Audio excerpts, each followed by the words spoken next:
Okay.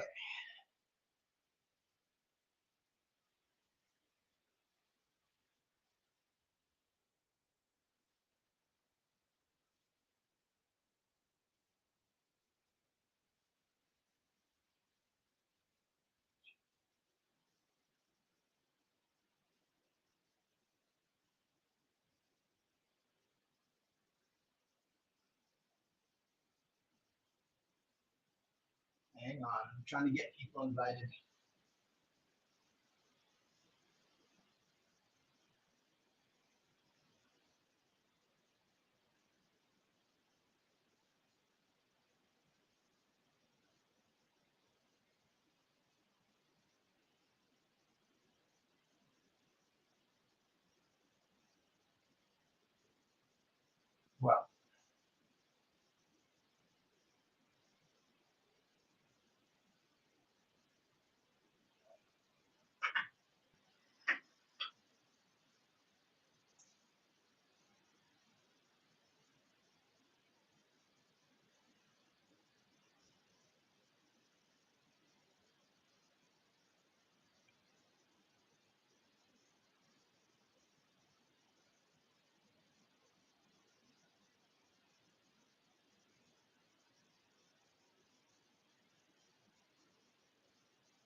Well, I am going to open up the box.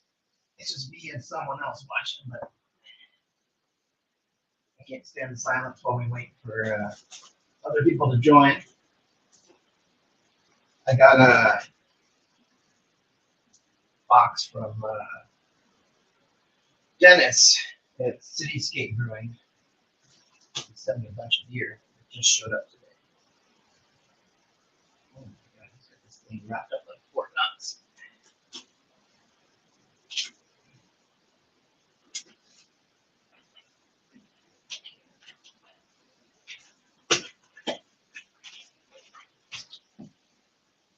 Ooh, I already know it's going to be trying to join us.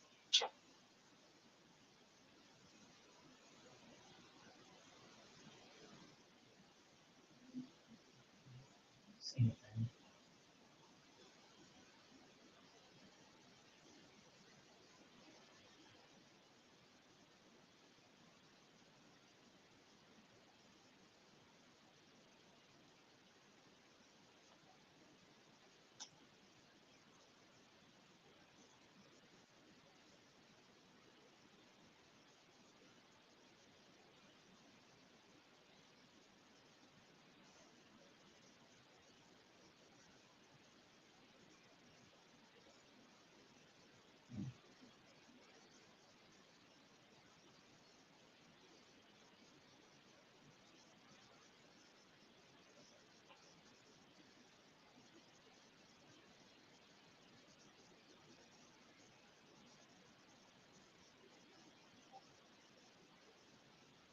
Hey.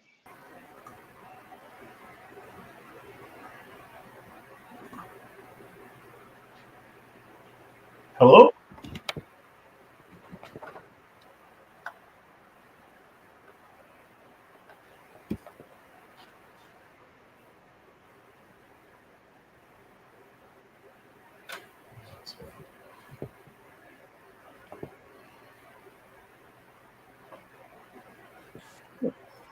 How about now? No? You can hear me? I can hear you. Okay. Is it loud enough?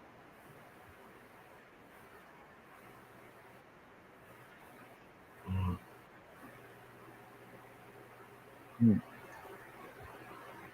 Not Okay. the layout that I wanted, but you I wonder know, if I gotta get my headphones here. Can you hear me okay? Yeah, I can hear you. Okay. We must be live then. Sweet. Yes. Yeah, you gotta mute your YouTube if you have it open because you'll get an echo. Yeah. No, I, I didn't realize how easy that was going to be. That StreamYards, man, is the way to go.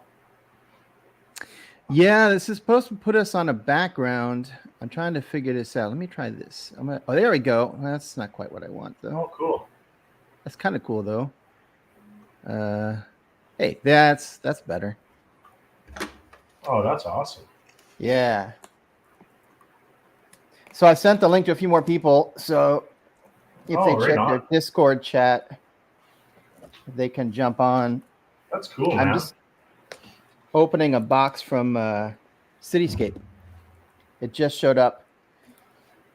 I was worried because he sent it to my house, and I was like, "Oh man, it's gonna show up, and they're gonna leave it on my doorstep, and it'll get stolen." No doubt. But for whatever reason, this is like the first time ever the mail carrier actually put it on my back porch. So Yeah, I just got a package in damn. yesterday, I think. Yesterday. And they hid it on me. I didn't even know where it was till, well, I don't know when they brought it in. It must have been 3, 4, 5 days ago. So, Huh. Well, sometimes if they don't tell you that you have a package delivered, then I don't think to check. So,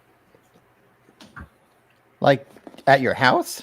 yeah. Well, there's a spot in my place where they can kind of hide things, and it's very. I don't honestly. Oh. Yeah. Damn, that was hard to open. I'm exhausted just trying to open. Let's see this thing. Oh, it's just a, Oh yeah. I can't see my camera, but What's he got? that's what I'm looking to see. A lot of bubble wrap. Oh, this is funny. So I think Gnome did this too. So when I sent beers out, I got these blow up things, right, that you can fill with air. Because if you put glass in these, you could stand on this; it won't break. Okay. So he reused it and sent it back to me. Let's see, Matty O's Irish Red. Nice. Nice. Let's see. This looks like yerba mate. Not though. Whoa. Jam session. Oh, pale ale. I said jam session. I thought, oh man, that's like some weird, one of those weird CH beers. It's got a sandwich beer. Yeah, I saw. I don't know what kind of beer it was now. I can't think of it, but I saw. I don't know. It wasn't a peanut butter and jelly, but it was in that sort of realm. I was just like, oh, here we go. No kidding. Whoa. That beer's got so much hype around it right now. Whoa. Wicked Weed. Pernicious Pale Ale or India IPA? That's weird. Wicked Weed. I've heard of that. There's not any weed in this, really, is there? That's the name of the brewery. Oh, it's Asheville. Yeah, they talk about it on the stream every once in a while. Oh, really? Yeah. Oh, Well. where's Gnome signed off. And, let me see if here he is. Gnome.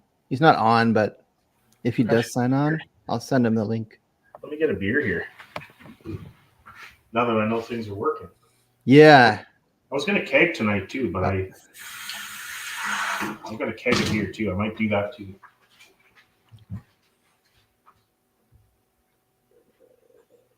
Let me go to the chat here. There he is.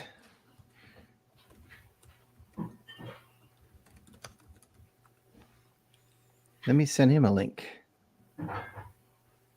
108. I don't know. Oh, it's your name is Crumb Bummin, right? He's probably not on. I don't see him on. I'll send you a link if you want to join.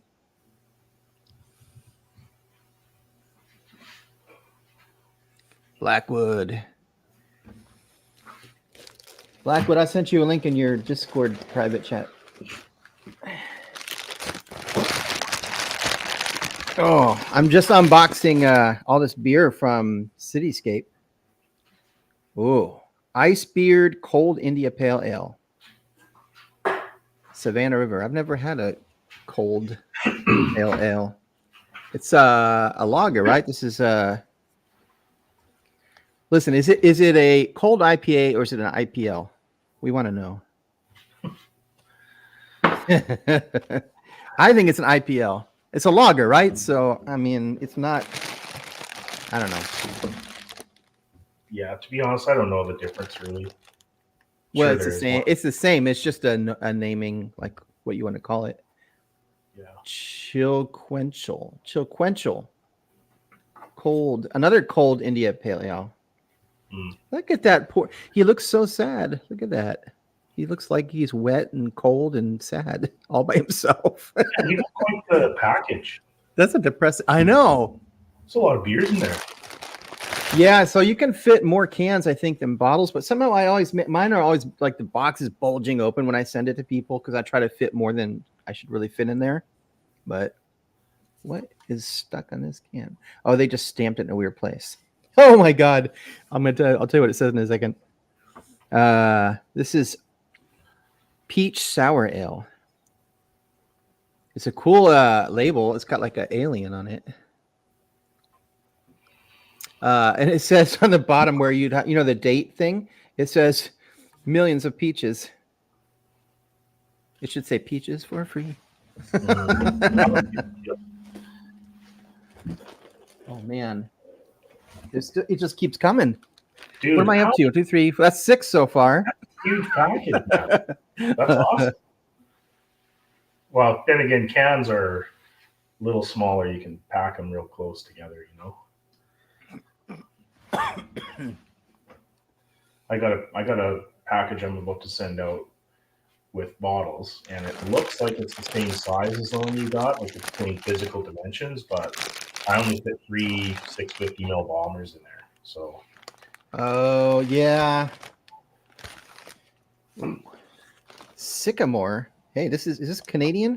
It says Mountain Candy. What was it? Sycamore Mountain Candy. Oh, No, it says it's brewed in Charlotte.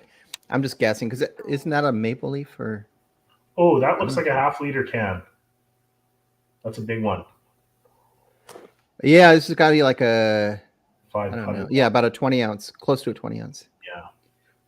India. Wow, man. Nice. Holy cow. Uh-oh. Oh, I know what this is. Nice. So it's the one glass bottle. Cityscape. Oh, homebrew. Yes. There we go. That's the it looks like it must be off his keg because I don't see any yeast really. That's the one. So did you see his last live stream? So he did like a clone for Wayfinder.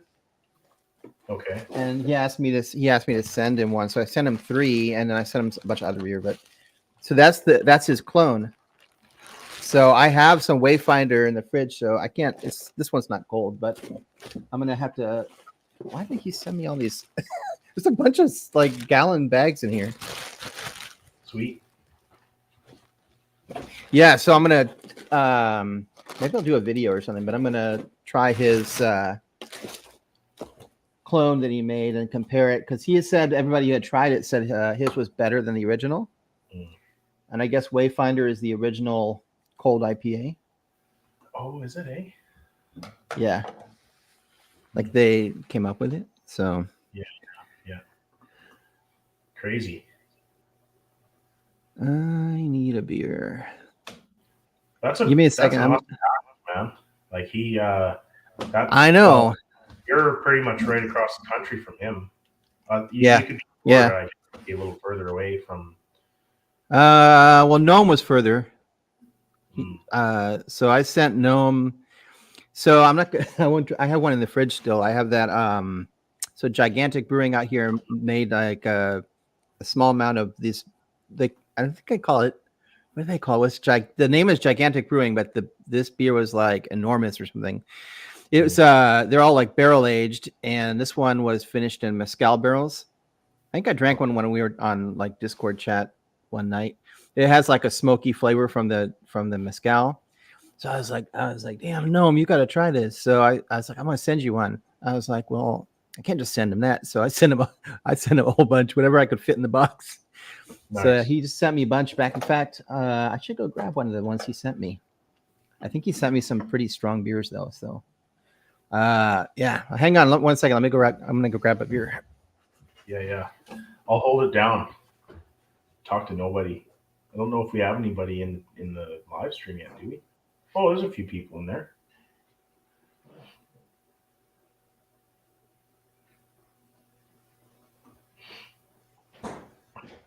I got to do some kegging tonight, actually. I just grabbed the first one. Nice. Yeah. So, what did he send me? Medusa Brewing, special release Activate Coffee Porter, 6.8. How's it activated with coffee?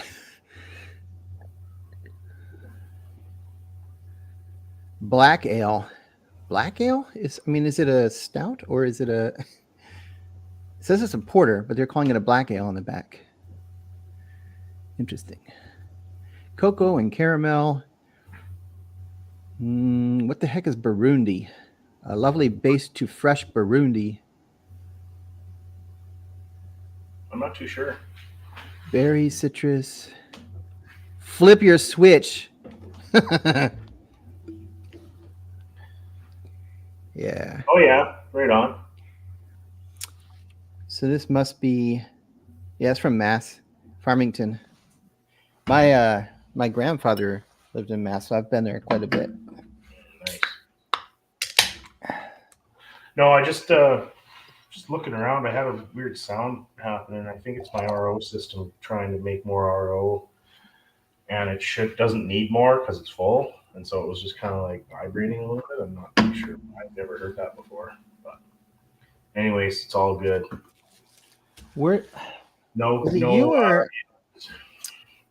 No, it couldn't have been you. Somebody was telling me that, or maybe it was Blackwood was saying he was thinking about getting some kind of water filtration system. Yeah. Well, wasn't it you that was saying?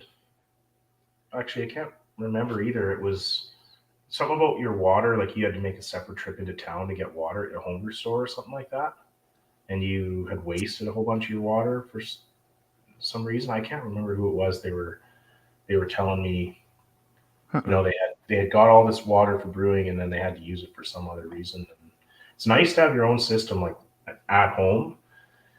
You know, even if it's not perfect, at least it's better than tap water, right?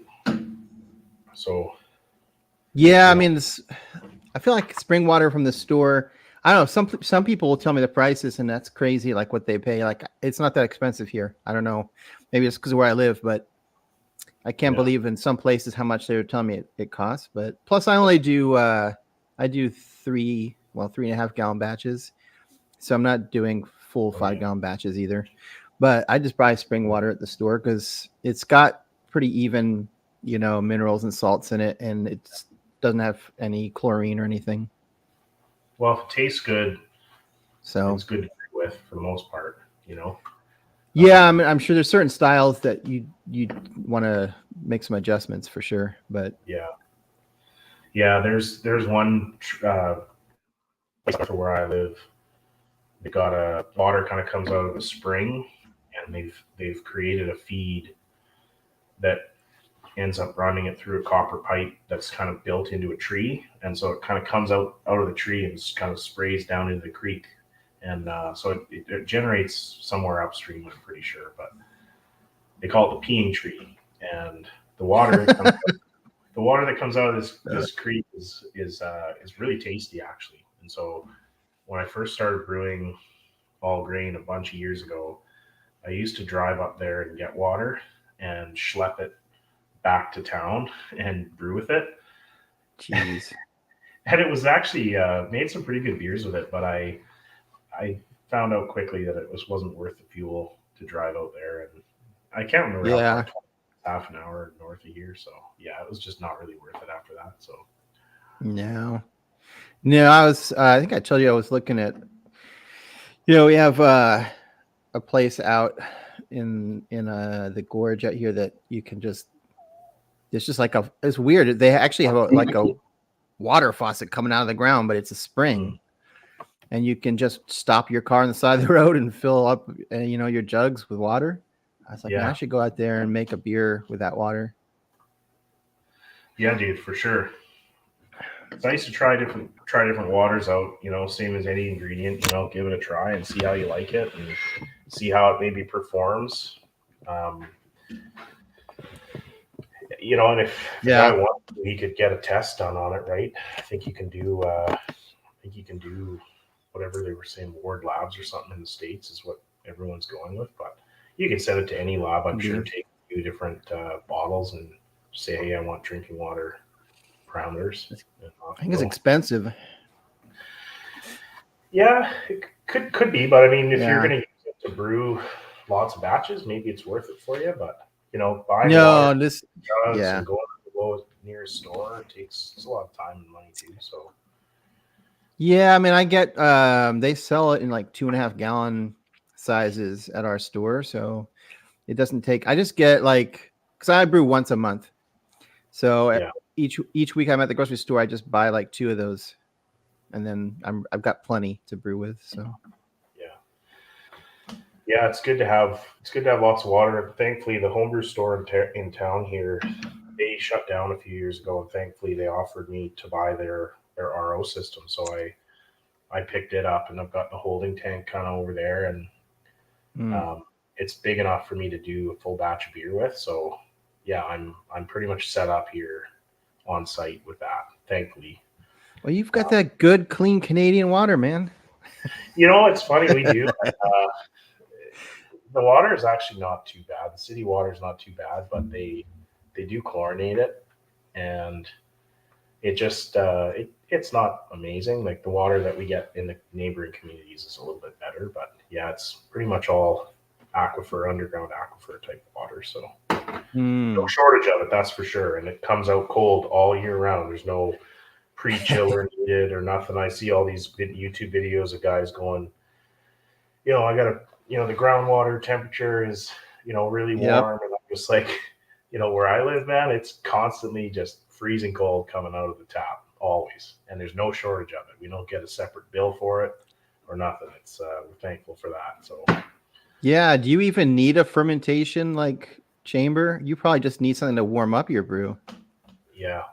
Depends on the time of year, but like wintertime is nice because I can just run the do a lager right in the shop. Whereas it gets about June when temperature outside equilibrates to temperature inside, and I can't get the shop any cooler at that point. So just run the heaters and keep things reasonable. It's worked pretty good for me. I'm not that much further north than you are, though, believe it or not. Oh, come on. Well, compare us to Texas or, some of the southern states there. I'm pretty sure you and I are closer together than some of the other states. So, I'm sure. I mean, you get snow every year, right? Yeah, we get snow every year. Yeah. Yeah. We only get snow every few years, and it's only for a week. But because we only get snow for a week, the whole city shuts down. They can't drive in it. People have accidents. It took me 6 hours to get home from work last year when we had snow because the buses didn't have chains and they blocked the bridges. It was a mess. What a nightmare. Yeah. Yeah, dude, you got to be. It's like that in Vancouver. When it snows, it just gets crazy, and buses are in the ditch, and everybody's in the ditch. Everything stops. Yeah. So up in the north, though, here we're pretty used to it. So what do you got something brewing right now? Yeah, right now I got a. What do I got? I got a red ale that is ready to be kegged, and I got a Belgian ale that I split batch, and I wanna give that a few more days and a diacetyl rest. I think it's probably going to be good by now, but I'd like to give it a few more days. Maybe by the weekend I'll have a taste of it and see if it's ready to keg. But Yeah, I like Belgians. yeah, so it's a Belgian that I've been kind of working on a recipe for the last few years, and yeah, it's I'm not an expert at this particular recipe. I'm just kind of messing around with it, but I'm hoping that split batching, trying different yeasts every time, brew 10 gallons and then 5 gallons goes with this yeast and 5 gallons this yeast, kind of helps me hone it in a little bit, get to know kind of what the flavors are that each yeast provides. And Yeah. so I did one with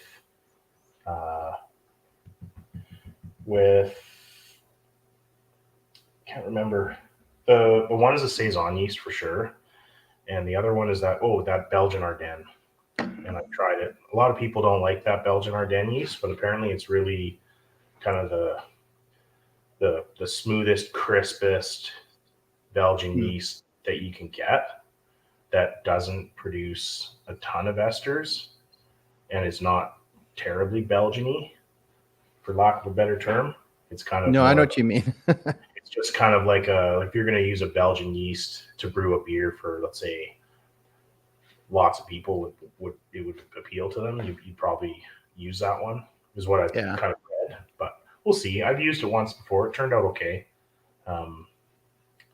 Yeah, we'll see. I'm not too sure how expressive it's going to be. I fermented it low, so we'll see if it's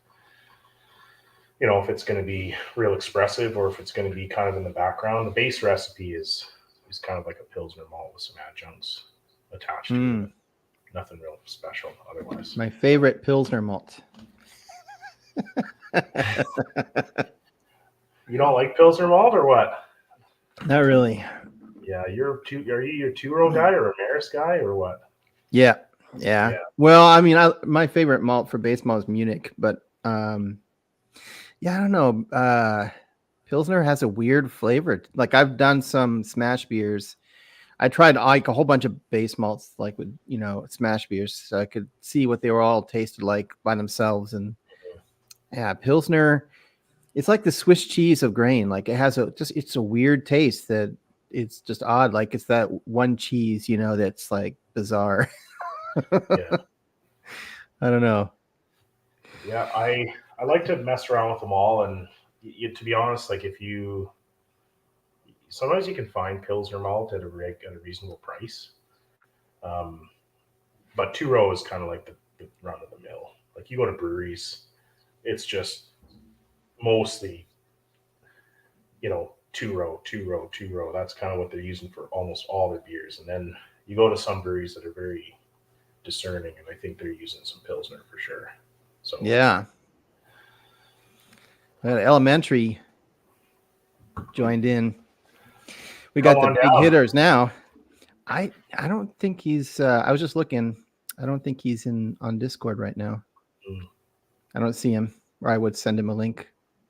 Is this your first live stream, Steven, or yeah, because I was gonna, so after seeing everybody doing live streams and the struggles that they have, because they're using Streamlabs and they're trying to do Discord. I mean, how many times has CH, almost every time he starts his live stream, it's a struggle to get things right and sound right. And he doesn't want to add anybody in because it's such a pain. It breaks stuff and he has to like shut it all down and restart it. So, yeah. But this format, I wanted to try it. So far, it seems pretty good. It started a little wonky because I've never used it before, but I kind of like it. Plus, I can add people, like more people can join easily. Yeah. Beer Koi. Let me send you a link if you're interested in jumping on. I haven't seen him for a while.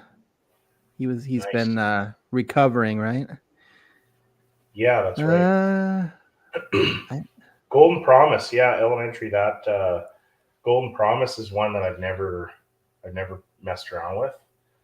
I've heard it's good. Is it like an alternative to Maris? I think. I think so. Yeah. Yeah, I've seen a lot of recipes with it, and a lot of the brew tubers are using it. Even Gnome, I think, was using it for a while. A couple of beers, I think he had Golden Promise as the base. But Yeah. I've never used Golden Promise, but I have heard a lot of people said it's really good. Yeah, Maris for me, like I've done a lot of different beers with Maris Otter, and actually I did a hazy with Maris Otter one time.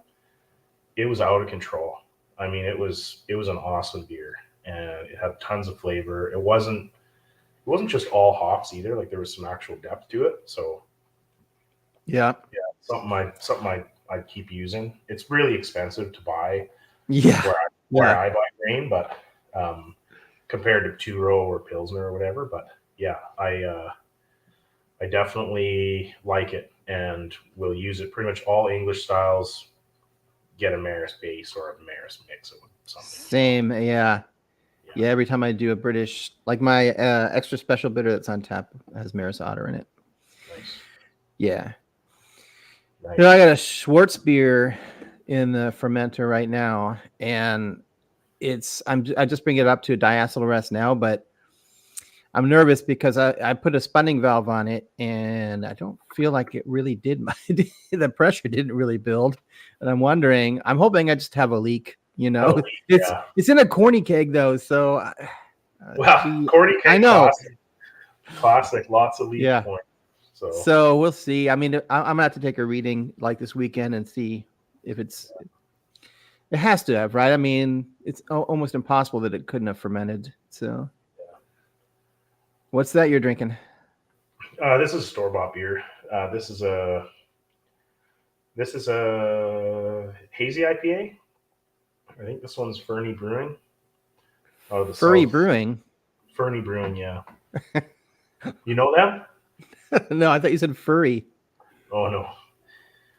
Yeah, Fernie Brewing is they're out of the southeast or south central east BC area. No, we don't get any Canadian beers down here. At least nothing, not that I know of. I'm sure that you can get Labette or something, Yeah, you could, but do best to avoid that one for sure. Well, you get some American craft beers up there, though, right? We do, yeah, we do. Actually, in our local liquor store, way up here in the Great White North, we get we get Sierra Nevada, which nice. I think they actually started bringing in because I was ordering it religiously about 10 years ago, and longer than that ago now, and so now they just stock Sierra Nevada Pale Ale. I think they had it in bottles, but no one was buying it. So now they've got it in cans in like a smaller quantity. But yeah, they still have it. So nice. It's not very popular though. A lot of people don't really know what that is up here. And it's really more money, like a couple bucks more to buy that than it is to buy like a BC craft beer. So I don't think a lot of people venture out from what they're used to. But yeah, I think vodka. Vodka, you want to jump on? I'll send you a link. Maybe I already sent him a link. I don't know. Yeah, I don't know. We got the whole crew here. Looks like now they're letting anybody into this live stream. Everybody said that I should do a live stream because CH hasn't been on, and then they said, "Well, I'll jump on," and then nobody's coming on. Oh, it's okay. Give them time. Probably got to finish up dinner and put the kids to bed and. Start wrapping their head around it, and then pretty soon they'll grab a beer, and then a second beer, and then they'll be like, "I'm on." So give them some time. Yeah, I mean, I'm on the West Coast, right? Well, so are you, right? So it's early the Hoppy Hour is early for me, so like I'm rushing, trying to get through traffic to get home in time to get home and eat something real quick before the Hoppy Hour starts. But think about it like what is it? Normally. CH's usual time would be 8 p.m., I guess, right? His time. 8 p.m. his time when he's running it now. Back in the day, it would have been the same time as us. But yeah, I think it's probably 8 o'clock by 8 o'clock. Like some of us old guys are ready for bed by then. Yeah, I was gonna say. I mean, I get up at 5 for work, so Yeah. I can't imagine. Like, what if it was like, so when Gnome jumps on, it's 9 o'clock his time when it starts, and it goes past midnight sometimes for him. Like, there's no way I'd make it to work the next day. No, I know. Especially when they're like you get midnight. Usually, the streams will go to midnight. My time. Oh. Yeah. And then it's like, well, fuck, it's 2 o'clock, 3 o'clock in the morning out east. That's when the Malort came out. Yeah, absolutely. Real fun. That's when it gets real sloppy. Love it. Where's I miss those streams, man. I'm glad you're doing this because to be honest, I think there's a lot of people that are kind of missing the stream. They kind of like, oh, it's Wednesday, perfect. I got something to do tonight. And we need people to jump on now. Be more fun. No one wants to sit here and just watch me. That's for sure. Honestly, the one-man stream is pretty hard to make happen, right? I know Cityscape does it. If you get him on the stream, you'd probably be all about bringing on some people. And so well, he didn't join the Hoppy Hour very often. Even like, well, when he was on the Hoppy Hour like live with CH, but in between that, I don't think I ever see him like in the Discord chat or on the like a Hoppy Hour chat. I don't know.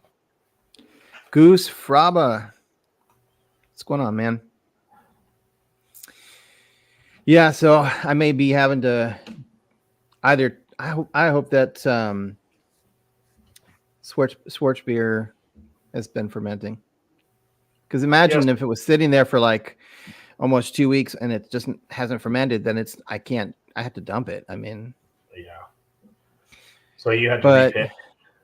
No, I haven't opened it or anything. I haven't checked anything yet. This weekend I'm going to check it and give it time. See, but it has to be fermenting. I can't imagine it was a fresh packet of yeast. So you just got to give these things time. Like, I can't, like, I know a lot of people are just like constantly checking and checking and checking. I'm just like, man, let it sit. Like, it's not hurting it to just let it sit, and, give it a couple weeks and then give it a go and then be really surprised, but some people are just like, we got to go. And I don't know. I don't see anything wrong with just giving it time, and never really been bad. I mean, I guess if you were to check it earlier, there might be an opportunity to do an intervention if something's not going or if it's stalling or something. But you're a 1 month pretty much minimum, aren't you? Usually. Yeah. I feel like people rush through their like.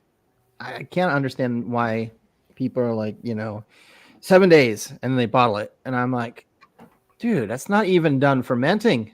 Like, you're gonna create, if you put it in bottles, it's gonna blow up on you. But on top of that, like a young beer just doesn't taste good. I mean, I try to tell people just because it says the final gravity is where you think it should be, doesn't mean it's done. That's just I mean, you know what I said before, like there's a reason why they say that the last beer that you pull out of a keg tastes better than the first beer. Like, just any like amount of conditioning makes it. I mean, eventually you got diminishing returns. I mean, there's no point in leaving it forever. But it was a old quote from Sarah Flora that she used to always say, she will never drink a beer that's less than a month old. Really, eh? Is that what she said? Yep. Yeah, it's not a bad policy. I get, you got a party coming, whatever, you want to try and get something in the tank and use the Kvike or whatever. And I've done the Kvike 3-day fermentations too, and my brother has. And beer is, you could call it a beer. It has alcohol in it. I just, I don't know. I think it's better with time. Yeah. But what did I do? What was my last video? See, people don't realize that I'm sure I'm not the only one on YouTube that does this, but I have like, I don't know, 6 or 8 videos already lined up, Nice. That way, if I'm sick or on vacation or something, or just don't feel like recording, Like I'm not like going, oh, I'm not like dropping a video and trying to record it the same week or something. But I'm trying to remember what my last video was because people didn't like it for some reason. Oh, and it was funny because I think it was an article. Oh, it was the yeast, omega yeast, right? They apparently discovered the gene that they say that's in yeast that creates hazy beer. Oh yeah. And people were attacking me about that. I was like, look, I didn't make this up. Man, It's not my opinion. I'm reporting a news article. You know, the more attacks, the more comments, the more attention to your channel. Like, can't really work, you know? It's funny, but yeah, because anybody who wants to challenge you, like, tell them to hit you up in the comments. You know what I mean? It's the best way. I totally get it on videos where I'm just saying, like, based on all the time I've been brewing, this has been my experience on something. But if I'm just like reporting, like, hey, this was in the news, I didn't make it up. I'm sure they actually did discover this gene, you know, in yeast. I think what happened, it was by accident. And they were saying that, I don't know if they had, because I mean, Omega is known for gene manipulation. Like they do a lot of GMO stuff. So I think that probably that's how they discovered it. And they probably had a beer that went clear or something. I don't know, but yeah. And then they have a whole list of yeast on their website, and they even tell you, like from top to bottom, how much of that gene is in each one. Crazy. No, honestly, like why not? You know, like if it, like give it a try, right? And well, you can't get it. Can you get Omega yeast up there? I don't know, but I've never tried Omega yeast. The only yeasts I've tried are Y yeast, White Labs, Mangrove Jack's dry yeast, Fermentis, Lallemand, Escarpment Labs out of Ontario. Tried them. They're good. And I think that's it. Yeah. I don't think, Imperial yeast and White Labs? I've never tried. Yeah, we get White Labs. Yeah. Up here, but well, obviously nothing where I live. So the two yeasts that are out of Portland, you can't get. Yeah, that's funny. Weird. But no, the White Labs and Y yeast were always. I feel like I mean I haven't been brewing forever, but been brewing for a while. I feel like those were the two main liquid yeast suppliers. You know, they were like, what are you, a Y yeast or a White Labs guy? You know, there was always kind of, you know, there's sort of a competition. You know, can I brew a better beer with the White Labs than you can brew with the Y yeast? You know, and I don't know if that really happens anymore. There's lots of different yeast labs that are making good products now, right?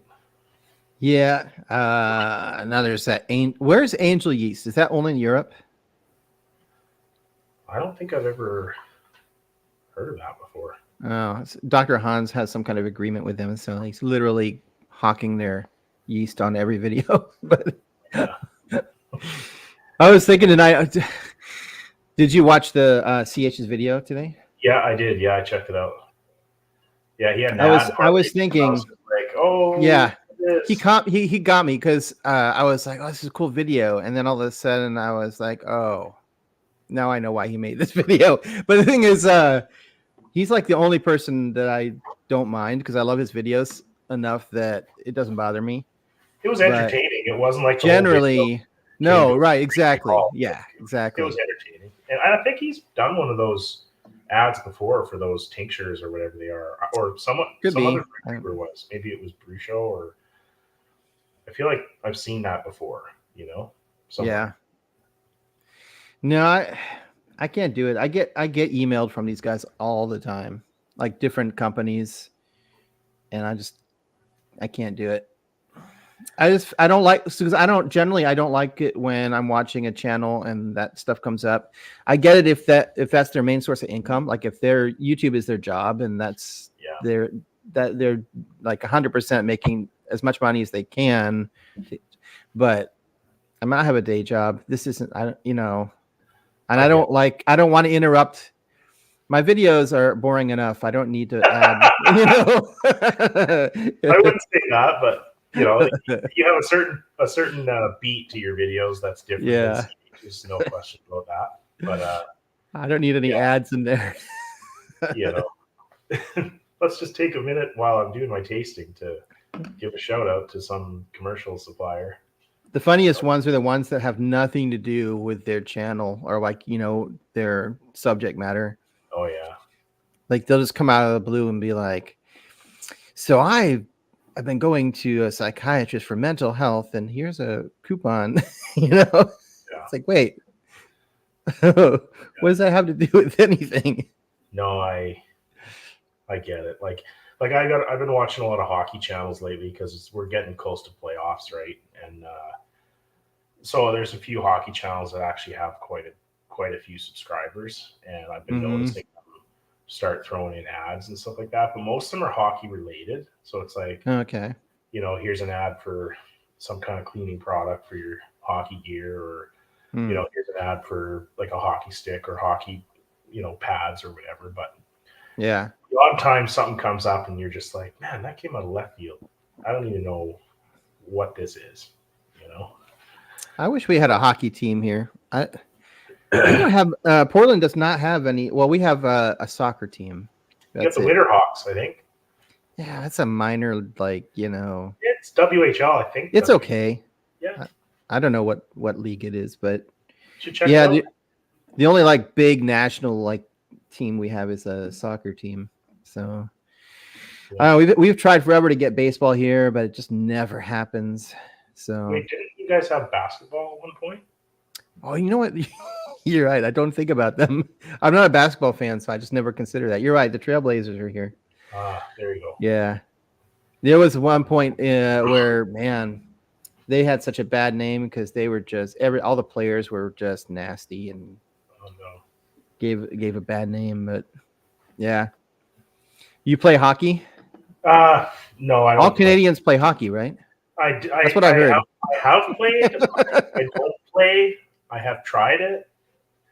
You know, I've played on a frozen rink. That was fun, or a frozen lake, I should say. I was gonna say, aren't all hockey rinks frozen? No, I was on a frozen lake. That was really fun. It was really cold. But yeah, I don't play hockey regularly, but I probably should get back into it. I got into it. I had friends that used to live in Chicago, so I was watching the Blackhawks quite a bit. Yeah. But yeah. Well, the Blackhawks are pretty much brought back to life now with Bedard. You know, he's kind of the new. He's the first rounder now, so he's first overall pick. So yeah, he's been breathing a lot of life into that franchise, I feel like. But yeah, Brewing Bad, you're right. Predators, man, it's been a rough bunch of years for them, I know, and it's nice to see them getting in. But yeah, what they do from here on in, man, you just never know. All you gotta do is get in. Once you're in the playoffs, anything can happen, right? It's just how it goes. So, no, it's April to June, man. It's been the last few years I've been really watching lots of hockey, and it's been good. So yeah, fantastic. So. Oh, look, the Brew Show's here. I thought I blocked him. What the heck? They clearly let anybody in here, I guess. Any old riffraff. Yeah. Man. We're hurting for an alternative on the old Hoppy Hour, so it's good. Yeah. Stepped up. All this free beer. I guess it's not free because I bought beer to send to people, but it feels free when it shows up on your doorstep. Dude, yeah. Plus, you got to do a review for Cityscape too, man. Especially on his homebrew. Yeah, I don't usually do review videos. I mean, but I thought about doing it just because, you know. Well, no, on like the whiskey. Well, plus you review your own homebrew. No, I mean, I do like grain to glass, so yeah, it would be weird not to like try it and at least say how it turned out. Yeah. Oh yeah. I'm with CH though. I mean, I think that you have to keep that as short as you can because I mean, it's not like the people that are watching can taste it. So it's kind of like Nobody really wants a tasting video. I mean, everybody has different tastes. Like, especially like the whiskey videos I do. Like, there's so many that some people would love and some people won't, just because you taste something different. Everybody tastes something different. Yeah. I have beer. I'm super sensitive to acetaldehyde. So, I mean, I can detect that crap like a hound dog or whatever you call those. What are those sniffer dogs? Like. Yeah. And my Irish Red definitely had acetaldehyde, and so I bottled it and I gave a couple. I always give my coworker a couple bottles, and he said they were great. That he just downed them. Like, and I was just like, I don't know why I'm so sensitive to that stuff, but I seriously can detect it super easy. It's not a bad trait to have though, because like I don't remember where I heard it, but someone was like, homebrewers are generally not able to taste diacetyl because they obviously are homebrewing and they love their beer and they love brewing beer and they brew beer all the time and drink their beer. And chances are that beer has a ton of diacetyl in it, because if you're not careful, like, beer can have it. And so I can't remember where I was hearing it, but they were like, yeah, homebrewers tend to be like a diacetyl, they don't have the ability to taste it as much as non-homebrewers. And then I thought about it and I was like, wouldn't you think maybe homebrewers would be able to taste it more because they know what they're looking for? And then I kind of thought about it, the other way again. I was like, well, I guess it makes sense where if you can't taste something bad, it doesn't prohibit you from continuing. Yeah. So it was kind of something weird. I wasn't too sure really how There's to some taste styles that are actually supposed to have a certain amount of diacetyl too, but I don't know either. Maybe I don't. Maybe I can't pick up diacetyl because I've never noticed it in any of my beers. I always just figured it was super rare, like it was one of those things that everybody talks about, but just never really happens. It's the acetaldehyde that gets me. I don't think I have a sensitivity to acetaldehyde, but I don't feel like I get that very much in my beers. But yeah, what's the main precursor for that again? Like, why does it come out? Just not healthy yeast? Is that mostly it, or? Yeah, I think fermenting too hot. Yeah. Oh, that's the quintessential homebrew taste. Exactly. Yeah. Well, that's what they say. Yeah. They that or yeah. Is. Yeah. When people say, "Oh, it tastes like a homebrew," what do you mean? I hate that, man. I hate. But you know what? I mean, I drink 90% of the beer that I make. So if I don't taste it and I like it, I don't really care. Yeah. I mean, if it's in there and I'm not tasting it, then it doesn't really matter to me. Yeah, exactly. Sometimes I buy a commercial beer, I'll be like, man, this tastes like homebrew. And then I catch myself and I'm like, damn it, don't say that, because you're just giving the homebrew community a bad name. But there is that homebrew taste that everyone knows about, and of course, good homebrew doesn't taste like homebrew. It just tastes delicious, There's a German beer. I had, so sometimes when I'm doing a video, I just have a beer with whatever So it was a long time ago, but it was a German beer. I want to say it was the Hogarten, but maybe not. I can't remember. Anyway, I mean, it's like the first drink of it, I like in the middle of the video, I was like, oh, I can taste this. It definitely had like acetaldehyde going on, like big time. And I was just like, oh, that's not good. And someone was really angry in the comments. They were just like, that brewery's been around forever, so you don't know what you're talking about, and there's no way. It's like, look, it's what I taste. What's Treehouse? What did Treehouse say the other day? They were just he was doing the whole like review videos of big beers. I think maybe he was reviewing Pilsner or Kel or something like that, and it's not my favorite. He did a review and he's just like, yeah, I'm getting some diacetyl or something like that on it. See, but he was very good about it. He was just like, it's probably because it's an old beer. It's probably just because it's not fresh, and it's just things happen. He as a brewer knows exactly what can happen as a brewer. You don't always nail it every time, and even for the macros, sometimes things maybe don't go perfect, right? So Did you see the one he did with Corona? That was interesting because I drink Corona. I actually like Corona, I think I did see but that one. he Trying to did remember. a blind test of tasting of Corona in a bottle and in a can Mm, because Corona bottles are clear. yeah. And like he instantly within a second was like, oh, that's the glass. He's like, it's skunked. He I was knew it like, was light struck. Yeah. I guess I want to try them side by side now because I don't think I could tell a difference. Yeah, no doubt.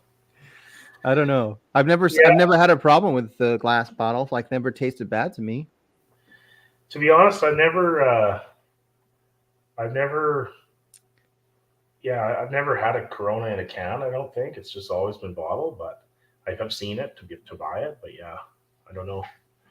It's part of the flavor, though, isn't it? Like that's why they have the Rolling Rock in those green bottles, is because it's supposed to be a little bit skunkier. We were talking about that the other night, right? So I haven't seen that. I think Blackwood said that they still sell it where he works. I Rolling haven't Rock? seen it anywhere forever. Yeah, It's made with corn, right? I remember that being like super corn flavored. yeah. That cream corn. What is that cream corn off flavor that they have in there? I agree. Yeah, it definitely has that. No question. I don't remember. There is. Yes. You're right. There is an off flavor that's corn. Yeah. Actually, you know what, man? Back in the Is it? day, I used to watch a lot of that Beer Geek Nation guy. Uh-huh. He was on YouTube. He had so many beer review videos, man. He would review so many videos. I feel like this was maybe 2016, 2017 timeframe. And then it looks like he pretty well shut it down. His most watched videos were, how to make a yeast starter, how to wash yeast. And he was a home brewer for sure. I think he had a family, and so he was not as busy on YouTube, but he had so many good videos, man, of just reviewing tons of beers. And, his videos were interesting. He kept the same format all the time. And anyways, the reason I'm bringing him up is because he reviewed Rolling Rock. Oh. And it's one of my favorite videos, man. DMS Ron Barnes, you got it. That's the cream corn. Oh, Brew Show beat him to it, but yeah. Oh, did he? Okay, yeah. I didn't catch that. Brew Show. But I don't think I don't think it's an off flavor in Rolling Rock. I think that they brew that beer with corn. Yeah, it's in the mash. Anyways, this Beer Geek Nation guy did a review of Rolling Rock, and he's just like, I'm gonna rate this beer an F.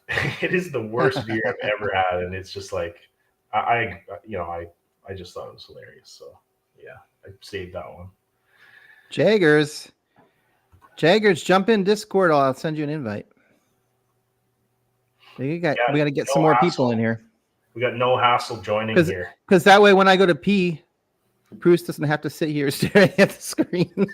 Well, whatever. You guys are used to it. Yeah, DM. That was another old wives' tale, right? About having to boil your wort with a completely open kettle. Mm. Right? I mean, it was. And I don't know nowadays with the steam condensers, has anyone got a steam condenser for their homebrew setup? And do you know if it makes a difference at all? Curious. I think Anvil sells one for theirs, right? I'm pretty sure almost every setup will sell one. Like Spike was maybe the first one to come out with them. And well, I mean, Spike might have one, but I mean, I know for sure that Clyhammer doesn't. I think they make them.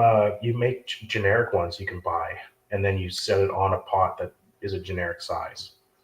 I don't know, but it looks like a big pain in the butt because you have to hook up hose. You waste a lot of water because you're running cold water through it to condense it.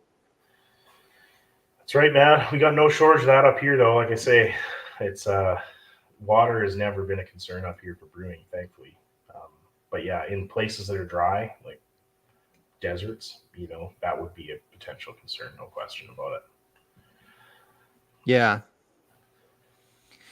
Yeah. I don't know. I'm curious if guys have had much experience with the steam condenser. One of the guys in my homebrew club uses it, and he makes great beers. And I can't imagine it's causing an issue for him. But you know, they wouldn't make a product like that if it just went to totally against how to make good beer. Like I think they would.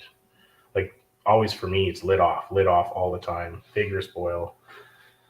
But hey, if it's doing the job, it's doing the job, right? So Yeah. Well, I mean, Kyle put he's had at least one video where he talks about it, where it's like, you really just need to have the like lid cracked. Because when you're using like a 110 system, if you leave it completely open, it really won't boil, or it won't, not very, very well. So yeah, you just have to crack the little lid just a little bit. So it's enough to keep the heat in, and it gives you a really good boil. yeah. But the point, like people, I think were initially telling him like, well, you're going to have DMS because you're not letting it escape. So that's not true. Yeah. Yeah. I don't know. I'm pretty sure Brewlosophy probably did one too, where they're just like, you know, Brewlosophy. Lid off, whatever, and someone will listen to that hour-long discussion. But see, the problem with me doing a live stream is that I don't have a filter, so I'm sure it gets worse after a few beers. yeah. So, and I just generally say whatever I'm thinking. So I'm bound to say something that's gonna get me in trouble. You know, though, isn't that why we like the old Hoppy Hour, though? It's just because, you know, they'll hang out for the first little while and things get real. You know what I mean? And yeah. I mean, that's what we watch it for, right? We just like being real. And that's, I think there's nothing wrong with that, man. It's your opinion. You're entitled to it. Send it out in the world. And, you know, if someone's going to battle you on ideas, let them battle you on it. Talk about it. Let's talk about it. That's why we are doing this, right? So no, that's why I get that's why some people you know, some of my videos, some people kind of get, you know, I mean, it's fine. I mean, I'm totally fine. Like, what was I saying? Like, it's just from my point of view. I mean, I've been brewing for a long time, probably longer than most people watching my videos, to be honest. Yeah. And over all these years, you know, like for example, my rule about mashing out, it's just kind of a waste of time for a home brewer. But there are people that hang on to ideas and that they think are set in stone. They're not willing to consider trying different things or keeping an open mind. You know, I mean, how long did we don't squeeze the grain bag? You know. Yeah. I mean, that was seriously, that was like a written in stone rule that people, and when people first started saying, yeah, it doesn't matter, there was a lot of controversy around that. Yeah. Yeah, there was. I remember that. Yeah. But you know, like what I always say is just try it. Like there's nothing stopping you from trying something, you know? Yeah. I get it. A lot of guys are okay. Well, you know, I'm going to use up my Saturday to brew. And if I don't have things dialed, well, then I might end up with a bad beer and then I wasted my day. I get that to a point, but I'm also just like, if you're going to be so critical of these ideas, yeah, you know, like let people try what they want to try. And if it works for them, great. And for me, that's the whole point of homebrewing is that, I mean, if you have the ability to do it, you can experiment and try different things. Like every time I see somebody put something in a comment somewhere or on a beer, you know, a brewing board somewhere, they're like, oh, what happens if you do this? Or can I do this? I'm like, well, try it. Exactly. You know, I mean, if you're already making beer, then you have what you need to try it, find out. That's what I love about this split batching I've been doing is just, you know, ferment the same wort with 2 different yeasts, 2 different dry hops, 2 different temperatures, even like put it, you know, and just play around with it and see what happens. And I've learned a lot from that. I've learned about yeast I like. I've learned about yeast I don't like.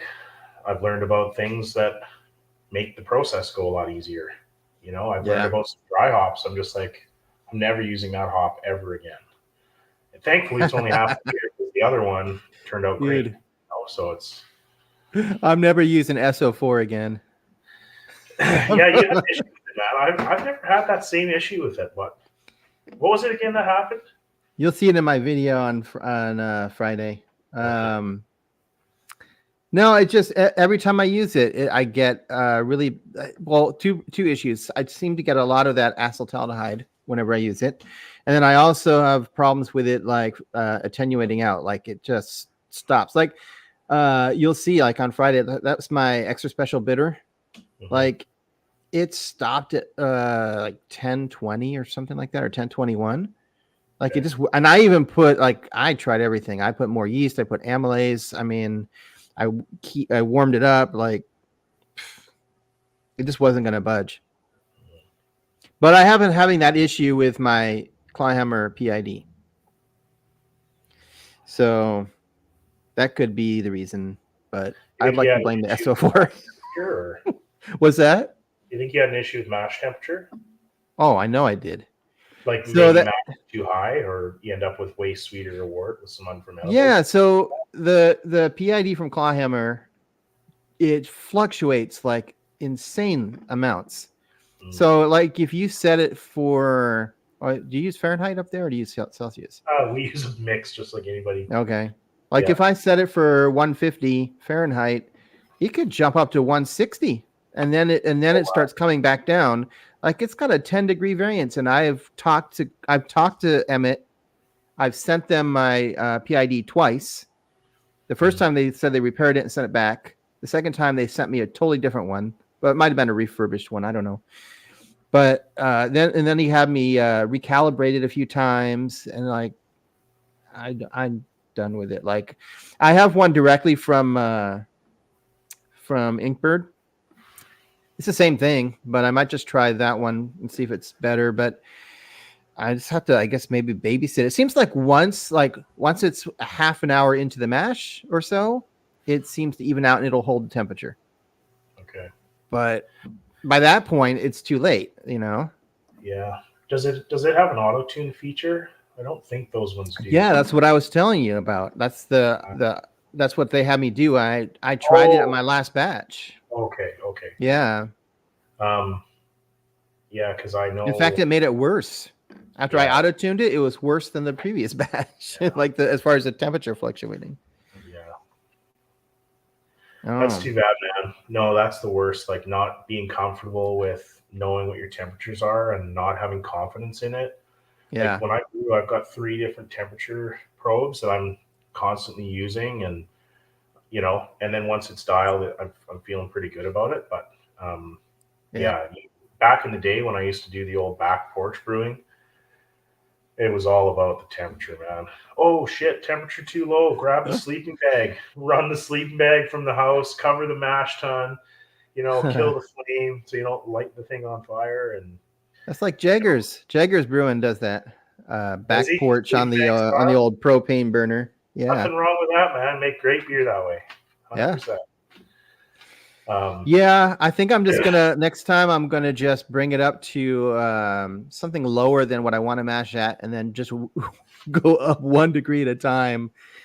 Because I mean it's insane. Like that shouldn't, like that's why I got rid of my last system, because it wasn't even that bad. That was like off by 3 degrees or so each time. 10 degrees is unacceptable to me. Like you don't spend $1,000 on the system for that. No, it's for sure. 10 degrees is not good. I guess it's one thing if you're consistently 3 or 4 degrees too hot, then you can adjust for that and predictably manage that. But if you're just like, at these temperatures I'm 3 degrees too hot, at these temperatures I'm 10 degrees too hot, that's kind of hard to deal with.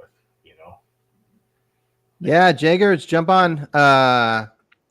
If you log into Discord, I can send you the link. I'd send it to you on your phone, but I don't think that's going to help if you're joining on a computer. Yeah. You don't want to have to try to type that out. Yeah, I don't know if I'm sure a phone would work to join. If you have the link, yeah. Yeah. But anyway, I'm not bad-mouthing Clyhammer. I love their system. And I mean, I guarantee you they get that PID from China, or from Inkbird. I'm sure it's an Inkbird. In fact, I remember seeing a really old video where there was a comment from Short Circuited, where he's like, "Congratulations on the deal with Inkbird and getting your controller." So that I'm sure that's what it is. So it's not like they make it. It's not like they're personally responsible for that. Yeah, to be honest, I've never laid eyes on a claw hammer system. I've never used one. None of the people I brew with have ever used one. It's just not a thing in Canada, at least where I live. No, they don't. It's not really international. Like, it's only in the U.S. I feel like it is, but I feel like it's really popular there because it's showing up in a lot of videos. And yeah, I wonder how much of that is the fact that Clawhammer is a YouTube channel also. So it's like we could support Clawhammer by buying the system, and then no, I don't think that's it. I mean, if you look at it if you've been brewing for a while, you really appreciate a modular system. So that is something that, because I mean, no offense to Anvil and all the other systems like Brazilla, but they're not modular. So if something breaks in it, you're pretty much screwed. Like, you're not going to be able to replace it unless their customer service is willing just to swap you with a completely new system. Like, it's all built in one, it's sealed up. You really can't. So it's unless it's under warranty, you're SOL. But with Clawhammer, no matter what part breaks, I mean, you can sometimes just go to the hardware store to replace the part or get it on Brew Hardware. I mean, one of my complaints was that Clawhammer, early on, they didn't have all the parts for sale. Like, it was a modular system, but you couldn't get replacement parts from them. So since then, if you look now, almost every single part of their system is for sale separately on their site now. Sweet. So no matter what breaks, you can get it fixed and replaced, or if you want a spare, whatever. That's so nice. So that's really nice. But also, if you compare their system to other modular systems, theirs is probably the least expensive.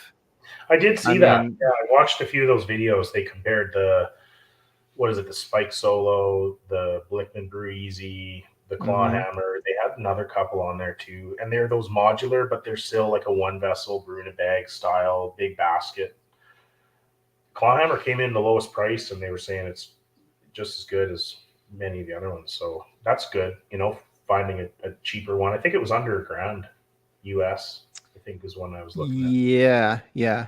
Just under for the 110. Yeah. Sparger. I've been interested in trying the Brazilla for a long time. I mean, I just badmouth the fact that you can't. It's not modular, but I like a lot of the features that it has compared to other systems. And so obviously I'm not going to buy one. I mean, I have a system that works fine, but I would love to brew on one, or if I knew somebody that had one, I'd love to go over and just hang out on a brew day to check it out. Yeah. Or they could send me one and I'll feature it on my channel. No, I highly doubt that they would do that. They've actually, in my brew club, we got 1, 2, 3. I think 3 Brewzillas in our small little brew club, and guys love them, man. They and there's one Grainfather, I think, as well, and guys love them. Built-in pump, relatively easy to clean. I think they do or are prone to getting stuck mashes if you're not careful or you play with the pump at the right time. But I think that's easily overcome.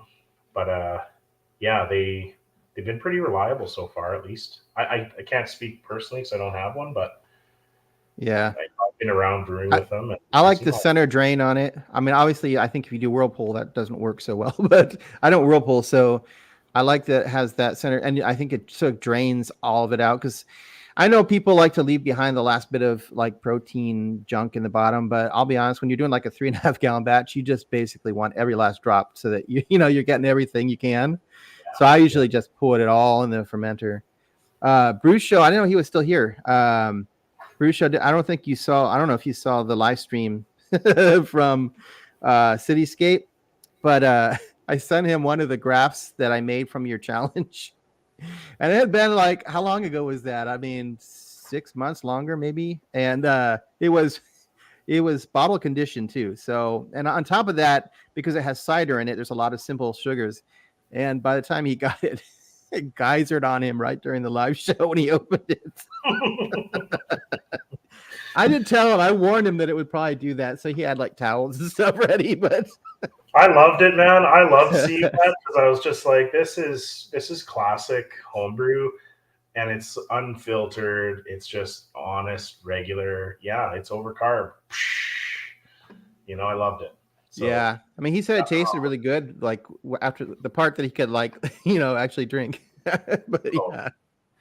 You know, Yeah. let's be honest, not everything's perfect, right? It's, you know, I bottled some beer actually. To be honest, man, I would prefer it to be overcarbed than undercarbed. Undercarbed, you're just kind of stuck, you know, unless you want to take all the caps off every bottle. You don't want it that overcarbed. It's just like, at least you don't want a volcano. You can collect the foam and you can still make a beer out of it. Whereas undercarbed, you're just stuck with something that's just dead, you know. I hate that. Yeah. No, there's nothing wrong with having a beer that's overcarbed as long as the people know about it. You don't want them like throwing it in their bike and biking across town to a party and showing up and the thing explode on them. But you know, if they know what they're up against, yeah, you're fine. Well, to be fair, I mean, I don't know if you want what I was talking about it, but I had been using those carb drops, you know, because I was like, oh, this is so much easier. I don't have to measure anything. I'll just drop a carb thing in the bottle. But if you read the container, like those are made for Europe or something because they're for weird size, like it's got milliliters or something written on it. So it's not really for our standard 12-ounce bottles. So it's actually more than you're supposed to put in a 12-ounce bottle, you know. And of course, different styles of beers really should have different amounts of priming sugar. But yeah, so I started just manually like measuring out. I don't bottle that much anyway. I only bottle enough to give some people at work beers and send off a few sometimes. But Jaggers and to kegging, you know, kegging's the way to go. Oh, there he is. Okay, hang on. Can I? Oh, here we go. All right, Jaggers, try that. Because I'm ready to pee, so I need another person on here. I don't know. This beer Gnome sent me. It's not bad, but I'm also not loving it. It's a little thin for me. It is a porter though, so it's yeah. So it's been taking me a while to drink it. How long have we been on? Over like an hour at least. Yeah. So I'm trying to finish it because I'm ready for a different one. Yeah. No, dude, I'll hold it down. Jaggers, I think is jumping on here in a second. Coming here in a minute.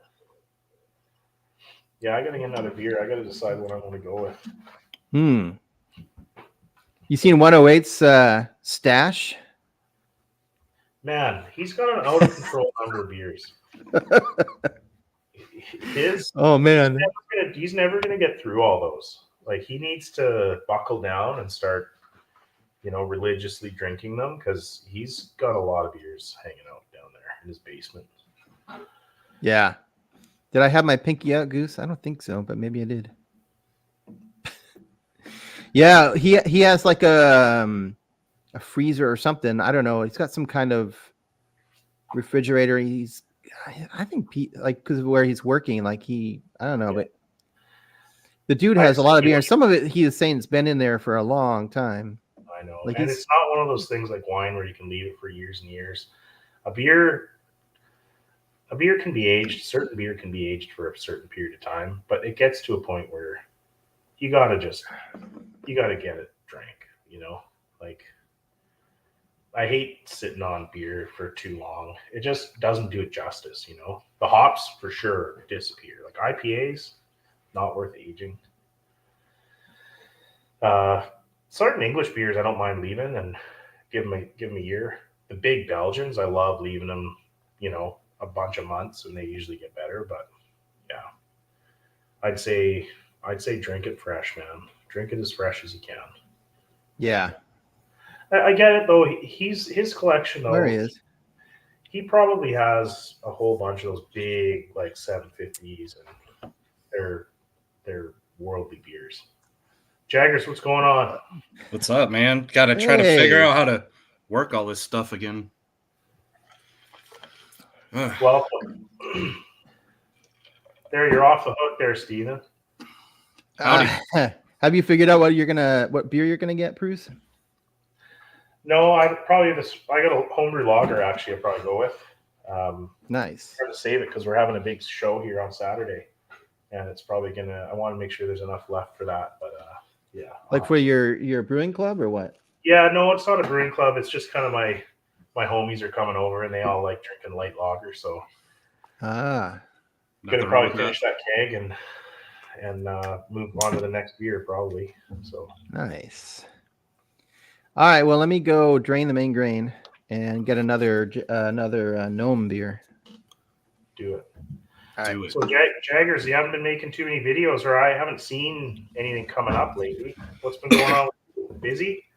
Yeah, so I've had a lot of stuff going on in the background, a lot of work projects and everything, a lot of stress going on all at one time. So kind of had to take a step back and kind of refocus some stuff, had to do what I had to do. I hated not creating things, but it was what it was. One of the things that I've been doing since like December, I'm the president of my local homebrew club, and so like I wanted to give that my complete focus and really hit the ground running on that, especially because our homebrew competition's fixing to kick off, and so I figure once I get past that, then I can kind of reintegrate, content and whatnot. Well, good for you, man, for volunteering and stepping up for your club. That's good. I'm trying to do the same, Yeah. It's one of those things you don't really know what all goes on in the background unless you kind of sit on those committees and stuff. And so like I kind of been on some committees, but until I was a full-fledged, board member, then it really was like, okay, time to zone in. Did you end up getting voluntold to do a bunch of stuff, or is it just kind of self-directed, or how have you been approaching it? So I made the mistake last year during our competition. I helped pretty hardcore in that, and I came to the board and I said, hey, I want to help out next year. Wherever we're looking weak, I knew that there was a couple spots that would be open, and so they're like, oh yeah, we can, work you in. And so I started attending all the board member meetings, and next thing I know, the election was fixing to happen, and the outgoing president said, I nominate Matt for president. So I was like, well, shit, all right, So I was lucky enough to come in on some very successful things that we had done together as a club. Nice. Our club won Homebrew Circuit of the Year for the club last year. So I'm trying to like maintain that, but I've been trying to get more members like interacting on things, so now I have like a committee head for competitions, and so he's like saying, hey, we got these competitions coming up, we're doing XYZ, so this way I can try to help steer the club more towards the educational, the outreach, and more of the just like hangout time and stuff. But unfortunately this competition, it all falls on my shoulders, so trying to help keep things lined out. Who was it said? Someone said in the chat that you got BJCP certified. Is that no? Okay. No. So I BJCP. So I was part of the Master Homebrew program. I was on the board of directors for that last year, and I took the practice test for the BJCP deal. I aced it. So I went ahead and I bought the 3-pack, and I went right into the first test and I bombed it. pretty bad. So I was like, okay, I obviously don't know beer as well as I thought I did, right? So I've been trying to do that, but I have been actively judging as much as I can to help develop those palettes, understand the styles a little bit better and things like that. And so that's kind of been part of my focus. And this year I made it a goal to like hashtag fill out the whole damn score sheet. So that's kind of always been one of my deals. But if you want something to change, you got to be part of that change, right? So the last couple judging sessions, I walked out of there, my hand hurting from leaving as many detailed notes as possible. People appreciate that, like they appreciate. You'd hope they do. I certainly do. When you get a score sheet that's kind of not much. Like I've only submitted a competition a couple times, but the ones that have sent me results back and given some thoughtful notes have been real helpful. Brewing bad, I'm pretty sure those jelly beans would be pretty terrible. Yeah, right. All right, I'm gonna grab a beer here, boys.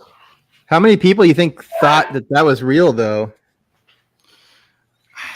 I don't know. The funny thing is, it's actually not a bad idea. I mean, no. So, we just had Easter, and the kids had jelly beans in their Easter baskets, and I was like, it's been like 15 years since I had a jelly bean, and yeah, they're still terrible. Yeah. Oh man, this beer is fantastic. So Gnome sent me a bunch of beer that I hadn't opened yet because I was waiting until like I could get him online, but he's not online much anymore. But this one's from Maine, Gunner's Daughter Milk Stout, very chocolatey. Nice. It's pretty good. What do you got there, Bruce? This is my light lager. Yeah. I don't know. I was calling it a Mexican lager, and I don't really know why I was calling it a Mexican lager other than I was kind of doing a bit of a Mexican lager competition with a guy in our homebrew club, and I used a little bit of corn in it. So I said, corn's grown in Mexico. I'll call it a Mexican lager. But it's really just it's maize. Yeah. So no, it turned out good. It's just Pilsner malt with a little bit of flake corn and I think a little acidulated. And then I gave it a nice long vigorous boil, and then I fermented it cool and properly lagered it for 8 weeks. And it's just getting better. It's crystal clear. Yeah. No findings or nothing. It just turned out nice. This is what I'm drinking. Coffee? No, absolutely not. It's too late for that. You want to take a guess, Stephen? Well, you were smoking a cigar, and I hope you're having some whiskey with that. Some rye whiskey. Yep. If it's Jaggers, it's rye. That should be your slogan, man. That's your new YouTube slogan. I don't know. I was thinking about trying to do a relaunch, kind of when I'm able to like come back full time, and we'll see. We'll see what happens. I got some ideas. Yeah. You're the rye guy. You should tell us, what is the secret to using rye in beer? Like, so that it's not too gross, too spicy, too thick, too oily. Like, I've had a couple bad experiences. And let me tell you, it's so first off percentage, it depends on what you're trying to do. Like my Rogan beer, I went back and I looked, and it's like 35%, 40% rye. I'd have to look. It's been a while. That's crazy. That beer's really come into its own. I'm hoping to grab another medal with that thing. Remember, I upped your recipe to 60% rye. I think it was. Yeah. No. Yeah. You don't do that. You gotta be very, very, very careful with that for sure. I actually had a friend. So he did like a wheat beer, and then he took that wheat beer recipe and just subbed the rye for the wheat, and so he brewed them like side by side. And that poor beer, it looked like a chocolate milkshake when he was done with it. Like it was terrible. And I was just like, yeah, you got to really watch it. Rice holes are your friend. You know, mash temperature, all that. Like I don't know. I like to throw rye in a lot of things. I got a saison with like 12% rye. It's really, really good. Yeah. Nice. I feel like it adds value when used right. Yeah. Yeah. But I haven't found the magic sauce yet with it. But then again, I got lots more time to play around with it. So it just, like I said, it depends on what character you're trying to really, throw out there and how you're going to balance it the rest of the way. Right. So like with the saison, 10-12% rye, if you're using something with a like yeasty or a phenolic type yeast, to kind of help bring that balance, with my Rogan beer, I use a lot of rye in it, but I'm also using like the Hefeweizen strain. So I'm trying to play off of some of those phenolics too, but push the banana esters as well. So it kind of has a good, more happy medium there. Yeah, the one rye beer that comes to mind, well, the two, there was one that I had quite a few years ago. It was a juniper rye IPA, brewed in Squamish, BC.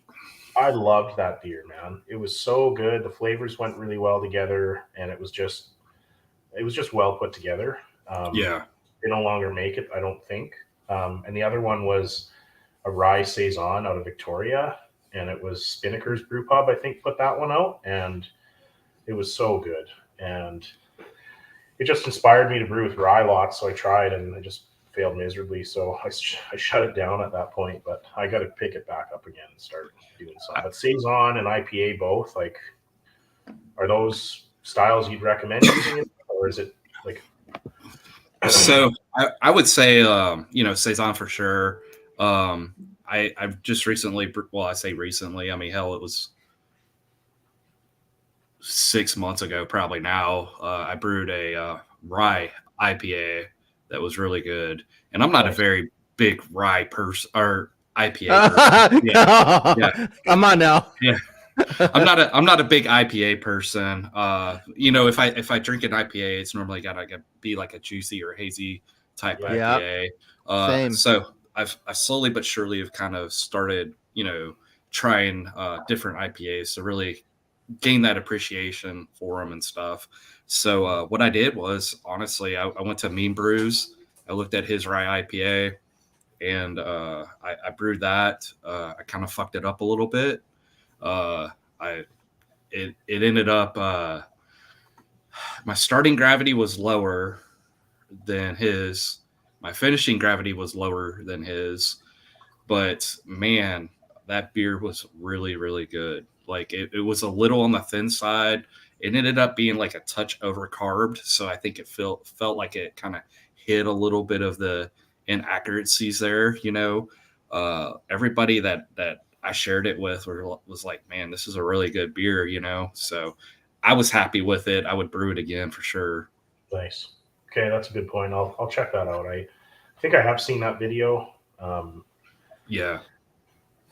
Yeah, just good starting point. I mean, I would think, like Brewing Bad said, 0.5%. Like I would be tempted to just keep it low to start. Like brew it, use it in a beer that 0.5%. I don't think it would even be noticeable. So, no. So I did so I have another YouTube channel for mentors, and so I like to have like professionals on. So like Jagger's Brewing Co. is that's my homebrew stuff. That's just me being an idiot with a camera, right? Like I'm using Clyke and, fermenting at like 96 degrees and repitching 1,700 times and all that wild stuff. I did a kombucha Scopy Berlinerweisse. So, but the For Mentors channel, I like to have like professionals on. And so I had one of the brewers for a local brewery here, and he says basically, unless it's 5%, you're not doing anything. Like, and 5% is like a color adjustment for most malts, right? And so when we're talking about rye, I would say 10% is a good starting point on something, but you have to be mindful of the rest of your grist there, like you don't want to have like 14 malts in there and it be 10% rye, then it's just going to be mud, Yeah. You want to have a nice solid 2 or 3 other malts there and go from there with it. Yeah, that's a good point. Yeah, You I got feel a like bunch the of- last time I brewed with rye too, the hop break was just so aggressive. Like lots of protein, just really, really thick. Took forever to break down. So yeah. I like like my saison is a 60-minute edition of East Kent Goldings and then a 5-minute edition of Saws. So we're playing off of those earthy tones that we're picking up from the rye. Those hops kind of match it, and then the yeast and all that. So you just kind of gotta go from there. Yeah, fair enough. You got to embrace the overnight mash, dude. I have yet to do that. Me too. I've never tried that. Yeah, I would like to one day. It just depends if you have the space, right? I mean, if you have a family and you can't take up the whole kitchen, but if you're brewing outside or something. Right. One day I'm going to be a cool kid like you, Steven. Well, I don't know. For me, it's easier to break up. Then you're not spending like 6 hours or 8 hours an entire day brewing, And that's one of the things that kind of got me into like doing like the no chill and the raw ales and things like that. Like I can knock out a beer a little bit quicker. Mm-hmm. It doesn't, I'm able to basically mash in when the sun's up, and then by the time that everybody else is up in the house, like I'm either transfer into a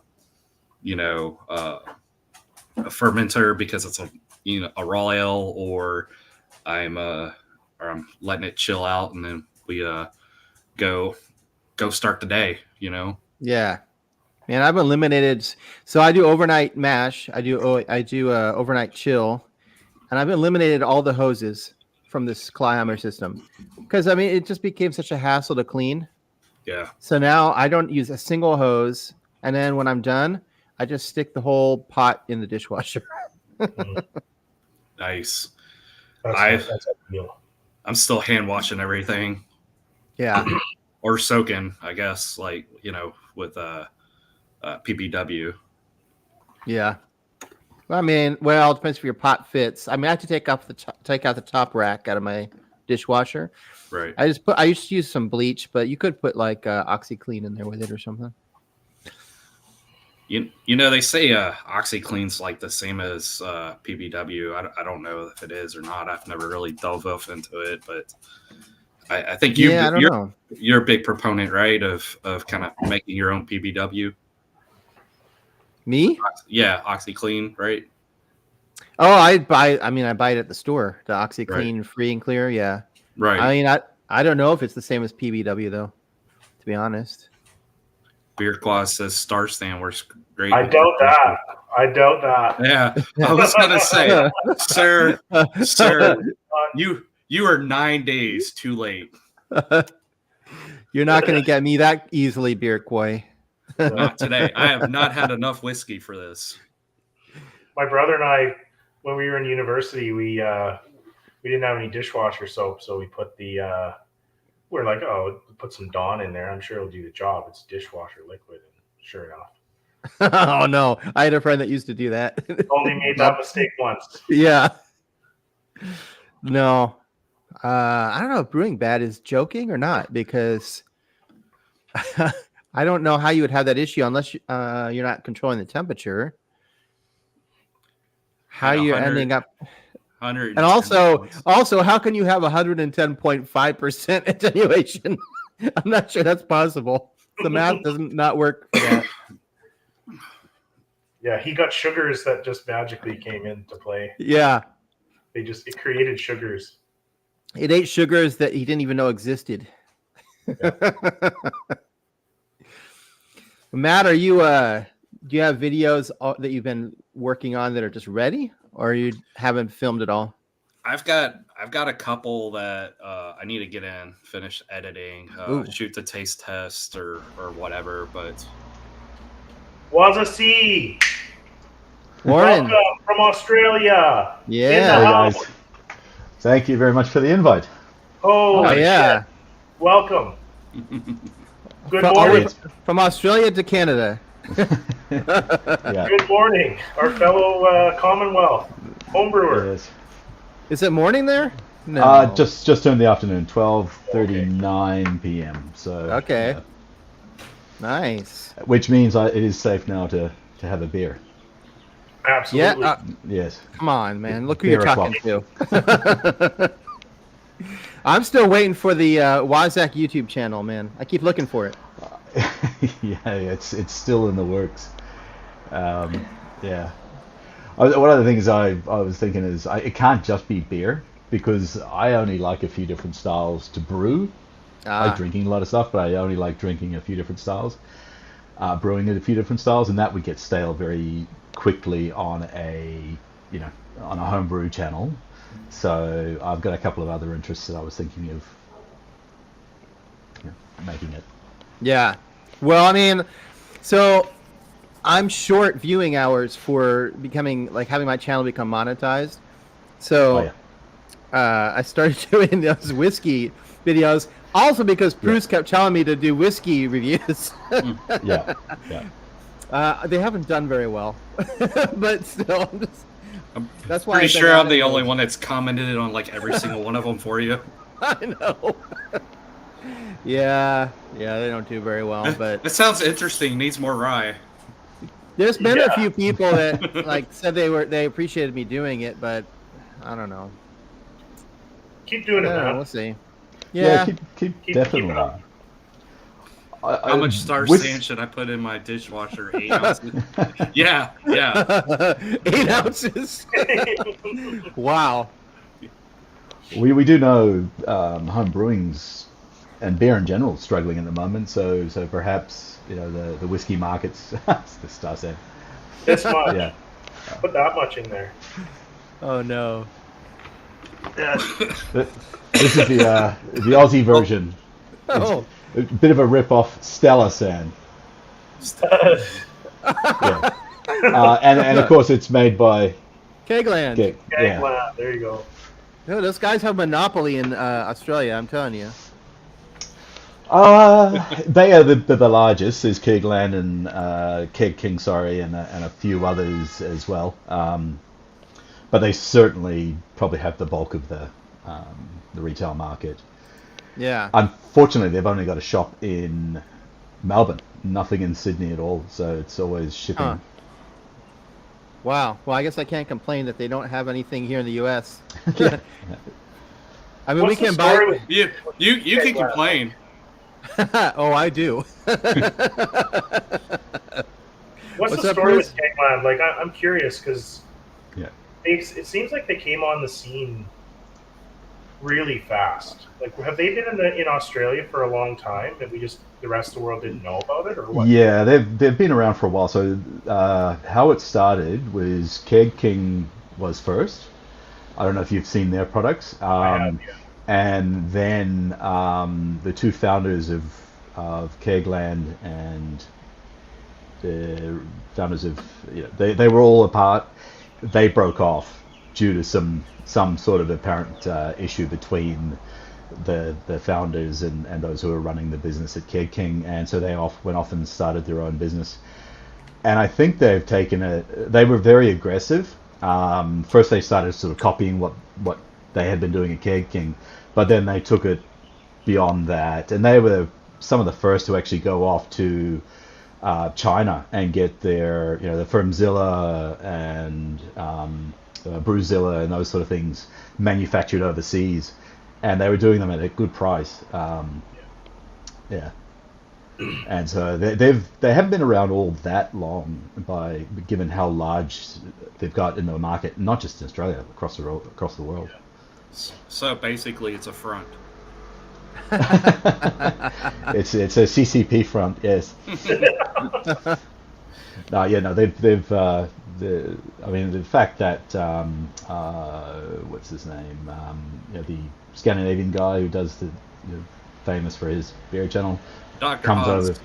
Oh, Not the Hans. Dr. Hans, the other one. He releases his new videos every Friday. Oh.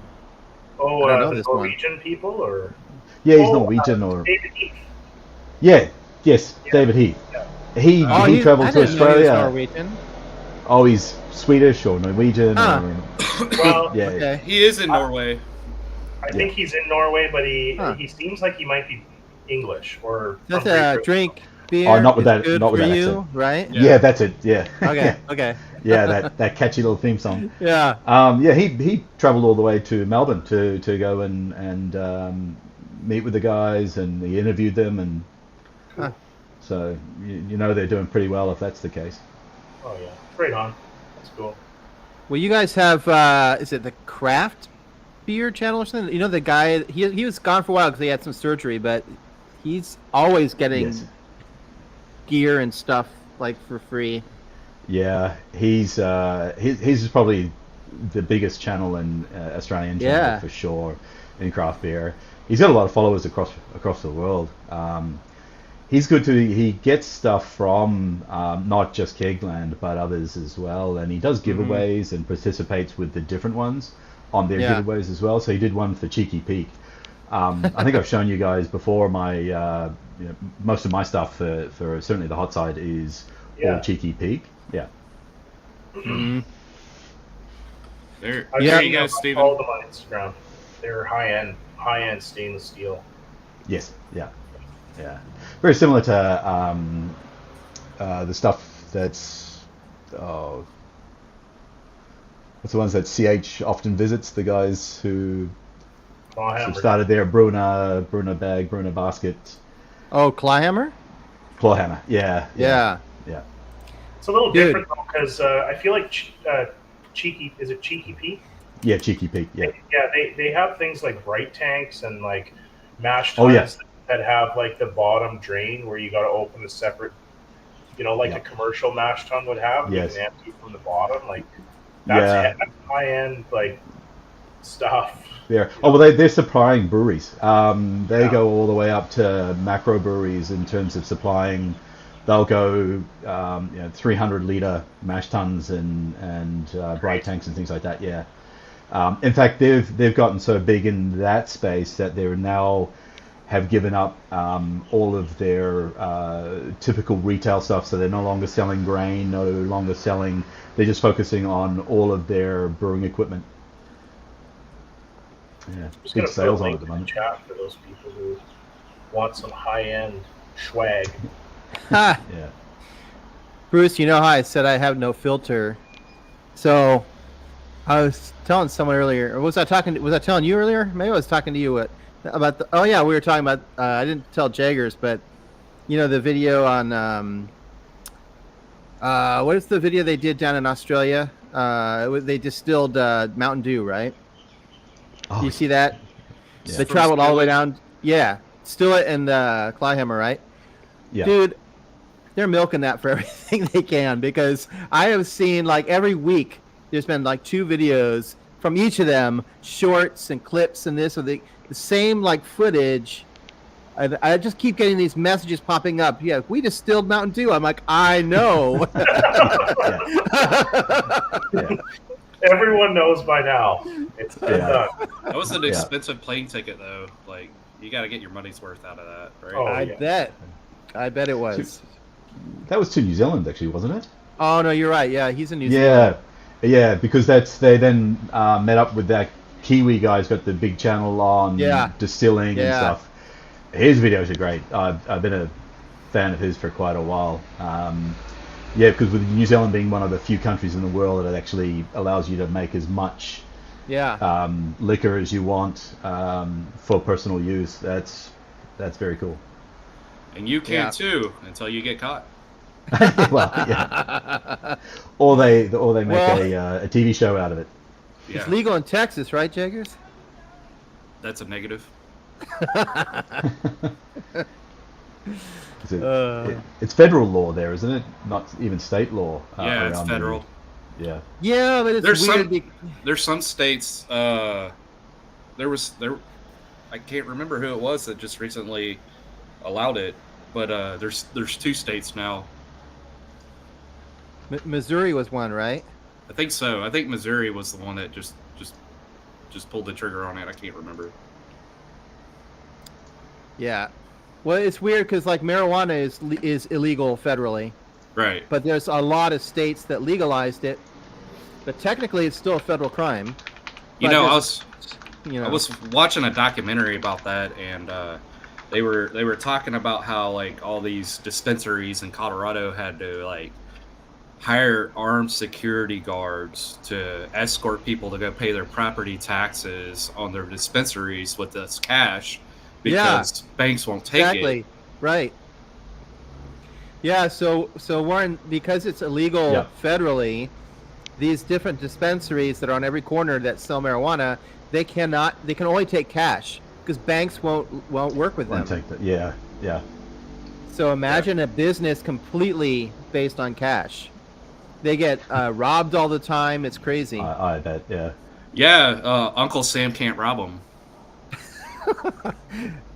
Be terrible, awful. They'll take the tax though. That's for sure. Which is why it should be legalized. Yeah. Well, so supposedly the reason why it's not legal here in the States is because we're still paying off the Revolutionary War or something, allegedly.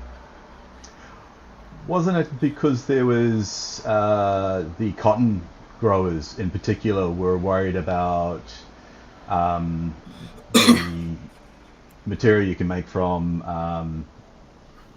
marijuana and hemp. Yeah. So it was due to them not liking hemp as a competing product, and the sway that the cotton growers had at the time, they were able to get marijuana and the other plants in that family because of the hemp factor. Was my understanding early on. I never heard that, but it definitely makes sense. Yeah. It's just another means to control people. Like Yeah. Oh, for sure. Well, I mean, distilling is illegal because the government taxes it at every corner. That's exactly what I was saying. Like Yeah. Yep. I think we were talking about it on another live stream. But I think across Canada it's legal, but I don't know for sure if it is across all of Canada. I think it is. But prior to legalization, there was so much talk of all the benefits it was going to provide when they legalized, and all of the taxes we would be getting in the public coffers for having legalized marijuana, and we're going to bring the crime off the street, and it's going to be all regulated, and we've all heard all of those things. And as soon as they legalized it, virtually no talk about any of those things continued to happen. There was no more public discussions about how much taxes actually are being gained from this, and there's really no. It's totally fallen out of the news. There's almost no talk about it anymore. So I almost feel like it just goes into general revenue, and there's no. Goes into someone's pocket. Yeah, it's really weird. I'm not too sure. They said the same things here. They had the same thing here, and now there's a black market still because people, can get around paying taxes and buy it cheaper if they buy it on the black market. So, yeah. Because if you did do something like that in business, you'd have to say, okay, well, these are the benefits, and then post you'd have to do benefits realization. So, what are the benefits to the community, given that this is how you sold it? Yeah. Well, one thing's for sure is the weed stores are popping up on every corner across all of my province anyway. Every corner, tiny cities, tiny towns. They've all got dozens of them. So where are you, Bruce? I'm in Canada. Yeah, I'm in BC. But which province? I'm in BC, northern BC. Oh, okay. Yeah, So- my brother's in BC as well. Oh, nice. Is Yeah. he in the city or is he out in the countryside? Or? Just outside of Vancouver. Yeah, Okay, nice. Right on. he moved there for work, so because he's in the movie industry and doing special effects. Oh yeah, Vancouver's been really busy for that past few years. So Yeah, yeah. Until COVID, and then it all died for quite a while. Yeah. I think Oh, that's Bruce cool. Bruce lives in an igloo. He's so far north. yeah, I take the dog sled to and from work every day. And, Uphill both ways. yeah. How cold is it there right now? I don't even know. And I'd have to. I think it was 10 today. Nice. So I don't know what that is. Here, I'll do a little bit of the conversion. I should have pulled the converter up here for you boys. What is 10? 10 70 is something, 50, isn't it? 50. 50 good lager fermentation temperature. Yeah. And good for doing a cold hop edition. Yeah. So every IPA there is a cold IPA. I'm drinking it, but yeah. Yep. Yeah. What about down there? You're in Texas, right? Yeah. Nothing's cold there. Well, it's like 85 today. No, it gets cold there, right? In the winter. Well, I live on the Gulf Coast, and so like we have a little bit of cold, but it doesn't get terrible. I think like 2 years ago it froze over. Everybody flipped their shit. Wow. Or 85 cars all. today. Yeah, it was like 30 85 degrees, today. man. Yeah, Holy shit. It's hot. for real. I have a feeling it's going to be a brutal summer. Oh, man. Did you guys see Elementary's video on where he made like a hop tea kind of, and then poured Yeah. that into the beer? I do that. I couldn't figure out like how does that not get super bitter? Because he's taking a ton of hops, boiling them on the stove, and then pouring that and just leaving it for like a month in the fermenter. So hop tea, Wow. like if you're adding it to a beer, I hadn't seen his video. There's several different ways. The way that I do it is like, so you're going to take your normal hop additions. So if you have a 60-minute addition, if you have a 10-minute addition, whatever, you're going to Yeah. boil that for the same amount of time that you normally would. I have to go back and look at my notes. I want to say I think it's like 2 quarts of water maybe that you're doing your boil addition for like 60 minutes. And then what you're going to do is you just take that hop tea, you just add it into your wort, and then pitch yeast, like you normally would. But he added hops and all, like Yeah. basically like a Yeah. dry hop, but it was yeah. Yeah. I don't know what point he Oh. did it there in his brewing. I hadn't seen the video, but I feel like you could probably do it post fermentation if you wanted to, or mid fermentation. Yeah. I don't know. It's I interesting. did Like see it, and I wondered the same thing because it because he did boil it. I can understand if he did it like a whirlpool temperature, but wow, he did boil it for a while. So I would have thought, geez, he's extracted quite a bit of bitterness. yeah, that's what Right. I was wondering. He said it tasted good though, so I guess that's all that matters. But What- Yeah, what- no, I need to go see that video. Like, when did he put it in? Do you know? was it last week or? No, quite no, recent. no. When did he pour the hop tea? Oh. The tea into it. Yeah. Well, it was at the beginning of fermentation. Okay. I wouldn't think that there's anything wrong with that. But all Yeah, those I guess- hops and, I mean, I don't ever, except for dry hopping, and I only do dry hops for like 4 days. He put all those hops in there for the full fermentation, like the whole time it was fermenting. Yeah, but if you go, and I heard you talk about it a little bit earlier about how so like we're led to believe things when we're brewing and we start off, we Yep. start figuring our own things out, right?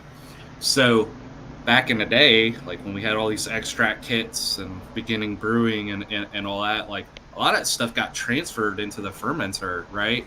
Yeah. And so if you're able to cold crash all that stuff should fall out of suspension. I mean, a lot of it will anyways during fermentation, right? It'll settle out some anyways.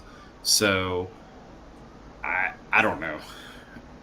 I've made some pretty clean beer with some old outdated techniques from what I've been told. Yeah. I'm not talking about clear beer. I'm wondering Right. about the bitterness from leaving hops in there that long. I think you reach a point where you're done pulling it all, right? Could be. I mean, Yeah.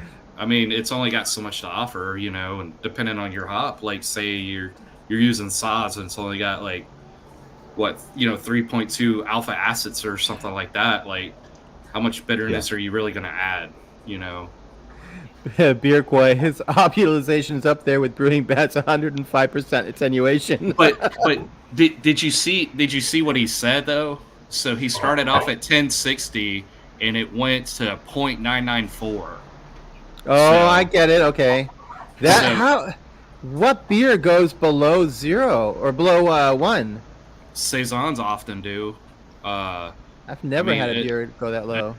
That's dry, right? Yeah, it So- is. So, you know, there's a couple things that you can do there, you know.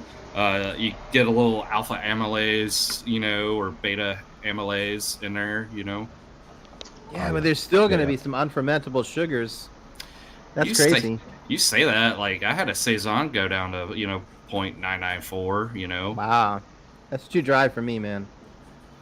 I think that's what the wines like when you make a Yeah. the wines. Oh, for get sure. down. And Yeah. and Yeah. you could also get like a you know, like a wild yeast in there that kind of was able to kind of finish off things, you know. Brett will often go that low. Yeah. I do a lot of seltzers, and they'll go that low easy, Yeah. using Voskovike or Omega Lutra. Hold on, wait. Steven, close your ears. Like, Is that every time you say it like that, it sounds like a duck. I keep hearing this quack, quack, quack, quack. well, so that yeast caught my attention, right? Yeah. And I found out about it kind of as it was starting to come out and get popular and all that. So I dove like way off. I started watching like documentaries and everything that said it, you know. And so they were talking to some Norwegian people, and they said, "How do you say it?" And they said, "Say it like with a Q, like you would like a duck." So No, I'm sure I say a lot of stuff wrong. Right. Yeah. I'm not saying that I say it right. Like I got a shitty East Texas accent sometimes. So All right, I gotta go grab another beer. Okay, I think we I'll all quickly have a join bit of an you. accent. Yeah, I definitely need a beer. I haven't had one yet. shame. I think we all have a bit of an accent. It's just how it is. Yeah, Good. yeah, for sure. It's just Means the way it is. means we're different people. That's right. Yep. Let's see here. Well, we got we got two very different parts of the U.S. represented here, and then we've got two other countries. So that's pretty good, you know.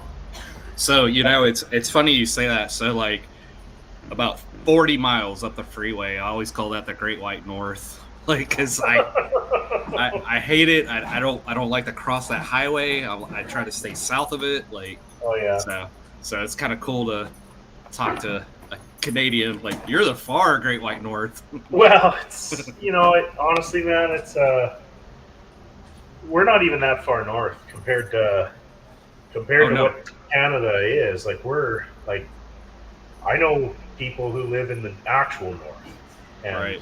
things are different there. You know, Yeah. I'm in the east in the populated part of Canada. You know, whereas the real north is the Arctic, as far as I'm concerned. I watched this guy. He's an off-roader YouTuber up there in Canada. The story till now, and dude, that guy goes to some remote Canadian places, some beautiful scenery, and you're like, holy crap! Like just weekend after weekend after weekend. It's pretty awesome. It's a big country here, man, and Yeah. a lot of nothing up here. Yeah. You know, well, I guess a lot of nothing in terms of population, but there's some awesome places to explore if you get away. You know? So I'll wait for Steven to get on here. So I'm back. I went for a job interview a few weeks ago. I went to Colorado, and I flew into Denver. I got a rental car, and I started driving east. That's where I had to go. So it was out in the boonies, and so I'm talking to my wife on the phone while I'm driving, and I'm like, so here's a couple facts from rural Colorado is you can get nowhere real freaking quick. I saw all 20 trees that state had to offer on that side of the there, and nobody drives Texas fast. Texas fast. Yeah, oh yeah, no, yeah. The posted speed limit around here is 65. We're driving 85, 90 everywhere. But that was boy. Here we Good to see you, go. man. We got Beerqua in the house. No, I'm just an old Nice man. to see you up and moving around, Beer Koi. howdy, gentlemen. We got the G'day, Ale guys. Master. We got Ale Master 9000 out there in Pennsylvania, present. Present and accounted for. Do we have the ale collection? Are you tapping into it tonight? No, I just got some beers that were shared with me from our friends at Bald Birds Brewing Company. Oh, I thought that was the mixtape. Huh. I was about to get excited. It's a pretty cool name. Oh, I can't read it from here. Bald Birds. Bald birds. Just about everybody on here is bald, aren't they? Birds aren't real. Hey, when was the last time CH had 6 people on at once? Just saying. Just saying. So is he not got? Is he not doing it again this week? Someone said maybe next week. I don't know who said that, Okay. but yeah, Bruce maybe said that. I don't know. No, I sent out the message first thing because he's often said if he doesn't get a video out and he feels guilty going on a stream, he's kind of like, oh, I really should be editing and getting more content out rather than doing a stream. And so when he put his video out today, I commented on it. I said, okay, video's out. You must be doing a stream, right? And he said, oh, not this week, next week. So That's what I thought too. When I saw that video today, I was like, oh, we're going to have a Yeah. happy hour. I was thinking the same. Did he get one out? Yeah, it was a bartending kind of video. It was a good one. A Homebrew for Life or Hoppy Hour? Homebrew for Life. No, I don't think he does. Yeah. Does he do videos? He does some shorts and some. He's done Okay. some. Yeah. Famous Hollywood. Oh, the famous Brazil. Hollywood cocktails. Didn't he talk about that in a live stream a while back about saying he should do a video of that sort of content?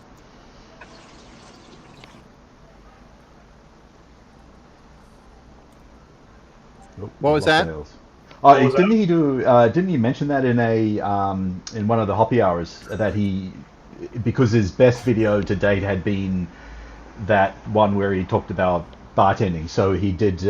He was talking about doing Hollywood related cocktails, and we were throwing different cocktails at him or different movies. Yeah. Is it definitely in a Hoppy Hour? Well, CH is definitely a movie buff. Like he Oh. knows every quote from every movie. It seems like. Yeah. Makes it easy for his videos because he can easily slip in clips from different movies because he knows like every clip. Yeah. So this was at least the second video he did on like a kind of a bartending type video. He sort of talked about that though, wanting to do more of those kinds Yes. of videos. Yeah. So, Extreme. well, I'm glad that he put something out. Like he's still out there. Yeah, I think he's ready to put that peanut butter and jelly one out. He's got that number 2 video that's be coming out. Yeah, he left I- that hanging. I think he had to redo that whole beer, is what I think happened. because it sounded like he wasn't terribly happy with how it went down. So I'm willing to bet he just redid the whole kit and caboodle. But Do you know how many brewing monks probably would lose their shit over a beer like that? Yeah. Well, is it really a beer? I mean, Correct. I'm just saying. He puts it out though. You're gonna watch it. Yeah. Of course. Yeah. There's Yeah. nothing he does on that H4L channel that isn't funny. It's Yeah. fucking terrible. Yeah. Totally. Remember, he was talking with Kyle, and Kyle was telling him, like, I can't do videos like that. Like, it takes a certain personality and person to make that kind Takes of a a video. lot That of just- energy. Like, lot of literally, I counted, like, from a YouTube standpoint, like, I was like every 3 seconds the frame changed and he had something else. Like, he Yeah. jumped so quickly that you never lose interest because he's always moving to the next, like, screen. Yeah. Yeah. Yeah. Though I've noticed the videos aren't quite as frantic as they used to be. So back when he was living in San Diego and with those guys, those videos used to be very frantic and very heavily cut and edited. And sometimes it jumped around too much for me, and it was sometimes hard to watch. The Well, nose he's nachos just aren't as good. Yeah, I was gonna say his Ritalin ran out, I think. Yeah, It's or Coke's harder to get in. Tennessee. Yeah. No, Yeah, Those I doubt it. I doubt it. Those nachos. Yeah, I don't think he could move Yeah. away now. He's got way too many dependent cats. that's what it sounds like. Yeah, He's hooked out there now. You want them out here though, in the center of the country though. We got a rodent infestation out here, dude. oh, Well, I don't know about him where he's at, but you get out here and where they grow grains oh yeah. and not just rodents. Like, well, I mean, so Jaggers probably get some of that with armadillos and shit down there, but around here you get possums and coons and everything else. They'll tear up. We have those too. Our animals don't just come in armor. Yeah, it's the M1A1 of the rodent world. Yeah. Yellow. Yeah.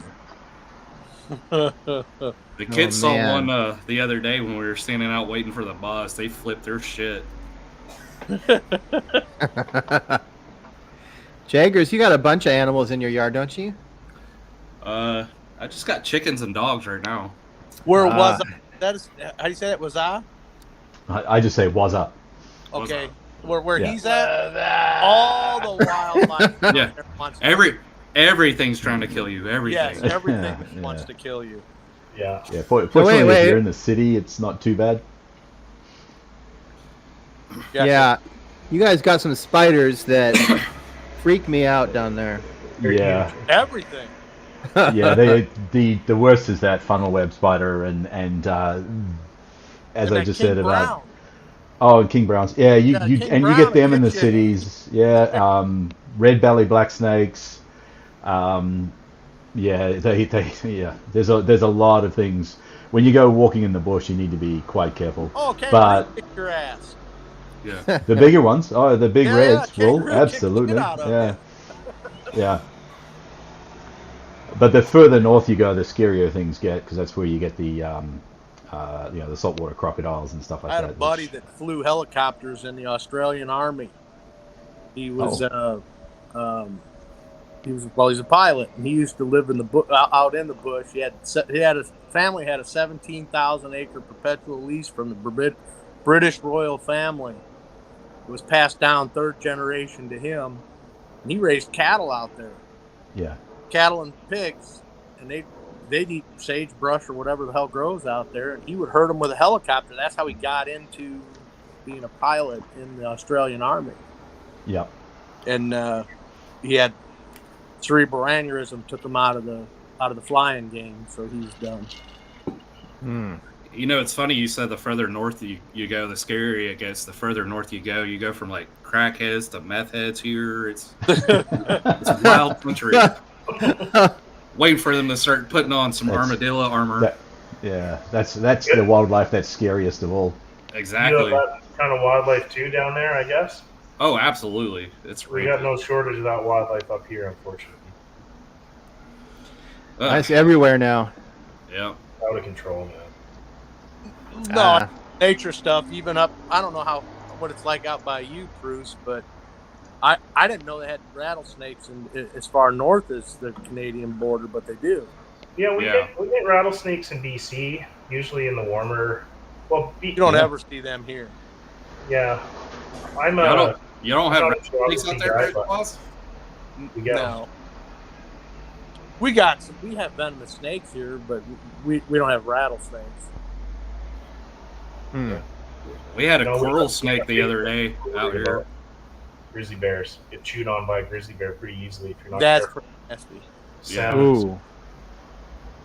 Yeah, that's no good. The sad part of it is you can't outrun that fucker. Yeah, right? You gotta shoot him. No.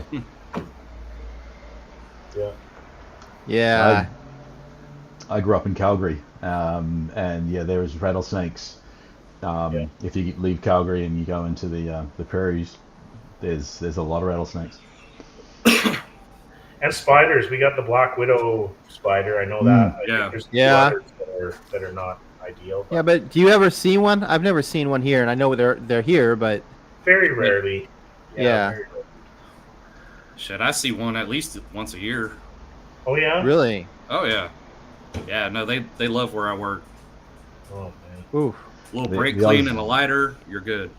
Yeah. That'll take care of most. Oh man. How's the audio on the phone? Terrible? That sounds good. No, you sound fine. Right. Yeah. The Aussie version of is called the redback. Where was it very 108? similar. Where'd he go? Who? Who else was on there? Ailes dropped out. Hang on, I'll add him back. I don't know why he dropped, but he's too good for us. Nah, he's probably working on another beer sponsorship. Right. He's probably all even right. jazzed for his NA trip tomorrow. I'm gonna need a Deschutes sponsorship. I know that. I'm gonna Dude. Dude, I get that trying first. to switch and I'm on a phone. I can actually go to the shoots, so Oh, why don't you rub it in, Steven? Yeah. let me get the salt. Hang on. I can go get it uptown, but I can't get the fresh hazy uptown. No, I saw your picture, man. I love the shoots. I gotta go 60 miles in a opposite direction to go get fresh hazy. Oof. Or you could just go to the basement, nice. man. Go where? Just go to the basement. Make one. I could, but like, I live with other people and they would complain about the smell in my house. I don't have a very big house. Shane probably has some Deschutes in his locker. He sure does. I'm sure there's some in there. Got a sponsorship from him, does he? He's looking at his sponsor. Look, he's running an ad right now. He doesn't even know what he has. There's so much in there. He's running an ad right now. Look, it's right in front of the TV. For the longest time, I had like a Black Butte or what's their big stout? The Yeti? Deschutes? I think it is. No, they make Obsidian blacks, Obsidian Stout, Black Butte Porter. Yeah, I'm they big make like a Black really Butte. big like stout. I forget what it is. Obsidian. But I had a bottle of whatever their big stout is from like 2012, and I drank it in like 2018 or 19. Yeah. Would have been good. Yeah. So you're just saying that you got beer like from decades ago in your beer lockup. Pretty much. Your locker is so full. It's not by design. I don't know, but I think I need to plan a trip through his neck of the woods just so I can know a place where I can stop and get hydrated. Well, he's brewing at the brewery, so stop by his brewery. Yeah. What's your new brewery? 108. Artifact Brewing in Hatboro, Pennsylvania. Oh, you're still at Artifact. Okay, Indeed. Roger that. 3 miles, and I think it might be 5 miles, and I'm at a brewery just south of my house. It's in a farm. Everything around here is farm based. Yeah, dude, we're Duramax brothers, aren't we? Wait, is that a condom? Oh, I know what he's talking about. You got an LML, don't you? Yeah. Okay. Yeah, I got a 2013 LML. Yeah, and I got the 11.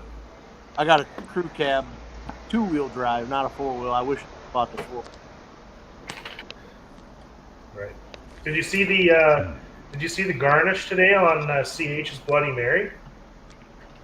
No, what? He pulled Pickle? something out of his pocket or something. Well, I saw the pickle, but he put something else on there. I couldn't see what it was. He sure did. Oh, it was a condom, wasn't it? He just had to work it in somehow. Yeah, now that you said that, I was like, oh, yeah. There must have been a bottle of lotion somewhere in the video, too. Guaranteed it's going to be somewhere in there. Do you think if we mention his name enough, his ears will start burning and he might end up getting himself on Hoppy Hour? I have to say something. Actually, I don't know. buy some memberships, but you can't and expose them in the chat. Yeah, that's right. We should. He's probably Yeah. lingering in the chat somewhere. Join Yeah. Northwest. Yeah. My bad. I'm not monetized. You can't buy anything on mine. Oh no. No. No, I was hoping that Gnome would jump on because you said he was live earlier. We talked about a week ago about because he's like, when you gonna get back in there? Can't feel great. Do it, and we should do it the same day. I said we could probably set it up on Discord where we both did it at the same time and shoot through. Did you guys catch his live the other night? I didn't. He had a. Oh, I saw who Gnome. Yeah. I saw him on a guitar, like Yeah. late at night. I couldn't. I was like, I'm going to bed, so I couldn't jump on. But Yeah. You a guitar player, Stephen? not very well. I do have a guitar, but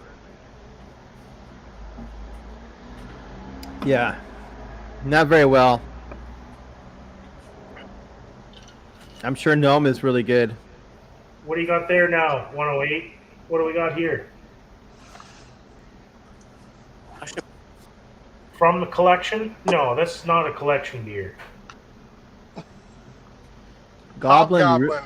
Oh, Listen, Hobnoblin. Excuse me. You know, man, you remind me of that internet meme that's going around where it's just like fresh beer that you just got and you're kind of looking at it favorably, and then there's all your cellared beers in the back corner that you already have that are staring at you going, what about us? And there's this Do I have to fresh... show the cellar tonight? Do it. You might have to have... Man. Might have to Don't do worry, it for the sake of science. We're just gonna bust your chops till you bring something real rare I'm out. just going to send it in the mail to people. Dig deep. Everybody's going to get a bottle of 2015 something or other. Yeah. You better not be Pabst Blue Ribbon. You never know. Bunch of pale ales. Triple IPAs, I'll drink it. mud water. Well, you guys saw I got 1, 2, 3, 4, 5, 6, 7, like 8 beers from Cityscape today. I got like 6 or so beers at least from. That's what I've been drinking tonight from Gnome. All these beers I'm drinking tonight are from Gnome. Feels like a bunch He's of free in beer. Philadelphia this weekend. I need to see him. Oh, is this the weekend? Yeah. Did you try to get a hold of him? Yeah, I was messaging him earlier. Like, I was like, oh, when are you getting to Philly? He goes, Friday. I'm like, okay, well, I'm working till 7:30, so I can meet up after 8 any night, whatever. Yeah, for sure. I have a feeling he doesn't go to bed early, so. No, we'll figure something out. I said, I'm at the brewery tomorrow. I'm going to fill some crowlers, and I can give them to you, whenever. Yeah. Hey guys, I'm gonna head off. I gotta go hit the hay. I got an early start for tomorrow. But, All right, but we're thanks. expecting a Jagger's live stream brew day very soon. I'll see what I can. I'll see what I can do. No promises. We'll see. Sounds good, man. All right. Thanks for joining. Yeah. No. Thanks for having me. Y'all have a good night. Stay safe. All that. Later. All right, Jaggers. Yeah. Cheers, Jaggers. Cheers. Cheers, mate. There's 108 getting all crazy here again. Nice. I don't know how he does that. I don't know. It just comes up whenever I do them. Man, what are you doing differently than we all are? No, he has got an iPhone. I gotta go Because I'm on grab. my phone. I don't know. I gotta go grab a beer for Sparger. I'll be right back.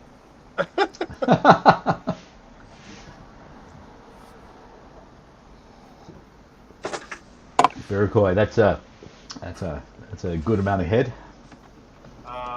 Yeah, it was a rough pour too, though. So Might have to let it Is sit that for a a bit. two-hearted? no, The shoots. Oh. Yes. Is that the fresh? Steven's Neck of the Woods. The last time we all talked, I know you were drinking some two-hearted that night. yeah, I spilled it on my laptop and it hasn't worked. So I remember that actually. You pretty much dumped a full beer on your computer, didn't you? oh yeah. Oh, it's He was trying to share. no wait a minute. It works. The keyboard's all messed up. Gnome says, "Why don't you just use the keyboard or use a wireless keyboard?" Right? Oh Yeah. With dongle. Yeah. Yeah, Perfect. would work fine, but that computer for some reason, that laptop, and it's a great little laptop. It was a cheapo. I bought it at Walmart. It really works great, believe it or not. It's a Ryzen 5 3500 processor. It's a good computer. It worked for what I was doing. Oh, Rogue Sasquatch. Won't recognize. There you go, Sparger. There's your rogue. Let me guess. Does that one have the new Canadian Sasquatch hops in it? How did you guess? Because Honestly- Canadian census. I have this love-hate thing with Rogue. I don't think their beer is really all that great. It's sort of like middle of the road. But I love the brewery. It's in an awesome location. It's a great place to visit. I just wish their beer was a little bit better. And it's fucking expensive. Here in Australia, their beers are stupid expensive. Yeah. You can looks get good, them from specialty shops, but wow, you're paying for a 500 ml can or equivalent in ounces, 18 to 20 something dollars easy. Wow. Yeah. It's not worth it, man. Not for a Rogue. No. I'd rather go to shoots like Iroquois just Yes. opened. Yeah, For 100%. sure. Only problem with the shoots, say the fresh, is by the time it comes over here, and it's usually by boat, it's 6 months past its brew date, and, or longer. Yeah. And they're a little bit stale. For sure. And I imagine it's probably not necessarily the hop content failing on it, but the actual it's the grain. Yeah. But the hops also, you can see, that the hop quality, like the taste of the hops, and it just disappears. I would have guessed that. I don't know. I've never really. I got a problem when I brew a beer. I'll go through a 5-gallon keg in a couple weeks. Well, you're probably brewing a delicious beer, man. And No. that's just. No, There's just a hole in it. Yeah. It's called the tap. I brew one style, Oh yeah. and if I don't have it on hand, I'm buying it, right? Yeah. But I brew one style, and everything else I buy. What's the style you make? What? Yeah. What's the style? I generally IPA. do IPAs. A hazy or just your like a American? No, just anything from like a Goose Island clone recipe that I have. Kick. I've been using a lot of Dhaka hops. About a pound of it, and I like it. It's not bad. Somebody put a video out recently. Oh, Clandestino or Clandestine. Oh, I like that guy. He's got good videos. Stuff is his content. I just told him that his experience with Dhaka was different than mine, and obviously the process is different too. So, but you can't expect the same result from a different process, right? And I don't know. I've just had really good luck with the Zaka, and I found a recipe that kind of works. I'll tell you, I got hooked on Azaka from Founders Brewing. They used to make an Azaka Pale Ale, and I thought it was their best beer. Nice. And they quit making it. Huh. You can't get it. Uh, And so I think we talked about this a couple times before. Adam makes beer. He knows those guys, right? And he was saying that was probably tethered to the guy that left Founders and he started his own brewery called Gray Line in Grand Rapids. So I don't know. I was watching Adam Makes Beer one time, and I on one of his live streams I asked him, "What are you gonna have that cat from Gray Line?" I'd have a couple questions for him if he had something to do with that Azaka Pale Ale. Did you get hurt, Founders. buddy? Did What? you get hurt? Shane, what are you drinking? It looks kind of muddy. Hobgoblin. Oh, okay. Granger, that's an expensive first aid kit. Boy, they went deep on that one, huh? Didn't cost me anything. My brother works for them. Oh, I was gonna say, Oh, anything that comes from Granger comes at a premium. Oh yeah, Well, are you still working your day job, Shane? of course. Yeah, so he's in the healthcare industry, so He's in the I got some gauze and a duct tape. That's my first aid kit. Oh man. Classic. Yeah, I was telling Bruce, I've been watching this. I just finished watching this documentary on like American that go over to Syria to fight ISIS. Like they volunteer. They're not paid to do it or anything. They have to come up with their own gear and they have to pay their own way. And they also followed some like first responders like that went over there, like because they can't find anybody. Like they need people to help with all those victims that are the car bombings and stuff. And can you imagine like they can't get doctors because doctors aren't going to go over there. So you got nurses and whatnot that are basically doctors over there. NBC, Shane, NBC. His phone's gonna die. Be good, gents. NBC. All right, Beer Quarry. Have a cheers, good. Beer Peace, Beer Claw. The balloons every time. It's funny because he made a point of telling me that because I guess where he lives in a he's in southern Illinois, and what do you call it, like the municipality or whatever? It's called Beerquoy, so that's why his name is Beerquoy Nation or whatever. But everybody pronounces it Beerquaw, and he's like, "No, I'm from Beerquoy," and I'm like, "Okay," but it looks like Beerquaw to me. Well, I thought it was because the Iroquois, I think, are a native group in Canada, Eastern Canada.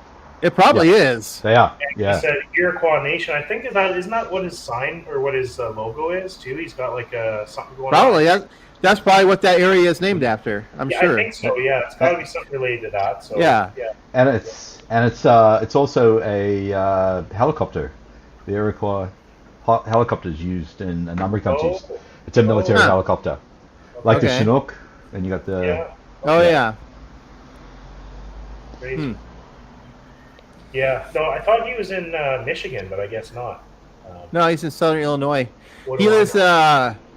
in the middle of nowhere, and I guess I've never heard this before, but apparently all these farms that are in the area have like a beer or two on tap in their farms, and people just go to the farms and they buy beer from these different farms. That's cool. Like instead of going to a bar, you go to someone's farm. Sounds good to me. Sounds like It does pretty sound kinda cool. Yeah, for sure. Just got a text message from my wife saying you should tidy up the shelves behind you. I sent her the link of the stream, and she was like, "Oh, That means we have what happened? We lost Shane again. Shane's gone." That means we have a lady watching the stream. You know, CH is gonna be so sad because he's always saying that there's never women watching his stream. I've had at least 2 that I know of.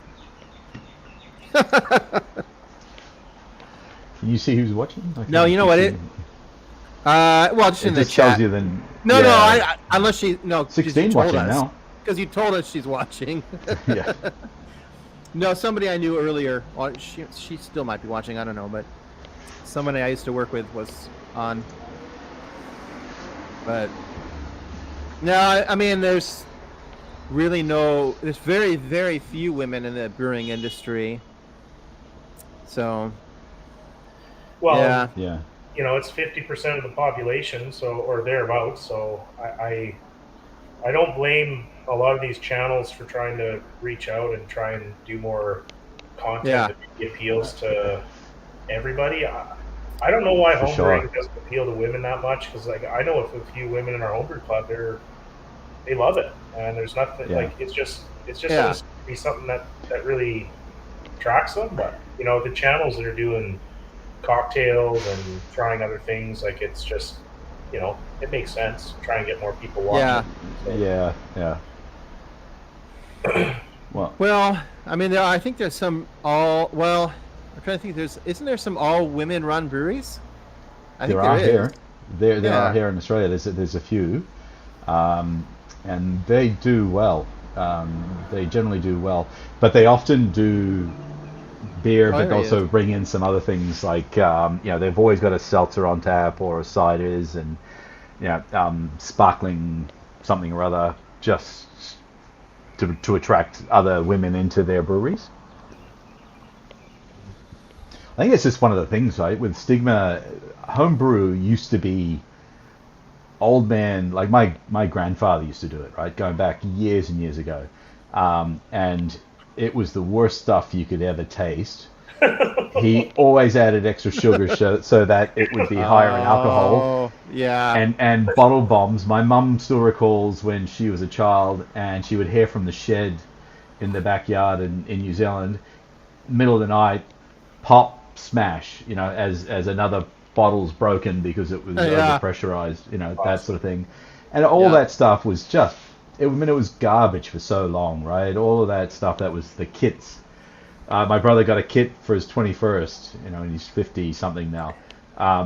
And we had it, and all of us was, yeah. It just wasn't great. And I think there's still a stigma, unfortunately, associated with home brewing.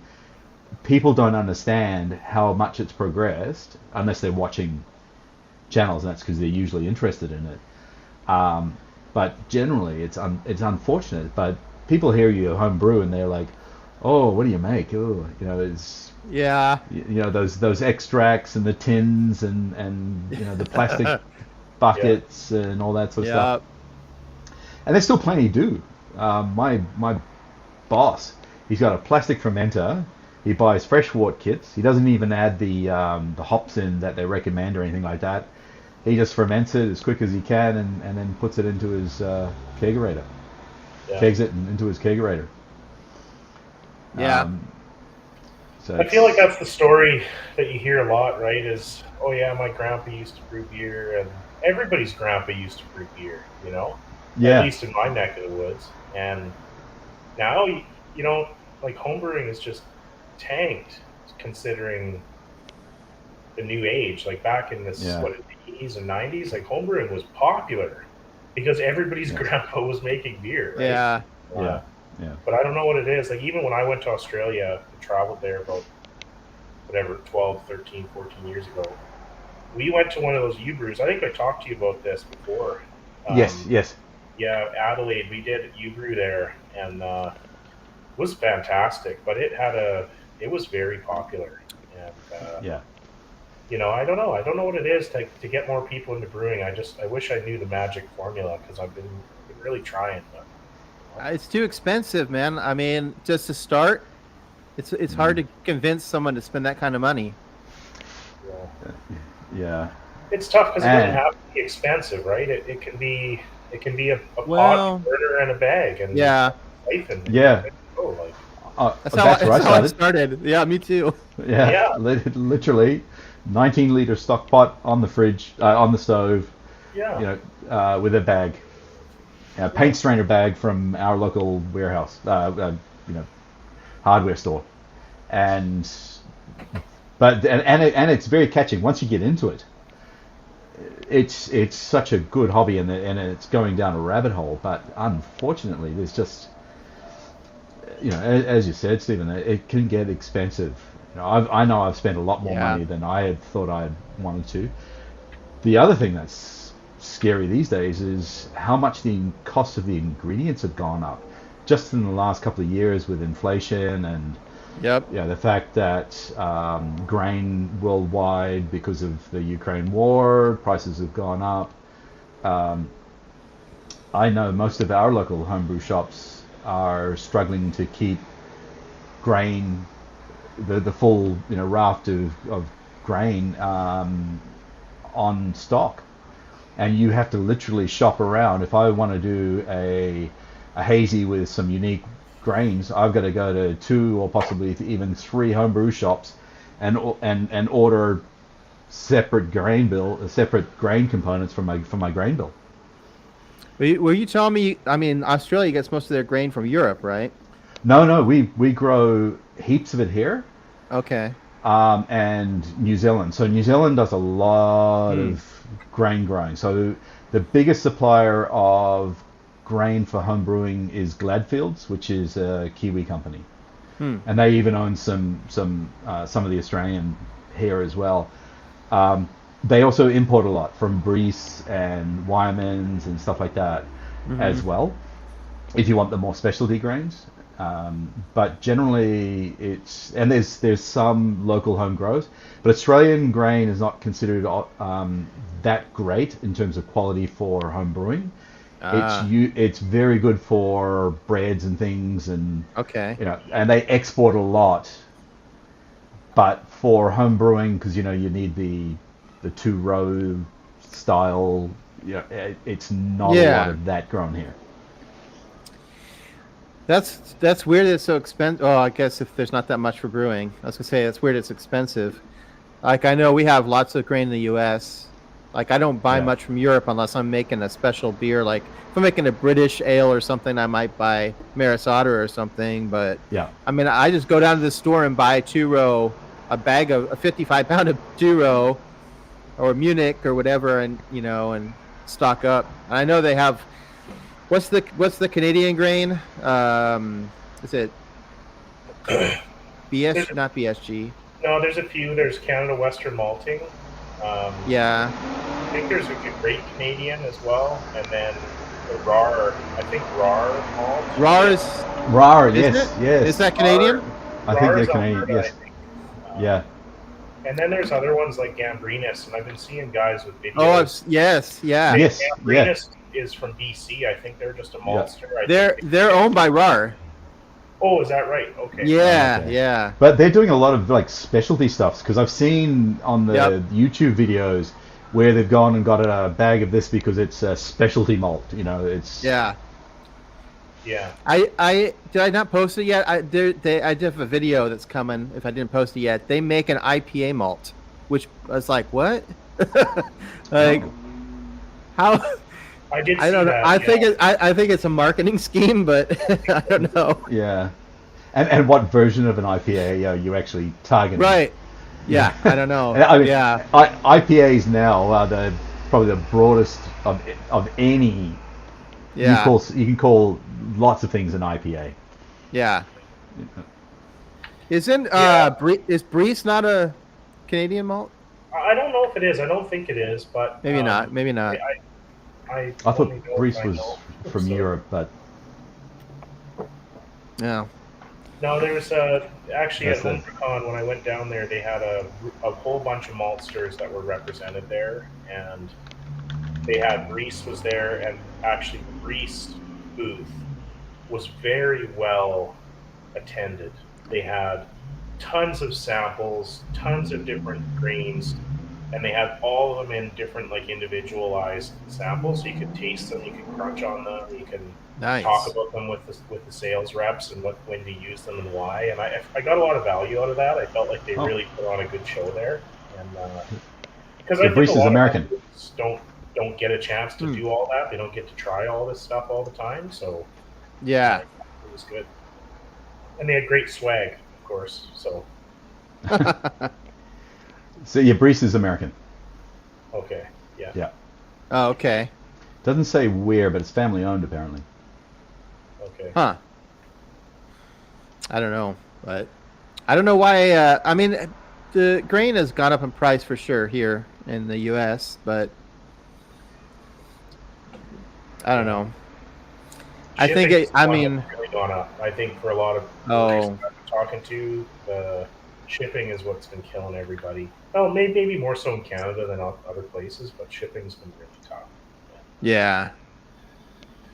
I mean, I don't have. I have specialty grains shipped, but I mean, my base malts and stuff. I just pick it up locally. Yeah. Mm. I get irritated to pick it up at the homebrew store because it's the way they have it organized is very confusing. There's just like bins of stuff all over the place, and when there's more than one person trying to like get what they want, then there's only one scale to use, and it just becomes a huge hassle. One scale and one Yeah, grinder. one scoop, one grinder. Yeah, yeah. Yeah, Maybe that was quickly for me something that was almost a mandatory upgrade. Was as soon as I started all grain brewing, I was like, I need a mill. Because like the homebrew shop had a mill, but it was just like a over top bucket kind of thing, and it was just when the guy had time. I was just like, you know what, I'm just going to get a mill because then I can just buy grains in bulk, and then mill them whenever I feel like it. And they weren't actually. I started with a Victoria mill that my brother lent me. Actually, he's in the chat, Shane. There, that's my brother. He lent me this Victoria mill, and it was so small and it had no capacity, but it worked and it ground. It gave me a good crush, and I started using that one, and it was great. And soon after, I got the barley crusher, and I really like it. It's just a roller mill. It's good. So yeah. Because I live in an apartment, it's out for me. Unfortunately, I've got nowhere I could, comfortably and not annoy people with the amount of dust that gets kicked up milling your own grains. But that is on the horizon. That's where I'd love to be able to go buy 25 kilo bags of grain and then be able to mill. I always have to ask, please double mill. When you're doing that brewing the basket stuff, you want it to be crushed well, and a lot of them don't, which is really, really frustrating. Yeah, and where efficiency goes down, all sorts. You're using handful after handful of rice hulls and stuff, trying to. The nice part about having one of those over top of the bucket mills is there is no real mess. The crush is all the powder is going right into the bucket, and you don't really have any powder that's kind of entered the room. It all kind of okay. stays somewhat confined. And What? so for a guy brewing in a small space, it works really good. Where you start getting the dust is when you mash in and you start, pouring the grain into the mash tun, and or if you're going to double crush, then you got to take that grist and you got to put it all back through again. Yes. And Yeah. so that's when it starts to kind of get messy. But yeah, the nice part of these over top of the bucket grain mills is you can keep most of it. Well, if you got, your own mill, you can set it to how you want and as narrow as you want. So yeah.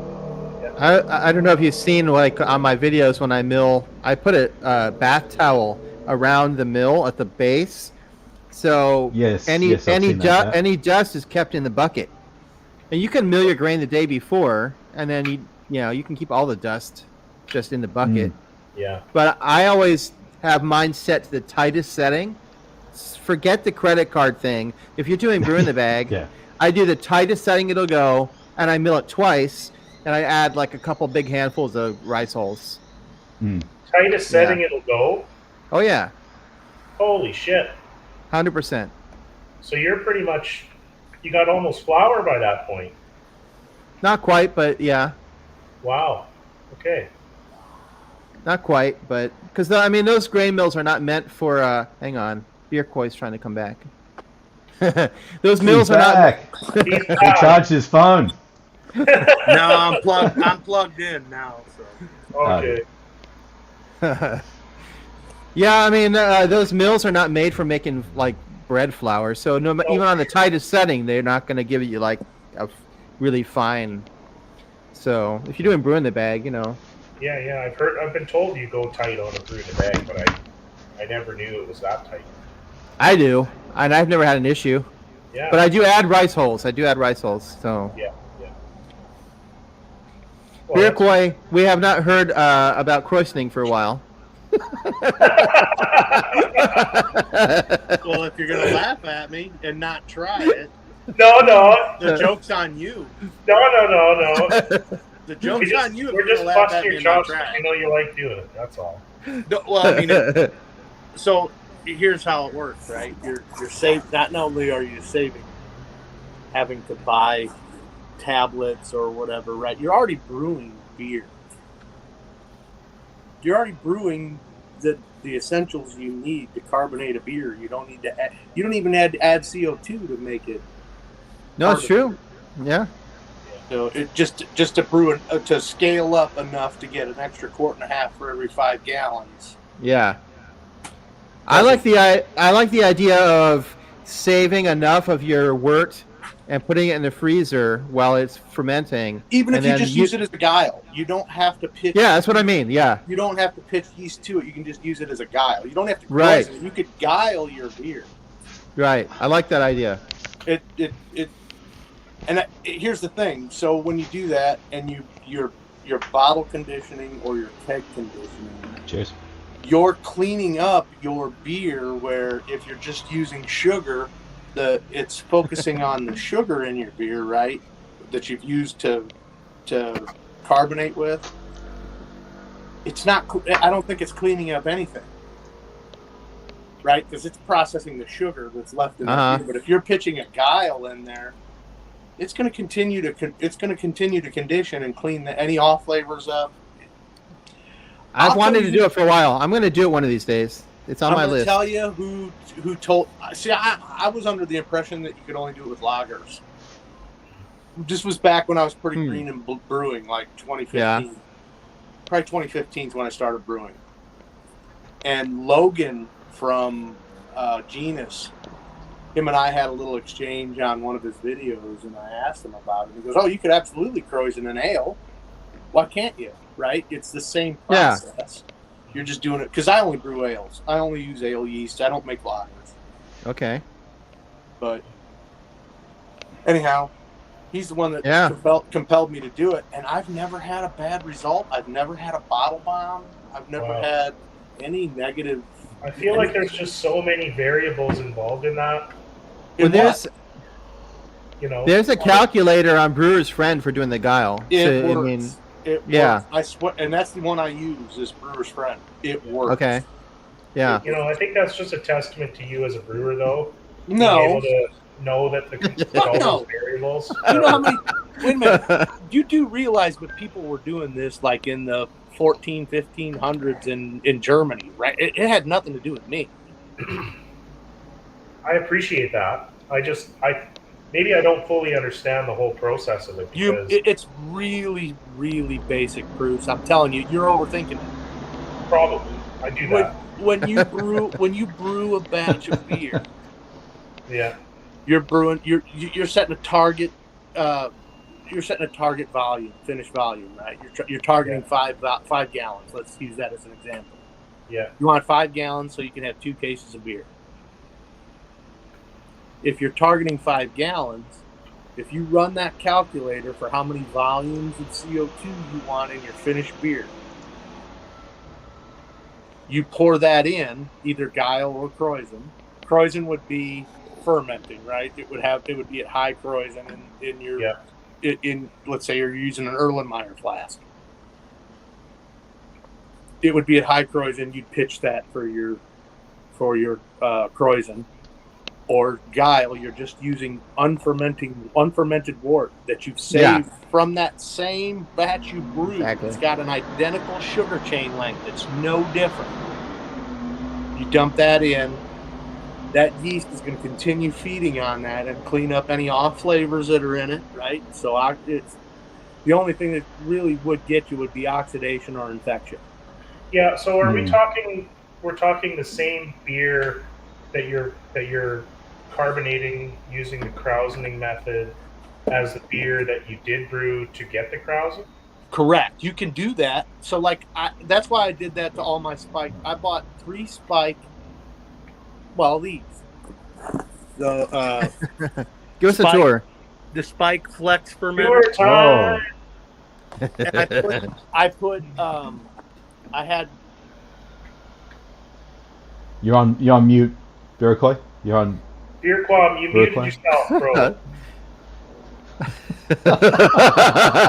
It's those fat thumbs. There He's we go. back. Let's just say these dick skinners are too big to use a phone. So Hey. sorry. Anyhow, so the Spike Flex fermenter, I got 3 of them. I had all of those.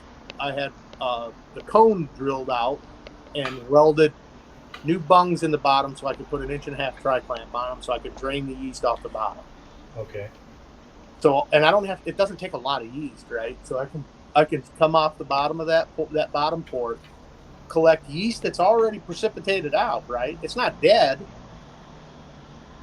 And I can pitch that to the Kreuzen or Guile that I've saved and make that active again, right? With an Erlenmeyer flask I've got the Maelstrom stir plate. Yeah. Oh yeah. Does that heat as Build well? a brewer. Maelstrom. Yeah. That heats as well as stirs? No, I don't think so. I Okay. don't think it heats. Oh. It's just a brand stir plate. Because some do heat and stir to keep it at a consistent temperature. All it does is keep it active. Okay, yeah.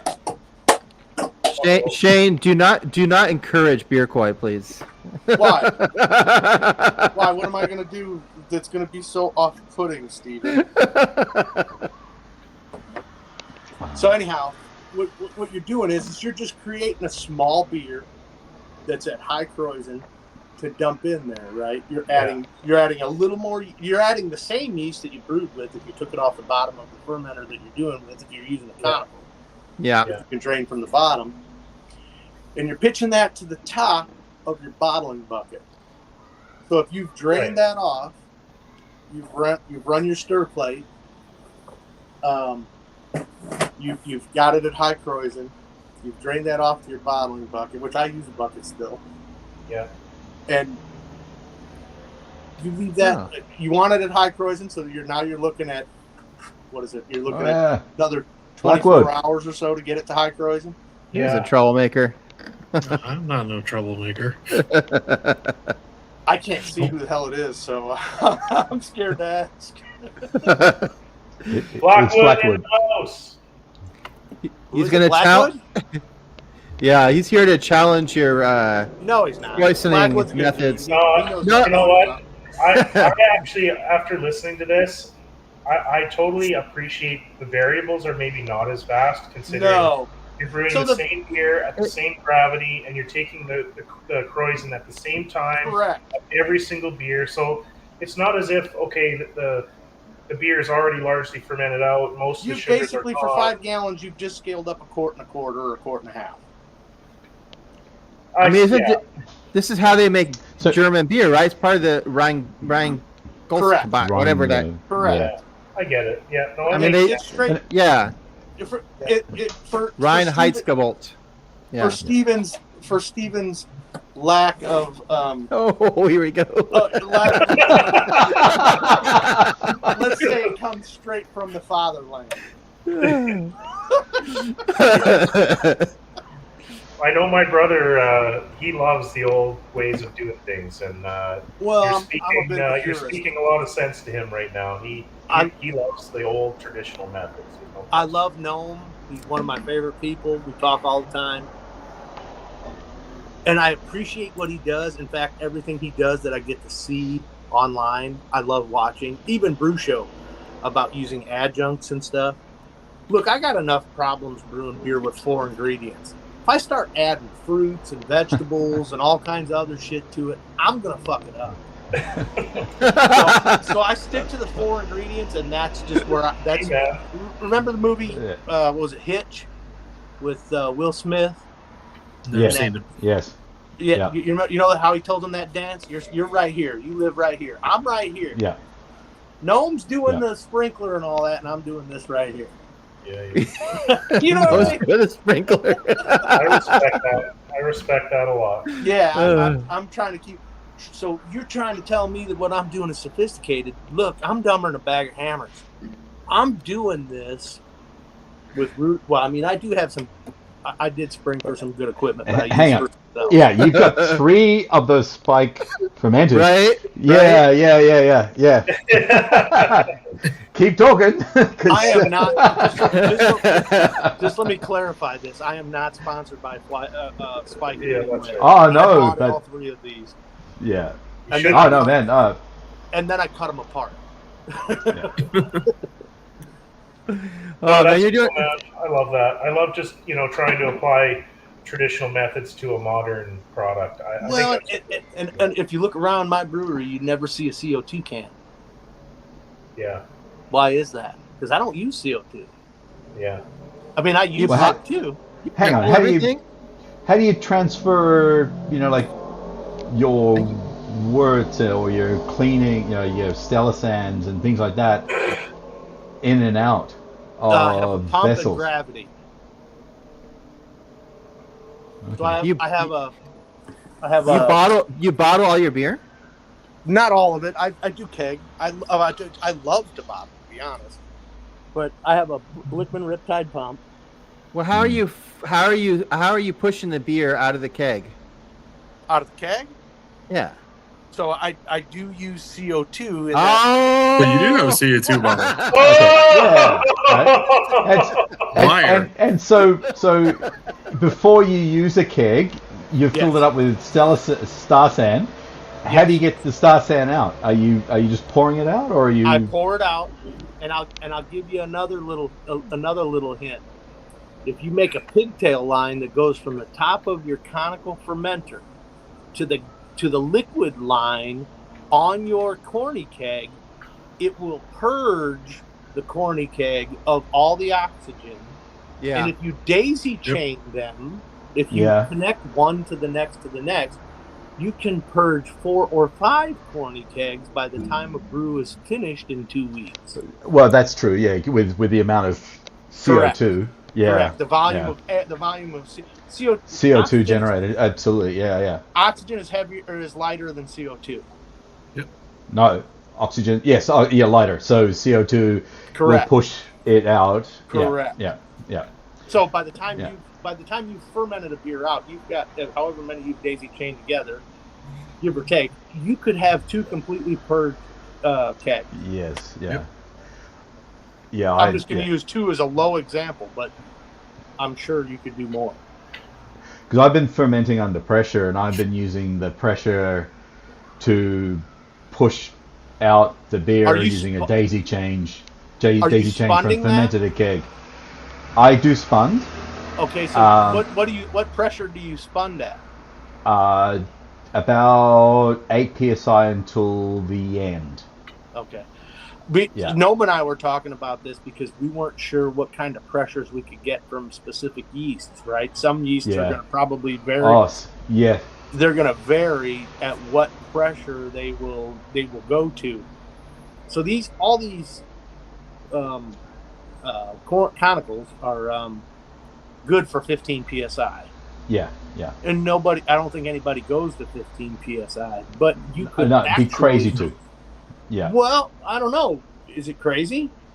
Well, because aren't we think trying to you could- replicate what's happening in a very large commercial fermenter naturally? And even if you've got 300 liters or that sort of thing, the pressure at the bottom is still only going to be around 8 to 10 psi. If you're going to ferment higher than that, that's going to affect your yeast, surely. Okay, so this is what Noam and I were talking about, because let's face it, homebrewing's never going to get cheaper.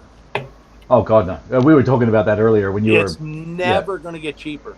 So if you had a conical fermenter that you could pressurize, right, and you could ferment under pressure, and you could run a daisy chain line from your fermenter to your keg, then you could purge that keg and then pressurize that keg with CO2 up to 15 psi. Yeah. How much psi do you need to push out a keg? Don't we only use around? Not very much. We only use 12 psi to carbonate 12. it. Yeah. You need like 2 psi to 12 to carbonate and 12 to serve. Yeah. So you're at an advantage, right? Because you have 3 psi if you're only going to 15. Yeah. Which I think they use 15 as a like my man from Kyle from Clawhammer said they've put us on their new keg that they can ferment in. They've talked that they're only going to say you should only go to 15 psi, but it could handle more. They did that one demonstration video and I was tickled about it. It's like, holy shit. Yeah. They could put I forget what it was. It was a lot. I want to say it was like 40 psi and it still had no issues, right? Yeah. But what I'm saying is why would you need to buy CO2 if you're making it? You're right, man. Yeah. Right? Right. We're not thinking. We're thinking of the materials that we bought to brew beer with, but we're not thinking about the capacities and the capabilities of the materials that we have to brew beer with. Because we could actually, and we wouldn't have to buy CO2. We're making it. Yeah, but the problem with that is that the majority of CO2 that we buy is under pressure, and you often need pressure, right? Lots of pressure. And if you're harvesting CO2, it's hard to pressurize it without having specific equipment to do so. Right. And it's the pressure that you miss. I'm going to disagree with you. Have you ever frozen a vessel? What type of vessel? Any vessel. Have you ever frozen one? You guys don't get snow in Australia, do you? Oh yeah, there's definitely snow, and I grew up in Calgary, so yeah. So I don't know if I'm not trying to. I've got a light behind me, and it looks like I can't see real well. I'm visually impaired, believe it or not. But anyhow, I believe it. No, serious. I don't know who said I believe Jesus. it. But I had a stroke in 2012, so I don't have good time. Anyhow, if you've frozen a vessel, you know that it condenses. Well, right? Of course, yes. Yeah, absolutely. So we all have kegerators or keezers, right? And if you take the kegs and you put them in a cold environment, they'll hold more volume than they will in a hot environment. Yeah, I could. So if you had empty kegs in a kegerator or in a keezer, that was Yeah. set to 35 degrees, you'll be able to fit more CO2 in that keg than you will in a keg that's sitting out at 60 degrees.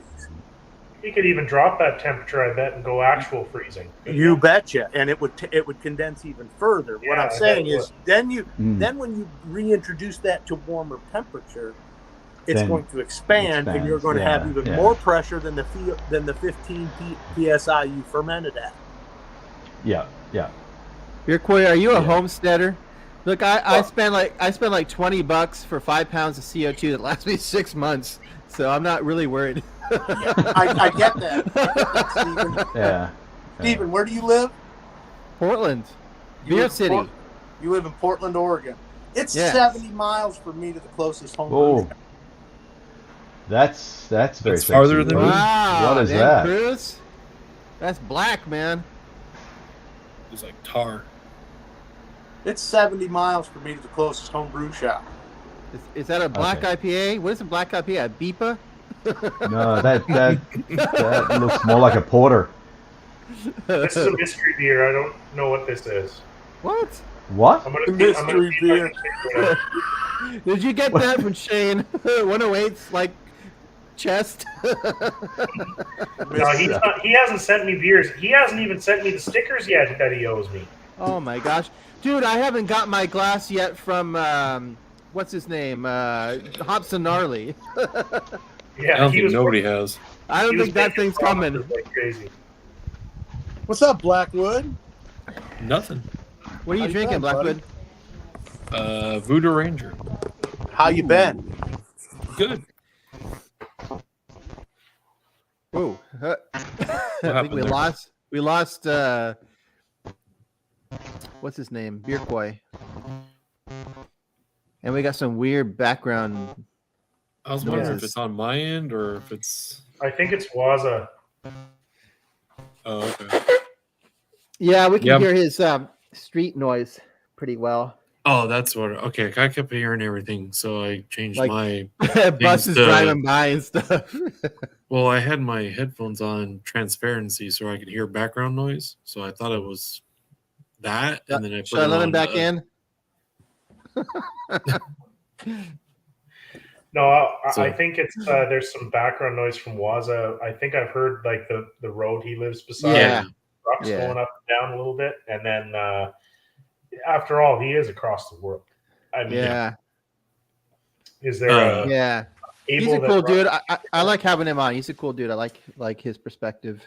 Yeah. Hey, Waza, how do we get your internet to us? Was there cable on the sea floor that brings it here, or what? How does it work? Yeah, there is. He's on Oh, mute. I think he's muted. Waza, I you're didn't mute muted. him. I He's didn't mute muted. him.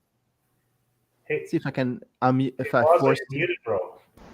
There you go. Sorry. There you go. Yes, sorry. I'm back. Yeah, there's so on the east coast of Australia, there's 3 massive undersea cables that go to 3 different locations. Singapore,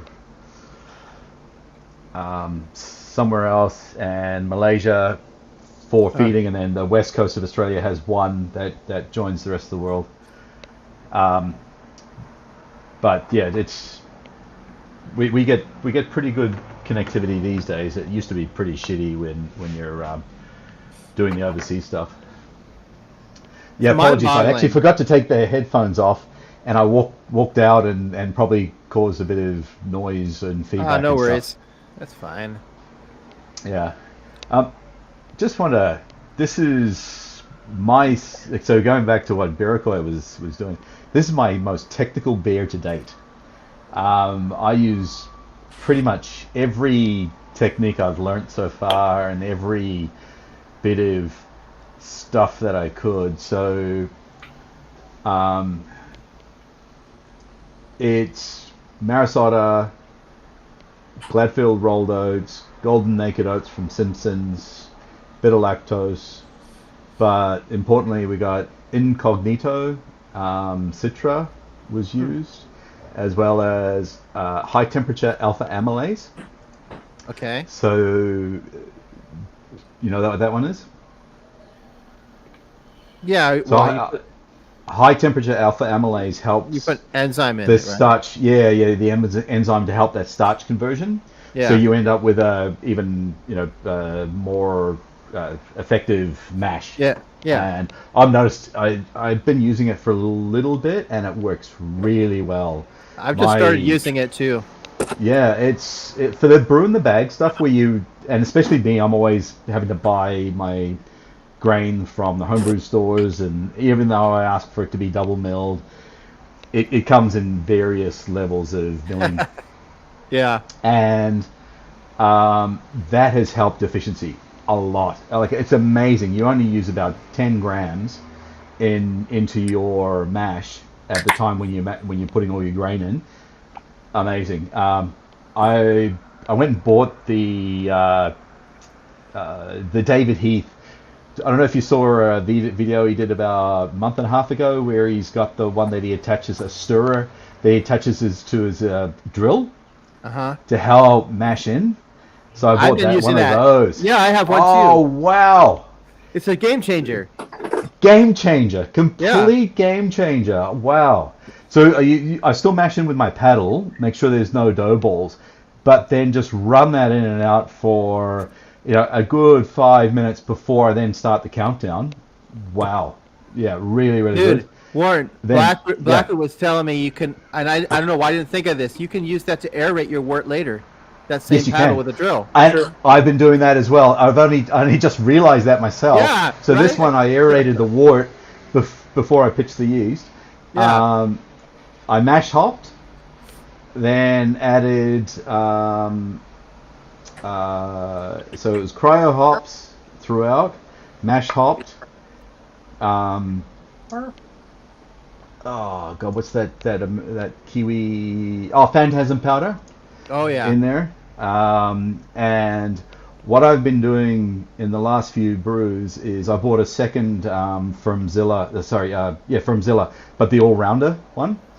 And when I hop this to my second end of fermentation hop, I take the beer off the Firmzilla, so I take it off the yeast into a clean vessel, add my hops, and then I've been hopping at about 12 degrees Celsius for 2 days, and then take it down to 2 degrees for a cold crash. The taste on this thing is absolutely amazing. I really, really, really happy. I had one of my best mates came over and tried it, and he goes, "That's as good as anything he's ever had from any commercial brewery in Australia." And I was very, very happy to hear that, because I know he wouldn't bullshit, and he's very experienced craft beer wanker like myself. Congrats, dude. Way to go. Yeah. Is it what you wanted? Is it what you set out to brew? It is. And actually, it's funny because it turned out better than what I was hoping it might. To me, if a beer turns out as I intended or better, then it's a success. If it didn't, well, you get back to the drawing board and you try and get it figured out, right? Because I'd spent about like the last 10 brews just tweaking things and experimenting with different things. Nice. And I thought, okay, I'll bring it all together with this one. And so it's an 8% hazy IPA. Yeah, and you buy that in the store for $20 a 4-pack. Like, if it was brewed at a brewery, like I was at the liquor store the other day, and I was like, I'm buying a 6-pack of 355 ml cans for $18, and the beer is like just okay, yeah. Whereas I could brew that at home for $1 a beer, and maybe better quality, certainly better quality. Like, it's a no-brainer. Well, this was probably about 110 Aussie dollars for ingredients, not including time and all that. Just ingredients. Yeah, it's beer, you're right. Lots of things going on in that beer. Oh yeah, like Phantasm powder is not cheap. Yeah. The cryo hops are not cheap. But yeah, I in the end, it was absolutely worth it. It just nice. Yeah. Send me some. I only keg, but I do want to get a cannulator at some point. Oh yeah. I want a can and then be able to send it to friends and family. Yeah. Yeah. I've wanted those, but man, it's like here it's like $400 at least, maybe more. Yeah. I mean, The they're October, so I expensive. think, is the better of instead of the cannular. I think the October is the better one. Okay. I can't justify the cost. Yeah. I got mine Well- cheap, so The October seems to.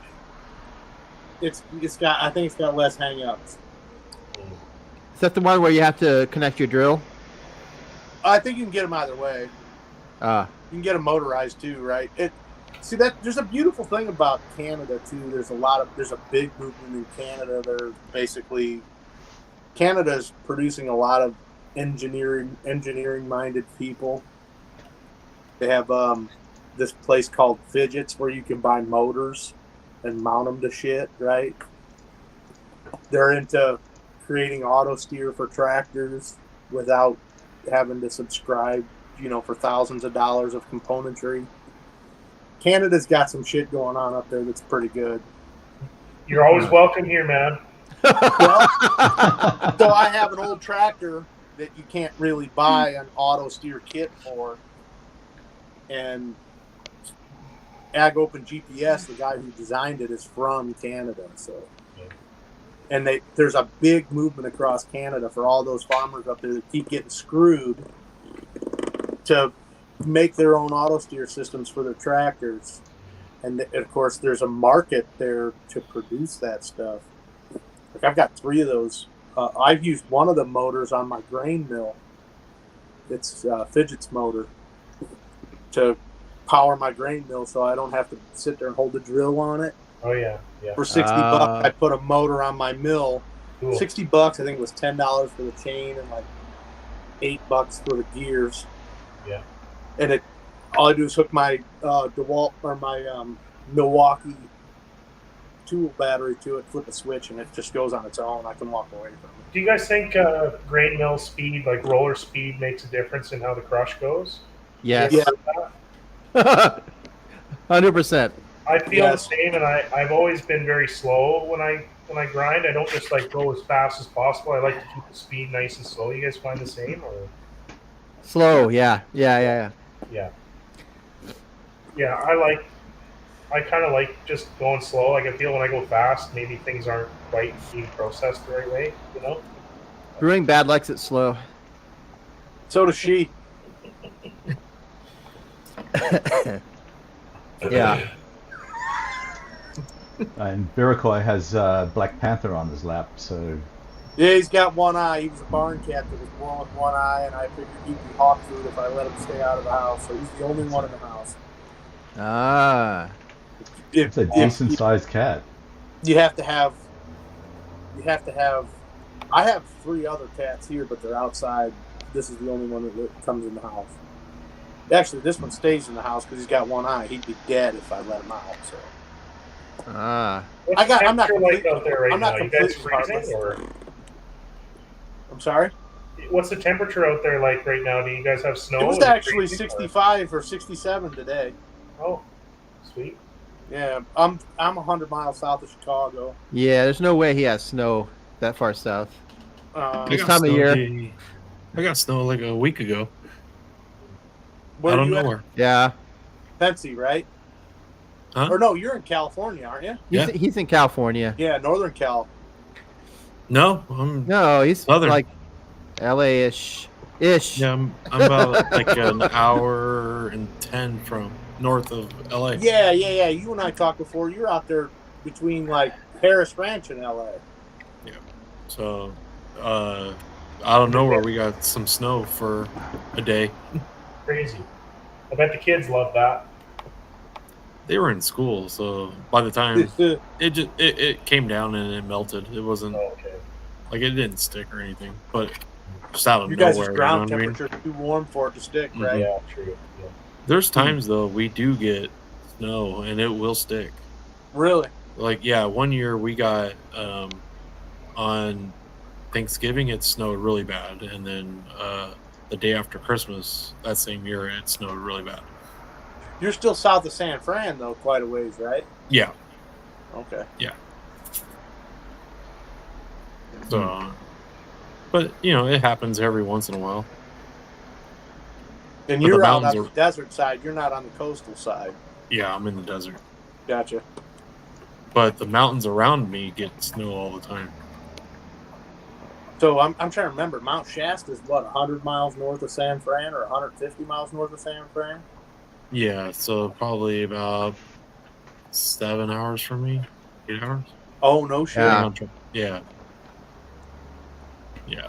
I haven't been Yeah, out there San- since '92, so it's been a long San- time. San Francisco is about 6 hours, depending on traffic. So we would leave. I lived in the San Fernando Valley out there, and I lived in Van Nuys, Canoga Park, and Sun Valley, and we would drive all the way up to 5, as far as Brush Prairie, Washington.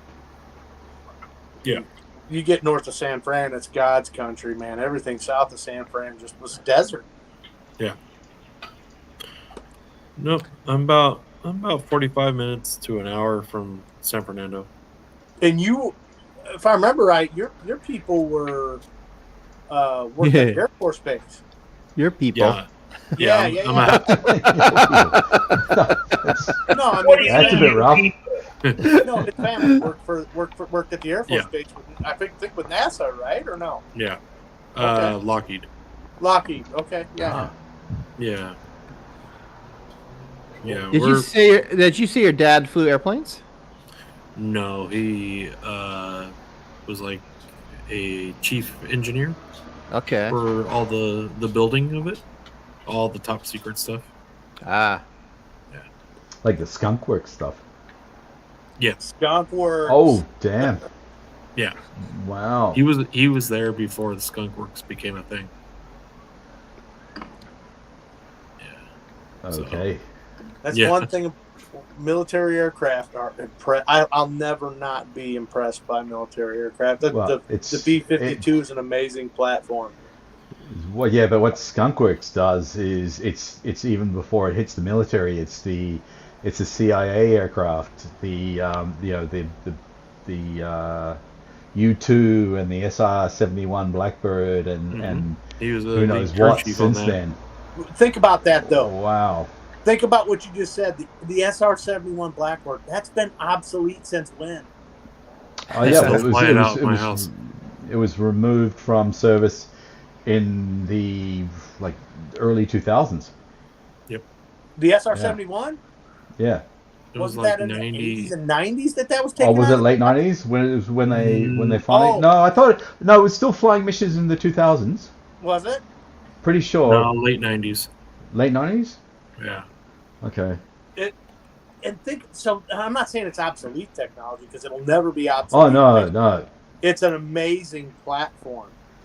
Yeah. But They still okay. fly it out here. That tells you Yeah. what the technology level has to be. Oh yeah, absolutely. You know, it's been 2 decades at least. They don't retire something because it's too good. Yeah. Yeah. Yeah. Oh yeah. Yeah. We have like the old film reels that for like the movie theaters. Yes. Yeah. The big of the F-117. Yes. The Snow Fighter. Yep. We have that. We have it here in the house. Wow. Probably not supposed to, but we have it. Early ones. Yeah, and I stumbled across they're a dated. YouTube They're video dated in the the other early day. '80s. Yeah. So you figure that technology for that plane was started in the probably late '70s, early '80s, Yeah. Definitely was. and it didn't get released until 2000. Almost. Are you familiar Or with? no, late '90s. Are you familiar with Yeah. Project Paperclip? What? There's some bullshit coming here.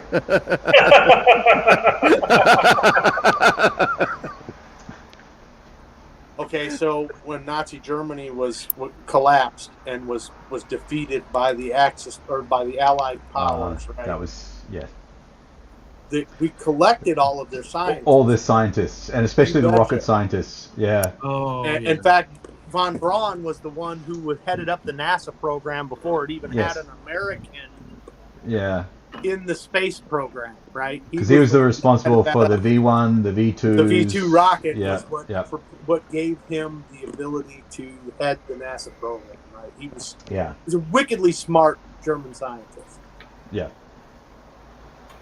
What yeah, the reason I asked that was because, like, the technology these guys had and the wisdom that they had, our stealth bomber was basically designed off of a drawing and a set of plans to build one that Germany had. It had no rudder, no nothing. It was just a flat wing that was radar resistant, and we built it. They never built it, but we did. And that's the B-2 bomber. yeah. You know, the reason the F-117 looks the way it does is because computer power could not make the rounded curves to have the same effect in terms of radar signature as we have now. And that's why it's got all those angular curves, is to bounce radar away and stuff like that. Yeah, Because that was, a little more... as you said, Blackwood, that was in the... That's a 70s design. Yeah. Because when it was first used was Gulf War One. Yeah, but I mean, you really think about it, like, you see the technology in that plane, and it's already being designed and whatever in the early 80s or whatever, and it didn't come out until mid 90s or whatever it was. It was early 90s. Gulf War One. Yeah. It wasn't made public. Yeah. Yeah. They had it. Yeah. It wasn't made public. Yeah, that's what I'm saying. But I mean, you think about it though. I mean, when it came out, it was revolutionary. Sure. Oh, you know, absolutely. to public eye. Yeah. Yeah. Yeah. That especially with the fighter planes that people grew up with. It was like F-116. The F-116s and all those different style planes. But this one was completely different design and. F-14 Tomcat, that was a great plane. The F-16 Fighting Falcon. F-16 Eagle was a great plane of the 80s. F-18s, F-18s. Yeah, all those planes were great planes, and then this one came out, and it's smaller and shaped way different. So the F-117 had a lot of squared off angles on it, right? Yeah. Mm-hmm. But if you look at the B-2, it's rounded and smooth like a Corvette. Yeah. It's real sexy looking, right? There's a difference between the two, but they still have the same radar properties, right? They absorb radar. They don't show up with a big cross section. It's an interesting but that tells you that what. We're just now learning about the F-22 and the F-35. Yep. The F-22 Raptor and the F-35, they've got a variable that's for vertical takeoff. Yeah. That stuff's what we're learning about, right? But that doesn't mean that that's the best that they have. That's just what they're mass producing. Yeah. I wish I could show you the. You got drunk and stopped talking beer. Yeah. I didn't catch that. Hey, we went down the Skunk Works rabbit hole. Well, it's not. Aviation and engineering are both. Look, I only have a 9th grade education, but aviation and engineering are two things that I've always been very enamored by. Yeah, same for me. I've got a family member who works for Lockheed, a good mate who's on the F-35 program here in Australia. So they're very, very interested in all that sort of stuff. Yeah. Sure. Yeah, the F-35 seems to be which one of them is not a Lockheed plane? The F-22 or the F-35? The 22. One of them's a Lockheed. F-35. F-35. One of them the 35, because that's a multinational. Mm-hmm. They're getting it from all over the world. What? One's a Lockheed. One's a Northrop Grumman. Yeah, Northrop Grumman is the 22. F-22. No, the other way around. So the F-35 is the Northrop Grumman, and the Lockheed is the F-22. Yeah. I'm pretty sure. Well, here's one thing I know, and that is if Iroquois brews the same beer over and over and over again, it must be a fucking delicious beer, and I need you to send me some. And Yeah, you should right? send it to all of us so we can I have want a to Yeah. taste this 'cause- beer that you brew over and Yeah. over and over again. It must be fucking delicious. No, Yeah. I tinker with the recipe. I tinker with the same base recipe, right? I play with hops. Yeah. I stumbled on a guy on a brewer's friend many years ago who came up with a Goose Island IPA clone recipe, and I tried it and I was like amazed by it. And actually, it was the second or the third beer that I brewed, and it was really good. And so I just stuck with that recipe. Only I started modifying like percentages. Right, it came with he put it for 2 rows, so I started buying Maris Otter, and I keep a supply of Maris Otter on hand. A Crystal 40, Crystal 80, Carapils. I think there was a touch of Munich in it, and that was it. And then it was all hop additions after that, right?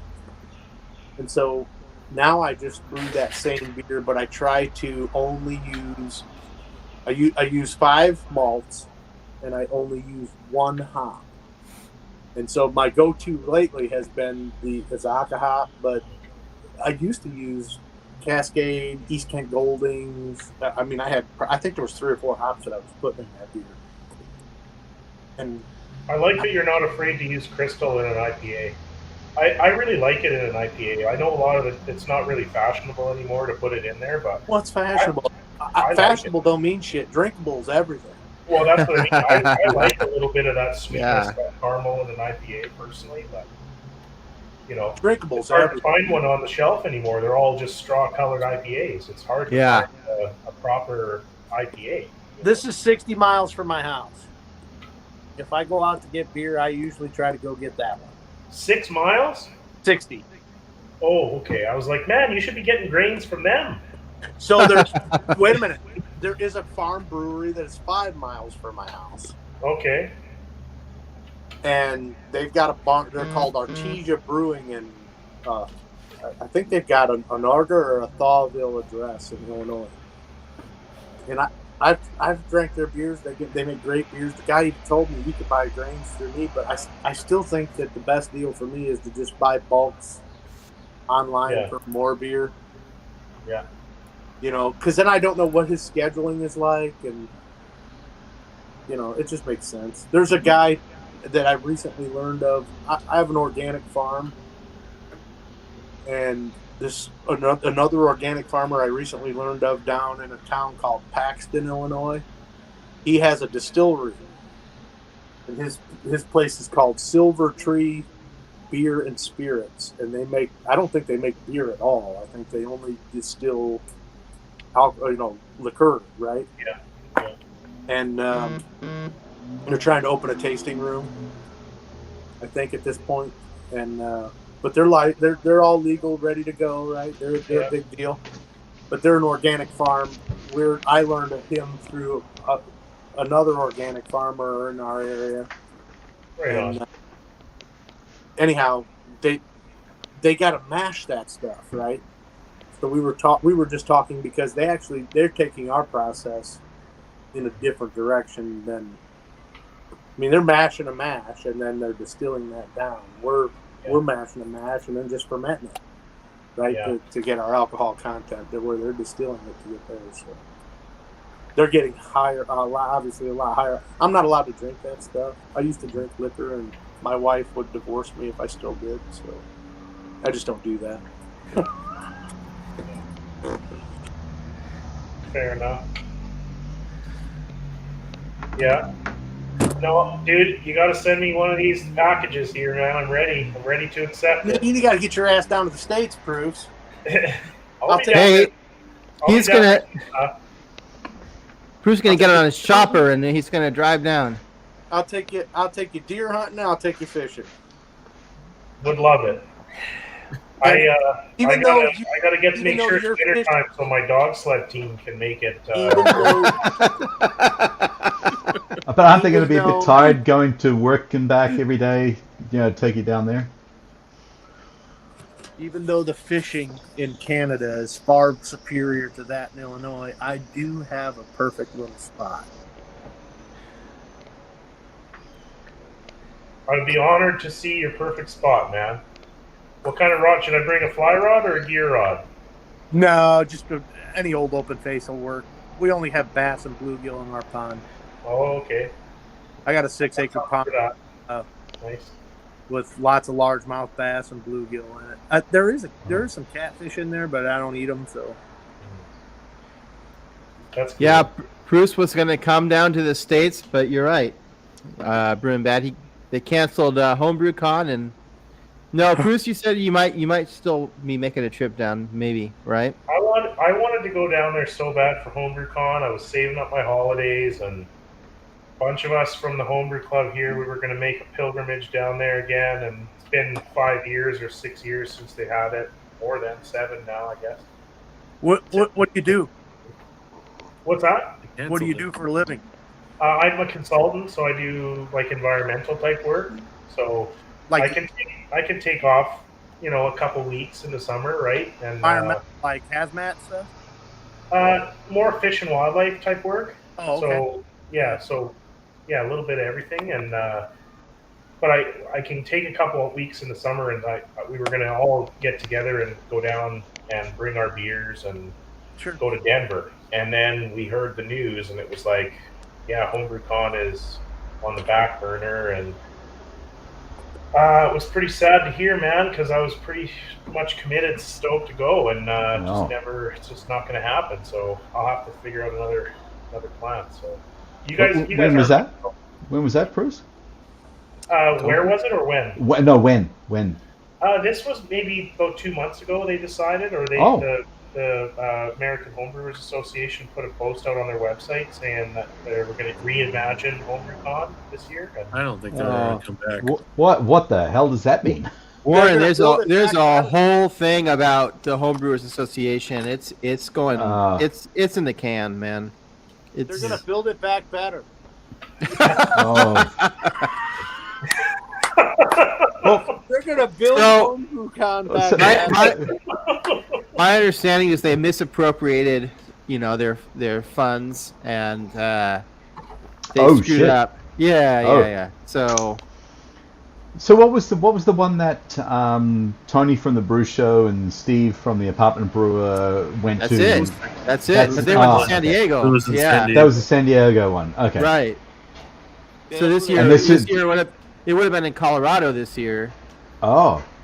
That's where they brewed that, or Steve and Trent brewed that wasn't imaginary beer, or I don't know what it was. Yeah, it was they both made some really weird beers, but It was it was something from a movie, if I remember right. yeah, it was like a Yes. mixture of a cider and a beer or something like Yeah. that. yes, that's right. Yeah, that's right. Oh, from Oh, that's from a Stephen movie or from a book or Stephen something. King novel or something It like might that. Yeah, be from yeah. the book. Well, they brewed they brewed the graph, right? The graph. Mm. Yes. That's Right. And The that- Graph, which is from the Towers books. Yeah, Stephen King. Yes. Yeah. And then I commented about it that they got the wrong beers because they did this spinny thing to pick the beer style, like a random beer style, and I told them they both got the worst possible style they could have. And then Trent said, "Well, I challenge you to make one." So I did, and it turned out really good, and that's what I sent to Dennis. And when he opened it on the live stream, it exploded on him.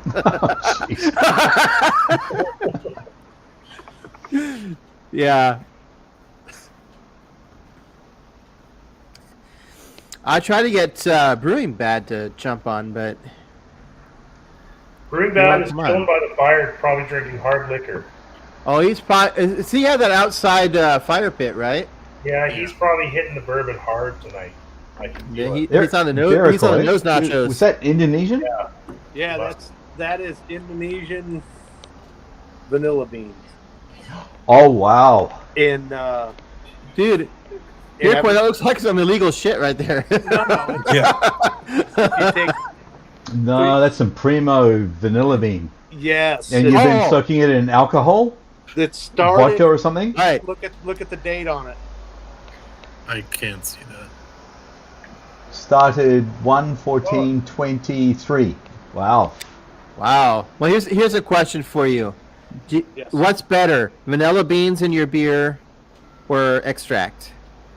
Well, I don't know. Vanilla This is I would never use vanilla extract because that's made from like raccoon anuses or something like that. Well, you can get pure vanilla extract. Yeah. This Yeah. is pure vanilla extract. I think this one is Everclear, and Woo. it's been soaking for a year, Wow. a year and 2 months, year and 3 months now in Everclear. That's patience. I use the vanilla bean, Steven. Wait, what? Use the vanilla bean, not the You extract. think? I've heard the opposite. I've heard the extract actually gives you better vanilla flavor. I don't know. I'm just saying. The bean, absolutely. If you get the raw beans, Yeah. slice it, Yeah. open it up, Yeah, then you gotta yeah. open Get the it. caviar out Yeah. of it. Yeah. You got So- the little pearls in there. Yeah. You get the Indonesian or the Madagascar beans. You're in. Yeah. Yeah. Yeah. Those are the ones you Yeah. want. I don't know if is there any other?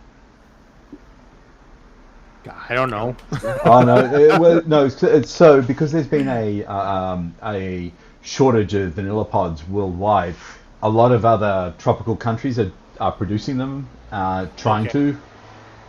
But those are the two classic places Yeah, to come. Madagascar yeah. and Indonesia. Madagascar first, but Indonesia's gone very, very well in that space. Yeah. Really, really well. Yeah. When my wife makes her own vanilla extract instead of buying it. When she learned, You would have to if you were homesteading. if you look, no, we're not homesteading. We just live in the country. Dude, take it from me. I'm in the same. I totally get it. So if I wanted to buy lumber, I'd have to go at least 20 miles. And then Or you go out the back and then cut down a tree and you mill it yourself. and wait a couple of years. now you're talking. So I have these interesting trees that are rot resistant that I want to make my deck out of. They're called black locust. So they're better than a cedar. Where a cedar doesn't rot, a black locust rots in longer time. So I have 70 acres of timbers with lots of black locust. Ideal. For making a deck or making siding for your house if you don't want it to deteriorate, yes. Hell yeah. Dude, you got a lot on the go over there at the house. Oh shit! You don't even know the half of it. I've got so much shit going on. My wife's got a honey-do list. It's a stack. It's good. Keeps a guy busy. Well, after my stroke, I could use some help because I don't get around so good. No doubt. What's that TV series where they have like they've lost all power and electricity and everything in the United States, and they can't like make babies, so they have like women that are basically like. Oh, my wife watched that. That reminds me of Not like that for some good. reason. What's that? So Yeah, that- yeah. I can't think of the name of it. Handmaid's Tale. Handmaid's Tale. That's where Handmaiden, Beer yes. Coy lives in Handmaid's Tale. Yeah. Now, But there's a reason why his wife can't make babies. Whoa, hey, I didn't say that. there's a reason why, and that's because she had a hysterectomy 2 years ago. Oh, there you go. No, I'm 52 years old. She's 47. Our kids have graduated. Our oldest two have graduated college. My youngest is 12 or 11. No, I just imagine you living on a homestead with no electricity, like, churning butter and I don't know, milking cows. What am I, like Weird Al Yankovic in an Amish paradise or what? Yeah, exactly. What we know is you got the nicest brewing system for 6 miles. Right. No, you should see that guy. You should see that guy at Artesia's setup. He's got a nice 3-barrel system down there. It's pretty slick. Nice. I was telling them before you came on how you were saying that you go to other farms to get beer. Oh, for sure. So That's crazy. So you're all home brewing. no, some of these are commercial operations on farms. Oh, There's if you can look them up online. They have websites. Emancipation Brewing is in Fairbury, Illinois. That's 25 miles from my house. Nice. Artesia Brewing is 5 miles from my house, and they're down in, I want to say they got a Thawville address. They make great beers. He made a smoked shagbark hickory beer that was amazing. I loved it. It was great. They make good beers down. I don't frequent there because it's $8 a pint, right? I can still buy this stuff for like, I don't know, $9 a 6-pack. Yeah. Or I can brew my own, right? Since I had the surgeries on my hands, I've been just buying it, but I can brew my own. Yeah. No, isn't having the farm brewery like everybody else?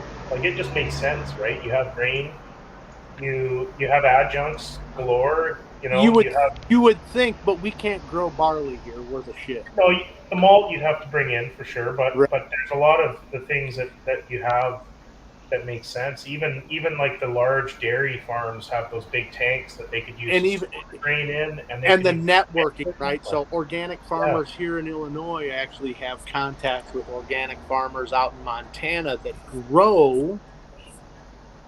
specifically grow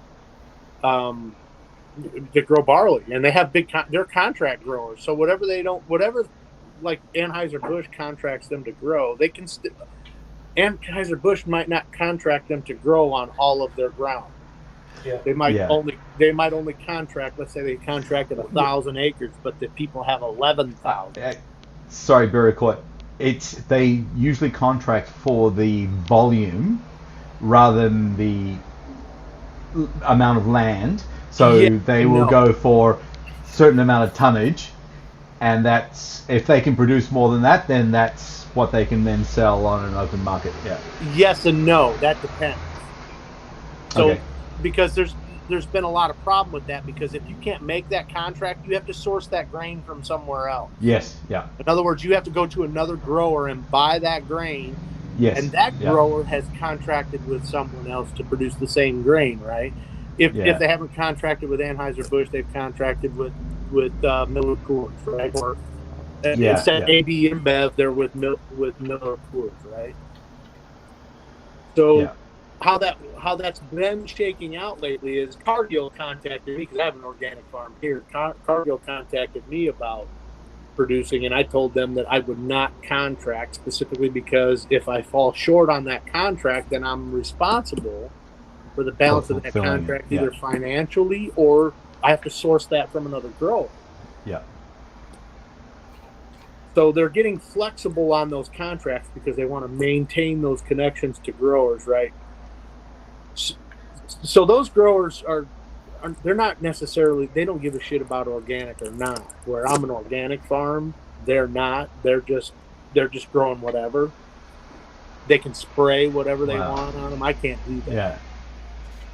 So they can put all kinds of petrochemicals on them. I can't do that. The only thing I can do is tillage. Yeah. So to produce what they want, I can't commit to a contract for that. But what I can do is I can grow everything that I can grow, and I can put it in my grain storage. And at the end of the year, if they want to contract with me for what I have in my storage, I can sell that to them. You understand what I'm saying? And they do, but here's the thing: I can't do that in this part of the world, because barley, like at least for those kind of grains, for brewing grain. You can't grow that here because it's not mold resistant. We get 38 inches of rain here, and in Montana, Idaho, Utah, they get 16, 18 inches of rain a year. You're not near Montana. Come on, You Idaho. You didn't listen to a word I said, did you? Yeah, no, that's in comparison. So Montana and Idaho and Utah gets around 16 to 18 inches of rain a year. I get 38. Ah, Yeah. So the barley heads here, if I was to grow barley, would mold, and I would be growing a product that would be worthless. yeah. So that's why when you see these big brewers like Budweiser in St. Louis or Coors in Boulder, Colorado, they're going to those growers that get and then they don't get the rain, so they got to flood irrigate out there. There's a lot of maintenance with that. Yeah. Where I don't have that because the rain falls from the sky out here. I don't know exactly what we get for rain, but I think we get something like 2 meters of rain around where I live, or just west of where I live. 2 meters, fuckload. So what's Isn't a meter? 3 feet, 3 point whatever feet, I guess. Yeah. So we Yeah, get about 3 1/3. plus feet of rain. Where So I you get live. a lot of rain. Well, Well, I we're- imagine Steven gets a lot of Well, rain. I was gonna say we're in the Pacific Northwest, Bruce. Yeah, that's right. We get a lot. Yeah. So, but most of those crops are dependent on, like, you guys can grow tropical shit, maybe not temperate wise, right? But because you have cool season out there. So when I was in the turf grass industry, we would get all of our seed from you guys out there in Oregon, Washington, specifically because that's where they grow turf grass seed. Kentucky bluegrass seed, the best Kentucky bluegrass seed came from out there. Because you guys have the rains where we don't have them. We got 38 inches for the entire year. Boy, how close are you to Decatur? Decatur is Yeah. probably 90 miles southwest of me. Okay. Our company just bought a plant there. Dairy plant? Yep. What would the name of the plant be? It wouldn't be Dean's, would it? Tillamook. Tillamook. That's who you work for. We bought a So, plant. but who did they buy? It was an old plant that wasn't. It was an ice cream plant or something that wasn't in use anymore. That we were converting into a cheese, dairy plant. Okay. Yeah. You don't Yeah. make cheeses, right? Oh yeah, we do. We make No, every I'm talking man. about- That's talking what about they're you known personally. for.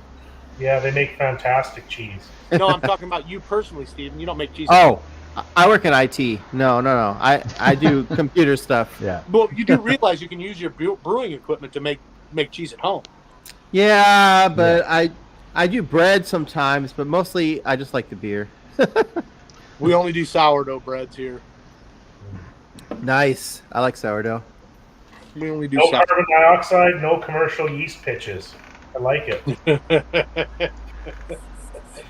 Just all natural, buddy. One of these Yep. times, I'm going to get my wife to pitch an SO4 into some sourdough and see what happens. No, God, no! Don't use SO4.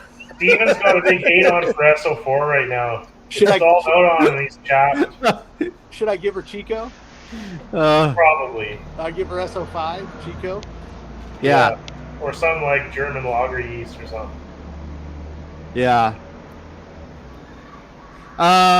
It's brewing bad. Tillamook does not make jerky. Just saying. That's a big thing with our company. So whenever someone gets hired, they say, like, what's your favorite Tillamook product? If they say jerky, they probably don't hire them because we don't make jerky. There's a company that is called Tillamook Smokery or something like that.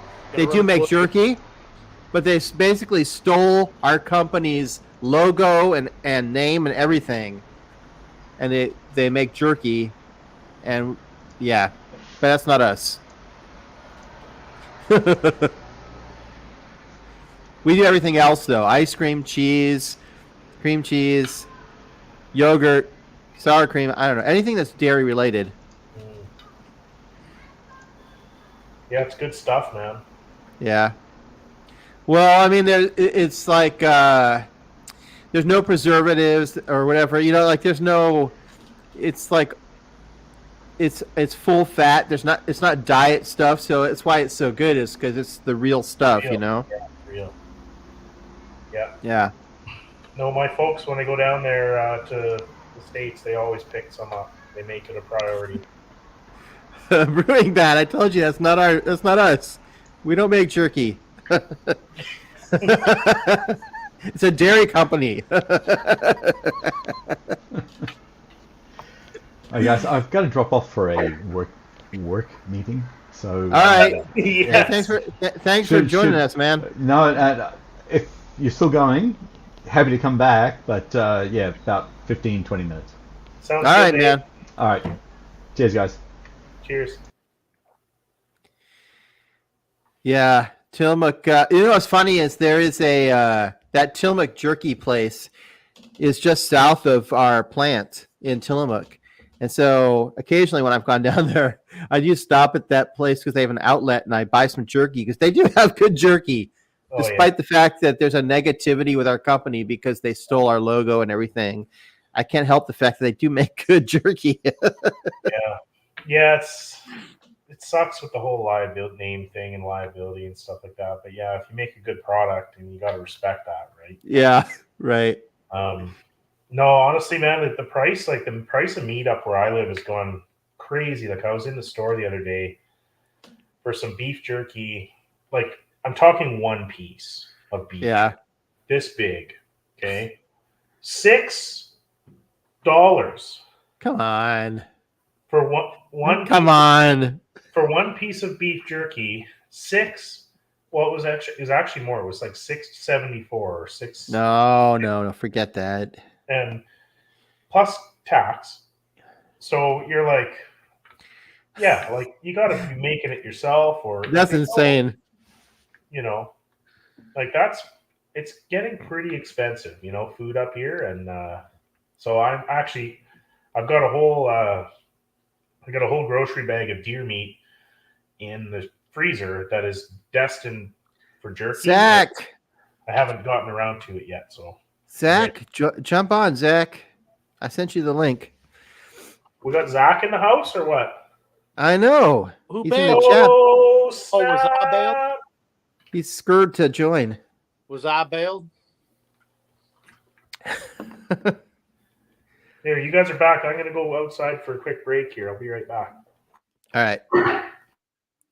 Yeah, I'm jealous because apparently they used to like when you did a tour of our Tillamook plant, you used to be able to actually like get ice cream as it was coming off of the actual like machine, and I guess it tasted different or something. I don't know, but I never got to try that because I think it was like I don't know if it's a health issue or something, but I don't think they do it anymore. What beer quad? What are you? What is that? Oh. That's what I have. That's exactly what I have. Oh, yeah, stainless. That's the only way to go, brother. Yep. That's the bomb.com right there. Exactly. I don't know that for this setup because it's so high with that Blickman brew stand. It just makes the best sense to use that and just whirl it around in there. See how he throws around those words like Blickman and SS Brewtech. I don't have Brewtech. Oh, I actually Spike. I have 3 Spike fermenters. Yeah. I have Northern Brewer Tallboy. That was my first kettle. I bought a brew gear from a guy that. There he is. I bought what's up? a brew gear from a guy that was just trying to get rid of it down in Champaign. He was a brewer and he like, I don't brew anymore. And it had the same stepped bottom as the Blickman, but I wasn't sure that the Blickman false bottom would fit in it. So I took a chance and bought a Blickman. It fit perfectly. So it's like nice. It's like a Blickman kettle, but ZP, what's happening, my man? What's going on?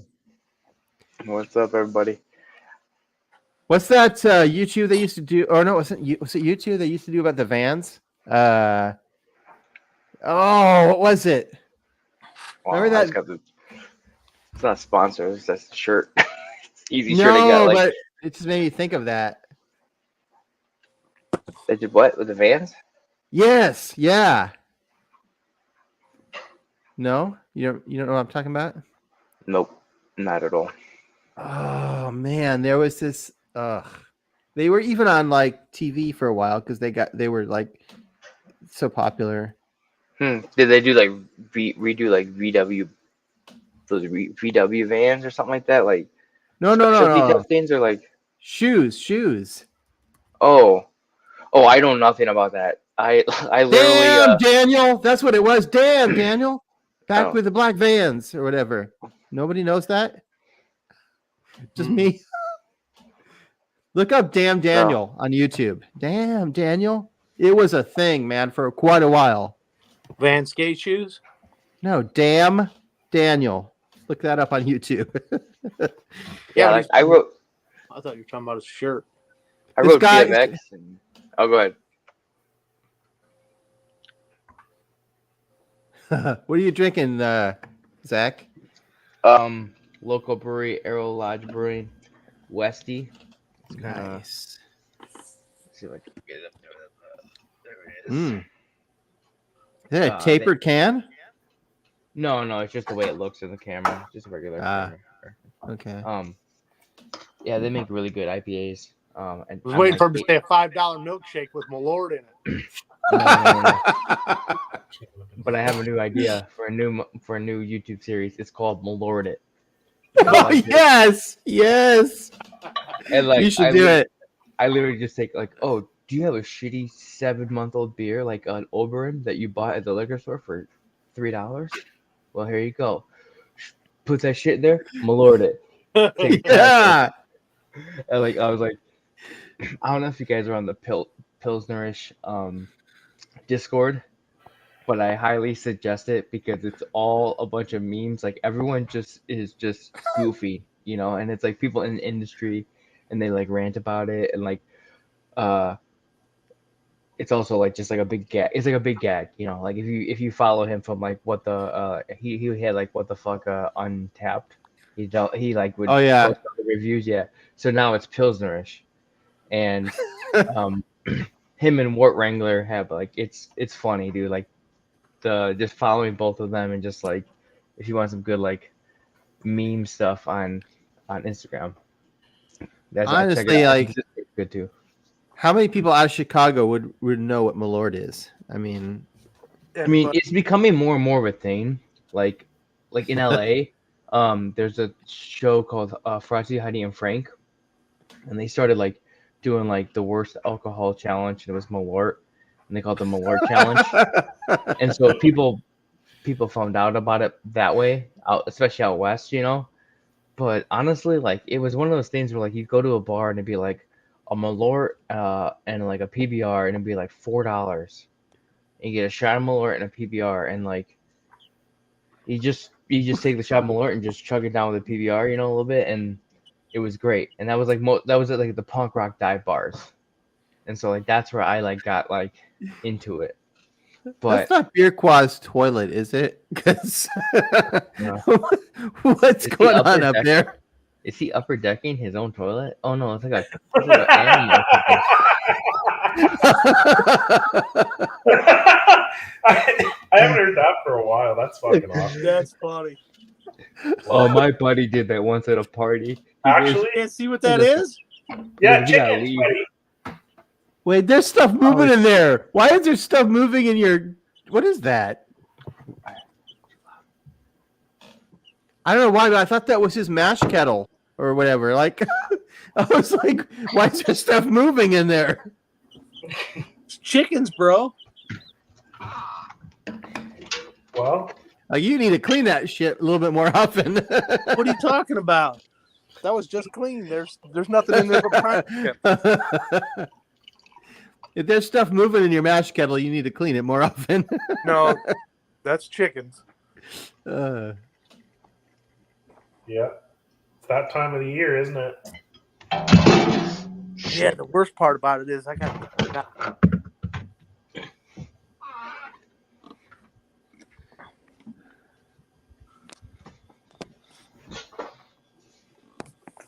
my red ale, my red lager.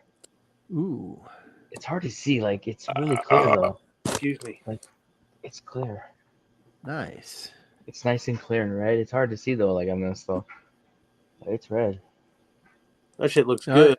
Yeah, it looks red to me. That shit Dude, looks it's good. so good, man. It's so fucking good. It's just a simple Irish red recipe. I had to change out roasted barley for like Carafa 3, but I just did like the percentage. I just like took down the percentage of the Carafa 3 to kind of balance out what the ratio to be with the roasted barley, because roasted barley is only like 200 or something like that, or 250 SRM, and like Carafa 3 is like 300. But like if you use just a little bit less of Carafa 3, you get that, and it's such a good red. I got to get that color. I'm trying to figure it out. Like it's so good. Like it's so like amber, and Marlon, but it tastes like an old school Killian's. Get You 'em guys remember that? Like, but like good. You know, it was like on tap. I don't know. It's like, You got it on draft there, Zach, or what? yeah, I made it. It's like nice caramel, Nice. like a nice caramel, like backbone, like a little bit of roast, but not much. And lager, dry. Oh, it's like 7% too. Oh, Rough. shit. Yeah, I do overnight mashes now, and it my efficiency is perfect. The only there's no really downfall to it. My only thing is like, am I putting so much stress on that heating element running over all night? You know, because it'll run, and then it'll stop, and then it'll keep the heat for a long time, but then it'll run again. You know, and I don't know if it does anything. Like No recirculation. Or just, as long as it's not constant at a high percentage, I wouldn't imagine it would burn it out any faster. yeah, it's a low. I have the Anvil, so it's a low density one, and I just turned it down to 80%, and because I have 120, and it just like it's fine. No recirculation, especially when you do the overnight mash. But I do a recirculation when I wake up. I just soak it up, and I do like a slow one for like 20 minutes, and I let it raise up to the mash out while it's doing that. What is the boundaries? Probably like 12 gallon or so, isn't it, or 10 or 12 gallon? Oh, mine's it's like a 10 gallon for the 5 gallon batch. Yeah, understood. I have the version 2, and now there's a version 3 out. I have the version. I don't know. That's got an incorporated pump in the bottom, right? No, that's the great thing. The pump's on the outside. Okay. So I bought a Blickman. I have a Blickman pump. I don't use their pump. I use a Blickman pump, so I can do a boil. And I do the boil. I run that like for like a minute or two. But if I do a whirlpool, then I just run it through the whirlpool, and I turn it off. And like after like 2 minutes, it's already down to like 190, 195. You know, like, so it's okay. And then like this gem here changed the game for me for whirlpooling. Yeah, that's a nice thing. Yep, the Hangover. Nice. I got that from Bobby at Brew Hardware. They actually call it, I think, the rinse cycle or the whirlpool arm or something. Just hangs over the side. Yeah. Were any of you acolytes in church? Because that reminds me of that giant thing that lights the candles at the altar. Oh yeah. You're talking about Catholic church. No, I didn't go to Catholic church, but I'm sure any church is like that. Well, I don't know. Do they light candles in all churches? I went to Methodist churches. Dominus, Humanus, Paus Probiscus. Well, Methodist is like, I think of a subsidy of Catholicism, whatever, right? Like, and it has some of the same. I don't know. Like, I did a lot of weddings, so I saw that a lot. Altar Boy IPA. Altar Boy.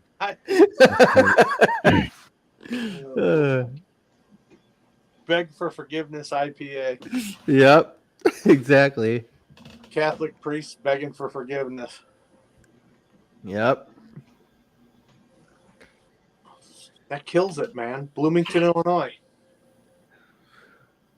What? It's nice to have a local beer that you can get behind, you know? It's nice to have one locally that you can buy and enjoy. And Distill has really, they've got a couple of good beers that I like, but this is the only one that I really enjoy from them. yeah, So Chicago Beer now- Claus, you a Southern boy, Southern Illinois boy? I actually live 100 miles south of Chicago. I grew up in LaGrange. Okay. Yeah, so like I grew up like half an hour from Ottawa, half an hour from Aurora. Joliet? No, like more country. You know where Sandwich, Illinois is? Yeah, I know where Sandwich is. Yeah, Sandwich. I grew up right outside there. So most of those, I live way south, but I work for a company that handled all of the municipal waste systems for all of those municipalities in the Chicagoland area. Mhm. Actually, there were three of us contractors. I should say there was three contractors that did it, and I worked for one of those contractors. But Chicago was the prize gem, and nobody could never lock up just Chicago. We would all three have to work on them. But that's all I've done is farm my whole life, so I don't know anything else. it's all farming out there, man. I'm just checking it out. Google Yeah. it. I grew up in a farming town too. Nice. Be Blackwoods. careful. Bruce is Yep. Googling you. Love it. Well, no, I'm just trying to figure out where in the world this is. So I live in the only next to Sandwich. That's I where live my in the parents. only county in the United and, States called Iroquois County. There's not another county in Iroquois or in the entire United States that's called Iroquois County. That's why I have the name Iroquois Nation, because most everybody in Iroquois County is drunk.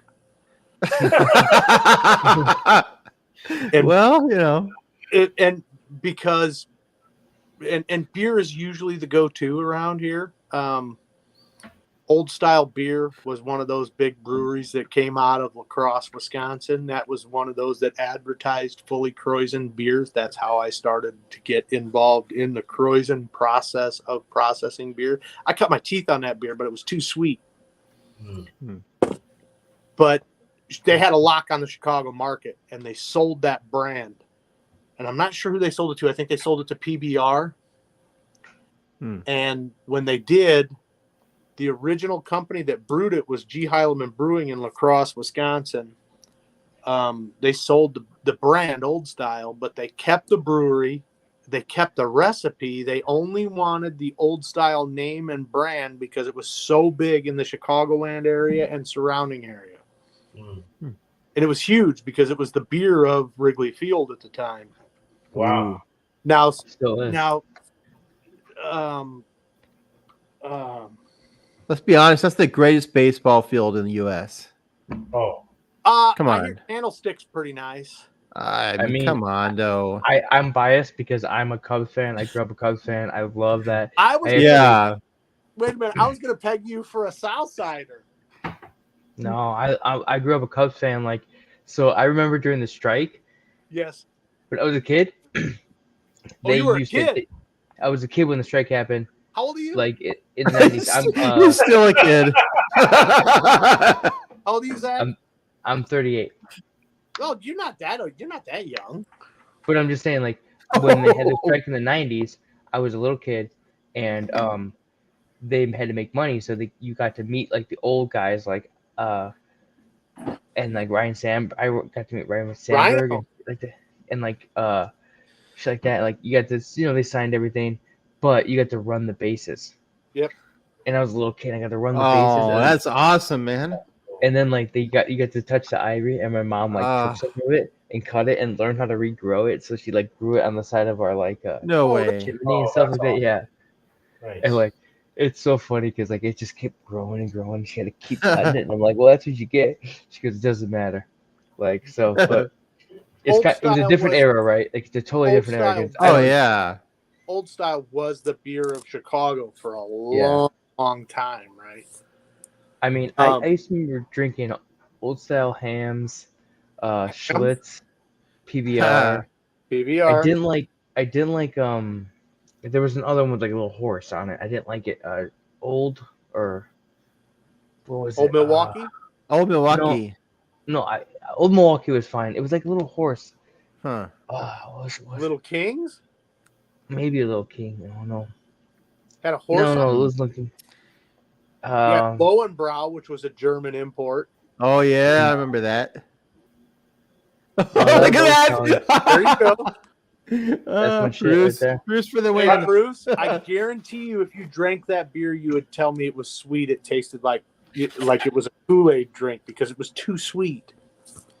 Well, I've never even seen this, so I'd love to try it. Obviously, does it still exist, or is it totally? Oh yeah. The last I heard, they But closed. Okay, so they had the brewery. It was called it was La Crosse, Wisconsin. Wisconsin is a brewing mecca of old world brewing in the United States. There was because it's a German settlement. Yep. All Wisconsin is a German settlement. That's all they do is make beer and cheese there and Well, grain. Miller, That's where you got Miller. the Kreuzning. I see. Okay. But the process or the area was a huge German settlement, so Oktoberfest is a big deal there. But anyhow, they created that brewery and they Heilemann sold that brewery to Peck, but they were able to keep the recipe and the brewery. The original silos at Old Style Brewery, there was 6 or 8 grain silos out front, and they were all painted like Old Style beer cans.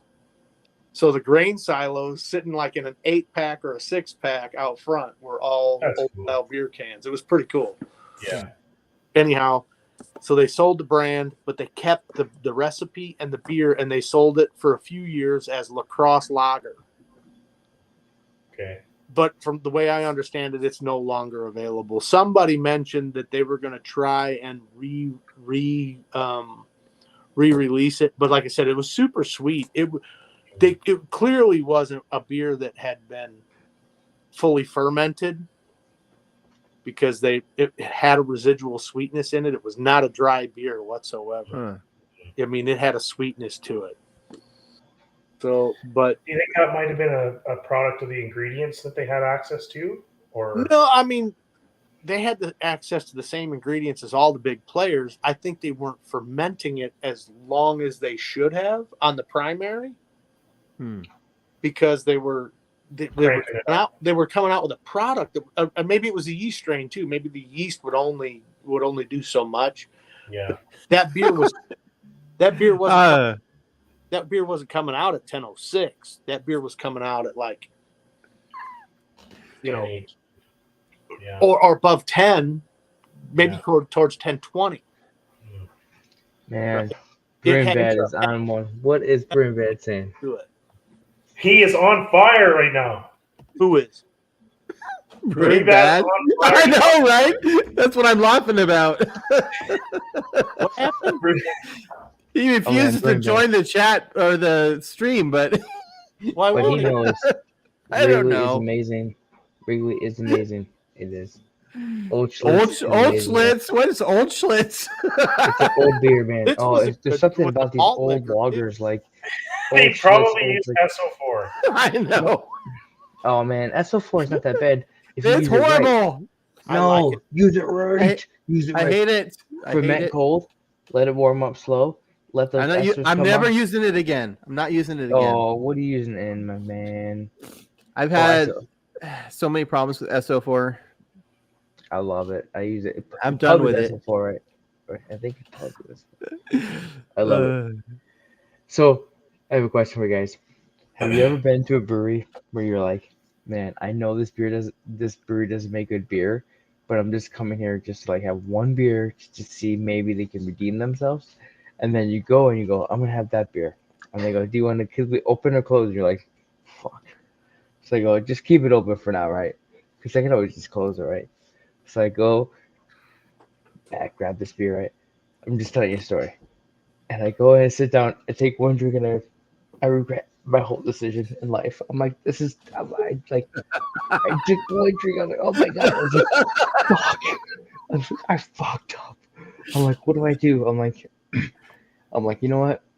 Just fuck it. Just drink it. Like, don't be a bitch. Just drink it. It's not that bad. You just don't like it. Like, the reason I don't like it is because it's like this red is better than that beer. Yeah. And that was like an ESB. and it tasted like my red, but like worse. And I'm like, they shouldn't even taste the same. No. You know what I mean?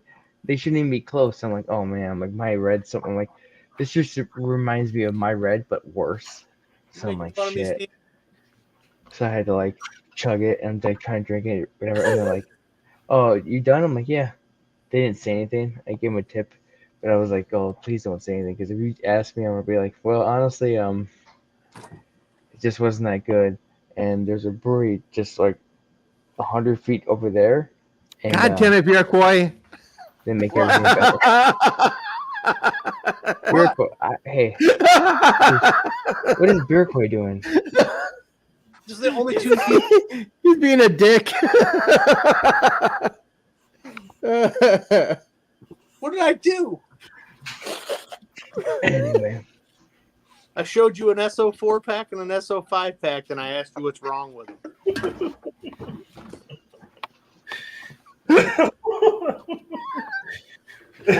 I just put 3470 in my cold IPA. Back down. Oh, but I know what you're talking about, Zach. Like, there's a brewery here called Breakside that has all these awards for all these beers they've made. We went there the other night, and I gotta be honest, I was so underwhelmed. Like, how did they get all these awards and their beer was like, you know? it's because like I don't know. Like I hate the whole like in the beer industry. Like I love like beer tasting beer. And sometimes you see that term beer tasting beer, and it's like it's like a political thing, and you're like, oh come on, like just like what does that even mean? Just like to me, I love breweries that just were like they do IPAs, they do malty beers, they do like whatever you want. They just don't like do like 3 styles. They kind of mix and match a little bit. Like there's a lot in California that mix and match, and people like even like Monkish mixes and matches, but like Yeah. I don't know, like there's some that you go to like they're just like, okay, these are IPAs or hoppy places, and that's just what it is, and you know it. But I'm sure the same in the Northwest, definitely up there, like you got like all that stuff. Yeah. It's the same situation. I mean, if they do that well, then that's fine, Exactly. Did you block out Brewing Bad? What? Oh my God, what's he doing over here? Brewing Bad is just keeping the chat live. IPA. Dude, Bruce, we're at 4.5 hours. You got to bring Brewing Bad. Brewing Bad, just come in. I know. Bud. I've sent him the link. Starving. So. I have Dino Nuggets. I need to go like I was low key hoping that like CH would show up. To be honest. Brewing Bad's a volunteer. He's a good dude. I think he's working a lot. CH, but so am I. I got a kid. Fucking kid. Yeah. No, I get that.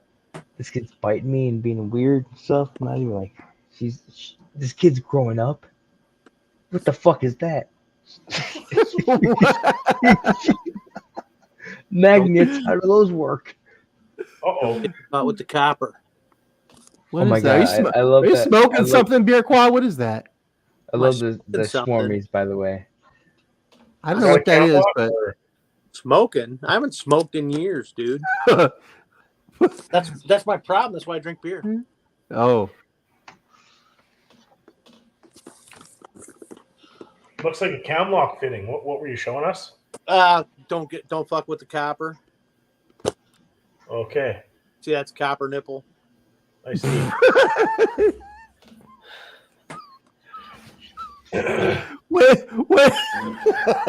Wait, what do you have in brewing that's got a copper nipple? Well, maybe a hose connection. What? That's what it is. That's exactly what it is, Zach Pearson. It's a 1/2-inch cam lock with a copper nipple in it. Yep. But Bob, for you being as redneck as you are and out in the boonies as you are, you got some sophisticated gear. I know, right? Like you got some high-end shit. So look, wait a minute. I'm going to be honest. When you're out in the country here, you got to make your own entertainment. So copper nipples. First, you got to find out. You got to find a woman that's willing to let you entertain her. And then you gotta get her to agree to stay with you out here in the fucking wilderness, dude. My Well, wife, the lofty dreams of working at Ed DeBevick's. What? You don't know what Ed DeBevick's is, Steven. Don't pretend like you know. Zach knows what Ed DeBevick's is. Is that English? No. I need Bruce to translate for me. I don't know what's going on. So it's a restaurant. It's a restaurant in Chicago that you would go into where they treat the wait staff is all rude. Noam, I sent you an invite. They treat you like shit. Yeah. Yes. No, I'm coming. No, I'm getting in, buddy. I got guitars. Oh my god, I got all the guitars. I'm gonna go get my acoustic out and you fucking bring Noam in. All the good. I sent him a link. I Look at this guy. He's got the fucking Ibanez out. Homer, he's coming in. Is that an Ibanez, Zach? No, I got a Kiesel right here, 8-string, and then a Schecter 7. Damn. And then I do have an Ibanez acoustic up over here. I can bring that out, but I got these down. I got 3 of them, but 2 of them are at the other house. Well, I got an acoustic. Now that Noam's joining, we got to turn this into a jam session. No, lucky. Acoustic. It looks like he's not joining. He's under the covers. He's in bed or something. Okay, all right. I tried, man. I sent him the link a long time ago, just in case he happened to jump on. He's such a humble dude, man. He cracks dude, Noam's the coolest. Yeah, but my he's like acoustic. super humble, right? I think he's too humble in some instances because he's got great skills, he's got a great personality, but he just sells himself short. Like, I don't know. What do you got going on there, Zach? It's my acoustic. Ibanez. Nice. Andy, yeah. I can't see real good. I'm blind virtually, but I can zoom you in. I'm on the phone. Oh Lord! All I see is your fingers.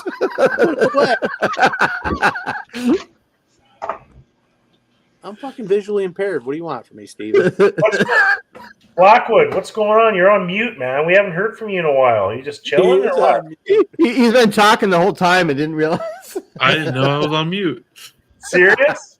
Yeah. Like you just been hanging out, man. You just been smiling, just like enjoying the chat. I've just been like, man, this guy's awfully quiet. It's all good. No, I didn't even know I was on Blackwood's mute. pretty much at peace. He's got that California Mendocino County shit going on right now, doesn't he? Yep. I don't blame you, brother. I don't blame you. What's going on with you, Blackwood? Give us a rundown. What's the last beer you made? Anything exciting? I have a cold IPA on tap, and I have a light lager. It's fermenting right now. Nice. That's about it. And then I think tomorrow I'm going to do a pale ale, like an overnight mash for that one. So, that's Have it about ready for Saturday morning? Do it. No, well, yeah. Oh, Or I'll I do it guess tomorrow for Yeah. Friday, and then I don't know. I'm trying to do one for May 4th. It's was that Big Beer Day or whatever it's called? Yeah, the beer day. Go to Mayo, Big bro. Brew Day or Yeah. something like that. Yeah. So It's also the Kentucky Derby, and like my brother-in-law does a party. I'm like, shit, I want to Yeah. do that day though. So like, I might do like an overnight mash. We never On figured Friday. this out, right? Is it a cold IPA or is it an IPL? No, it's an IPA because it's the IPL uses lager yeast at Lager lower yeast. temperatures. Yeah. So This- you're saying cold this IPA is an ale yeast?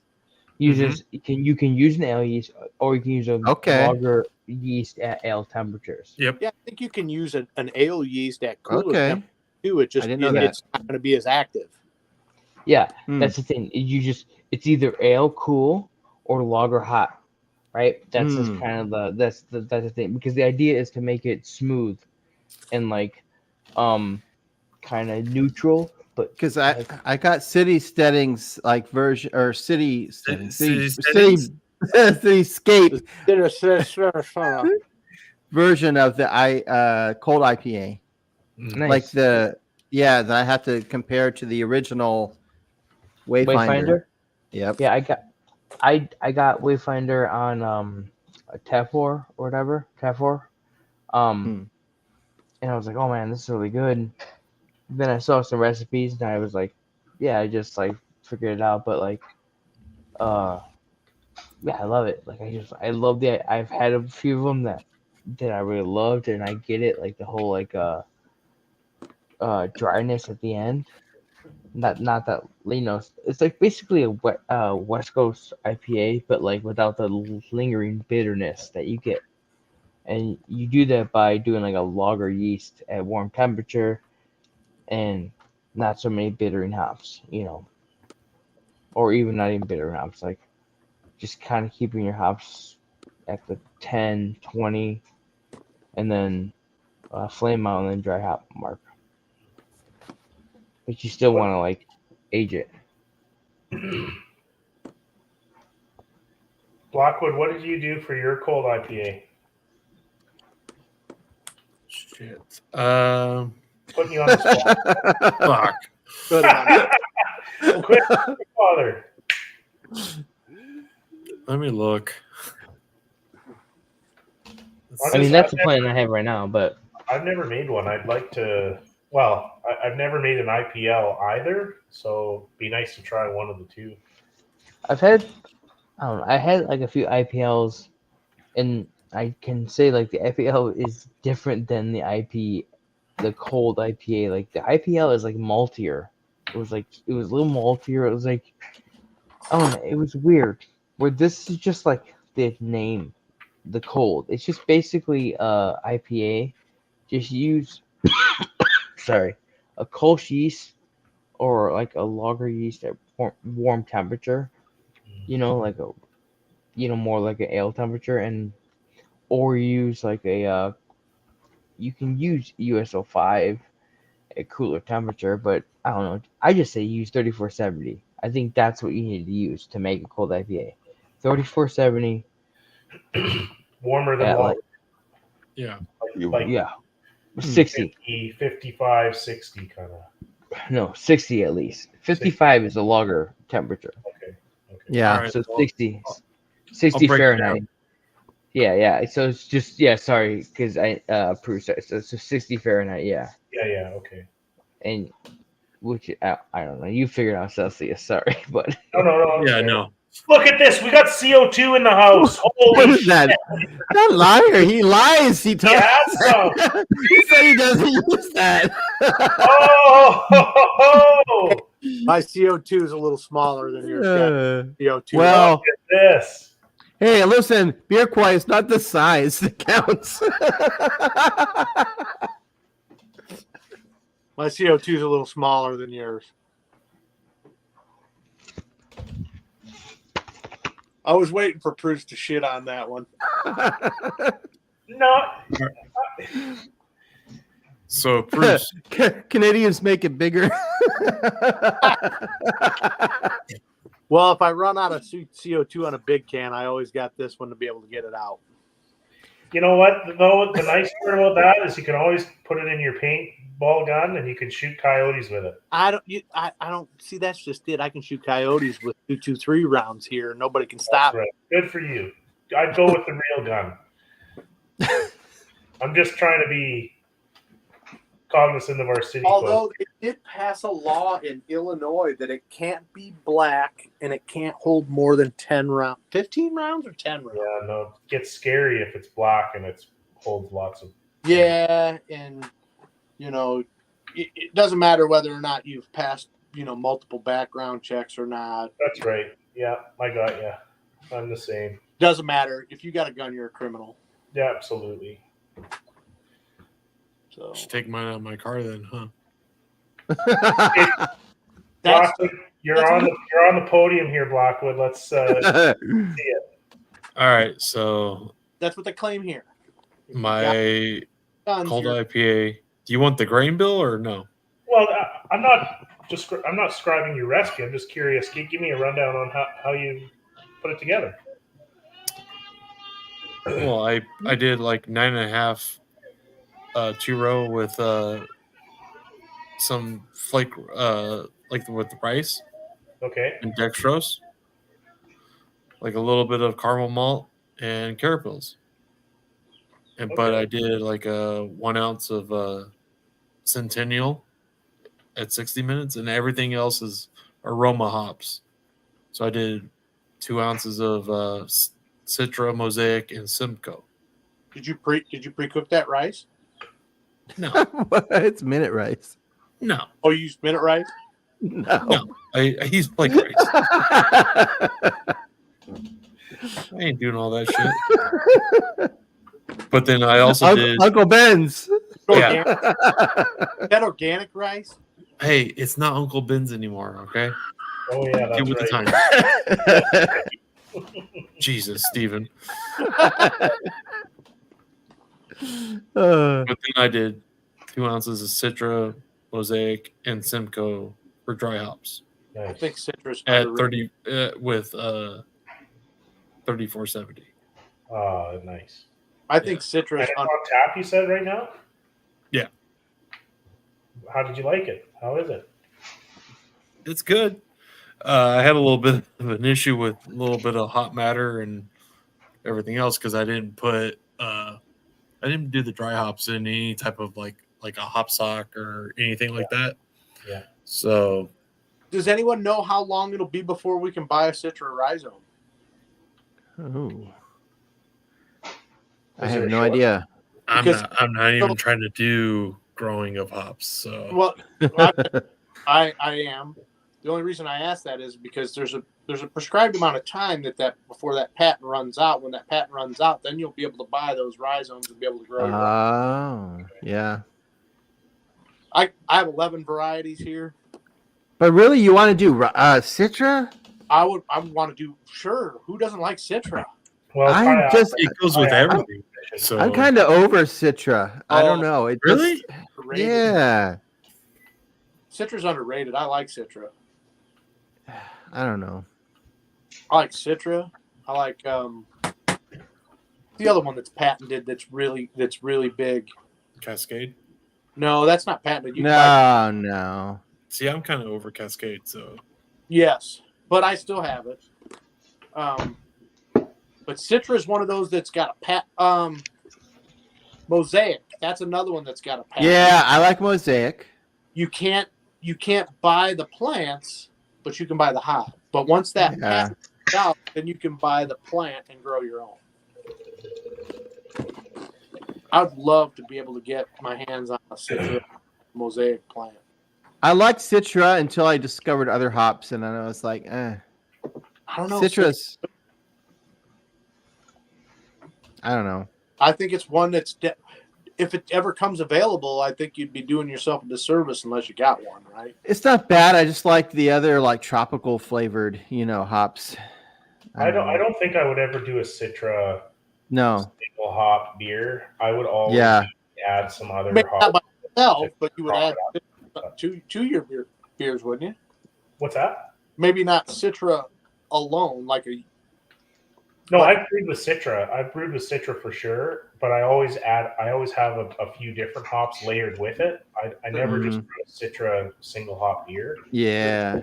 And then and also I did a Mosaic single hop beer a while ago, and then I watched Gnome's video and realized that he's right. Mosaic is really not a great single hop either. So. But if for whatever reason you mix Mosaic and Citra together, and good things happen. So there's a lot of those like that, right? Yeah. Even some of those noble varieties that have been, you could have bought for years, right? Yeah. I found a company out of Michigan. They're up by Benton Harbor, north of Holland, Michigan. Yeah. They sell whole plants because I ended up losing I bought from Hop Rhizomes 2 years ago. I lost all but 2 plants.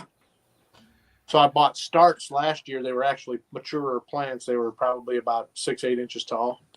And I planted them all, and I've only lost 2 of those. But I've got Cascade, Comet, Centennial, Chinook. Oh, I love Chinook. I've got. I bought all the C's that I could get my hands on because those are all. Centennial. You can't do anything without Centennial, really. I think Centennial is one of those noble hops that you could really use on a lot of beers, right? Yeah, it's a bittering. I use it for bittering and for flavor pretty well. Awesome. Styrian Goldings is the ones I got. I didn't get, like, obviously I can't get East Kent because I'm not in East Kent, England, right? But I order them. I'd order more beer has them. Has what? East Kent Goldings. For sure. Yeah, no, you can buy them. Yeah. But the whole idea. So I live a lifestyle where I like to grow the things that I do. Okay, yeah. And I'm not a prepper. I grew up in an environment where we if you wanted to have something, you grew it, right? If you wanted to have watermelons, you grew it. You could go to the store and buy it, or you could grow it in your yard at the same time, right? If you want a watermelon today, you go to the grocery store and buy it. But if you wanted it all summer, you'd grow it. Yeah. So most people aren't of the understanding that you can actually get all of those good things from your own land if you so desire. But so that's what I did with hops. I've got, like I said, I bought 11 varieties to plant out there. I'm down to 20 plants, but I had 22 originally. I have 2 of each one. Here we go. Here he comes. Who is that? Brewing Bad? Here he is. The man, the legend. No. Right? No, right? In He the had to get out house. of bed. No, boy. He put a t-shirt on. Good for him. He turned the light on. No, I see black, but I don't care. It doesn't matter. Still in bed. Look, he hasn't turned the light on yet. If we can hear you, that's all good. Luckily, I've got my iPhone. I don't have to worry about spilling a beer on it. Yeah, no doubt. What's up, guys? Try to get my mic better. Hey, I've made it. Gnome Brewing is on my live stream. Oh, jeez. You have low Mainstream. There's 98 viewers right now. Yeah, right. Oh my god. What's going on, Noah? Hour 5. There's 98 viewers. I was literally about to go to sleep, and I was gonna like put on some like fucking interrogation video to fall asleep to, and I saw you guys were live. You know what it is? We do like a live. We jump into the Discord live chat sometimes on like Hoppy Hour days when there's no Hoppy Hour, and we're like, I gotta just do a live stream, and then people who don't want to be on the live stream can join in the chat. You know. Steven, I got to give you props, bro. Your whole background and your like this shit's pretty seamless. You got it down, brother. Dude, it's not me. It's the program that I signed up for. I'm telling you, man. I don't know why CH goes so much trouble. So because this is way easier. This is pretty cool. I don't know how to load I It's really. I didn't do anything. This is all pre-made. You got an upper hand. What's up, Gnome? Yeah. Chilling. Trying to figure this out. In the words of Gnome Brewing, I got to go drain the main grain. I'll be right back. I drank myself out of beer talking with these fuckers all night. Yeah, I have no beer either. I don't keep beer actually. Actually, I got beer, but I just won't drink it. It's not my brand. Oh, that's the cold IPA. Sweet, man. I'm not about to dip into Coors Light just because. Damn, that's a The lot. mountains are blue. No, I just don't do that shit. I don't mind a Coors Light from time to time. If it was a banquet, I'd be on it, but it's not a banquet, so. I'm cheap. I don't care. I'll drink Coors Light, Bud Light, Keystone Light, whatever.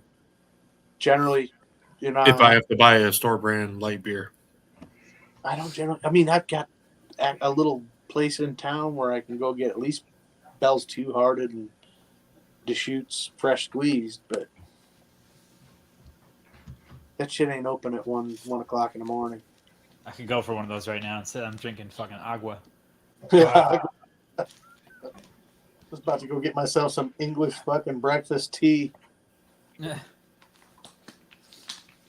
Yeah. So what was that other guitar you had there, Zach? I know the Kiesel, but what was the other one? The white one? Oh shit! You're not a lefty, right? Yeah, I am. Are you? You are? Oh, okay. Yeah. I forgot about that. Yeah, you did tell me that. So actually. this is a, you can hear me, right? Yeah. Yeah, this is a 7-string Yeah, Schecter. see that? I like the black binding. That looks cool. Yeah. Yeah, you're And more then- of a whammy bar type guy, huh? Well, I don't have it on 8, but yeah, I do it on this. I hate Especially, whammy. sorry. Especially when I'm playing like Symphony X stuff. Yeah.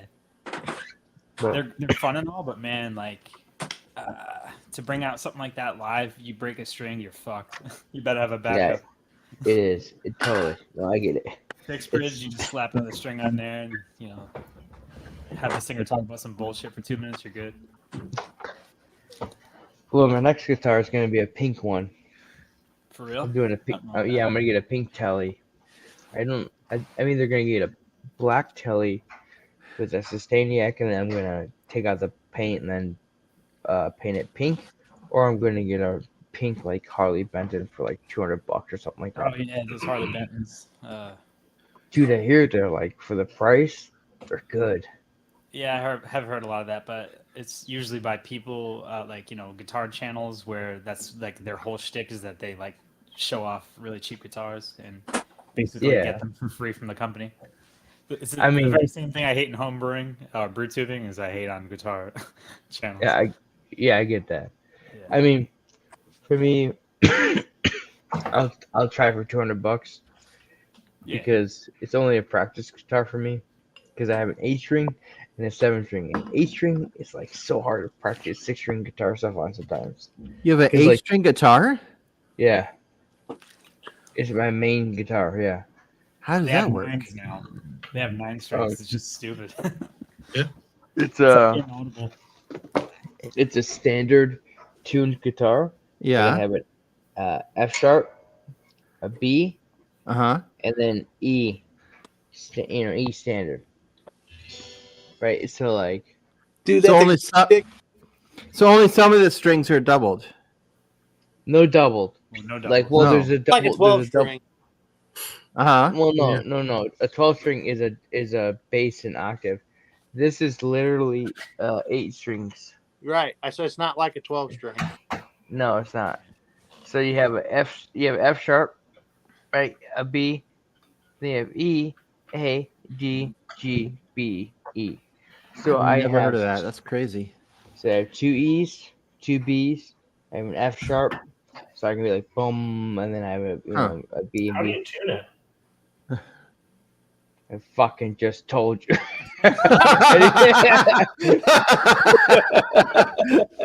Touche. I was just mesmerized by the whole idea. I wasn't listening. Sorry, no, it's just like.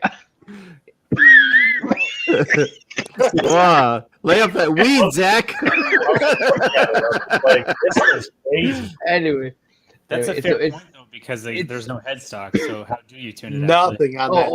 Oh, from the yeah. Got On like the a Floyd bottom. Rose on the bottom. So basically, you put the string, so you have like the ring. You still have like the ring inside here, right? That when you get a string, it has a little ring on it. Yeah, that ring goes in there, and then you just kind of like put it down and twist it, and then it goes through up into here, and you pull it. Yeah. Like there's like there's like a tuner here. You So the just pull tuning's it down tight, by the bridge, though, or down by the tremolo. but Right. Yep, and then you tune it here. You tune it by the tuners, right here. Yeah.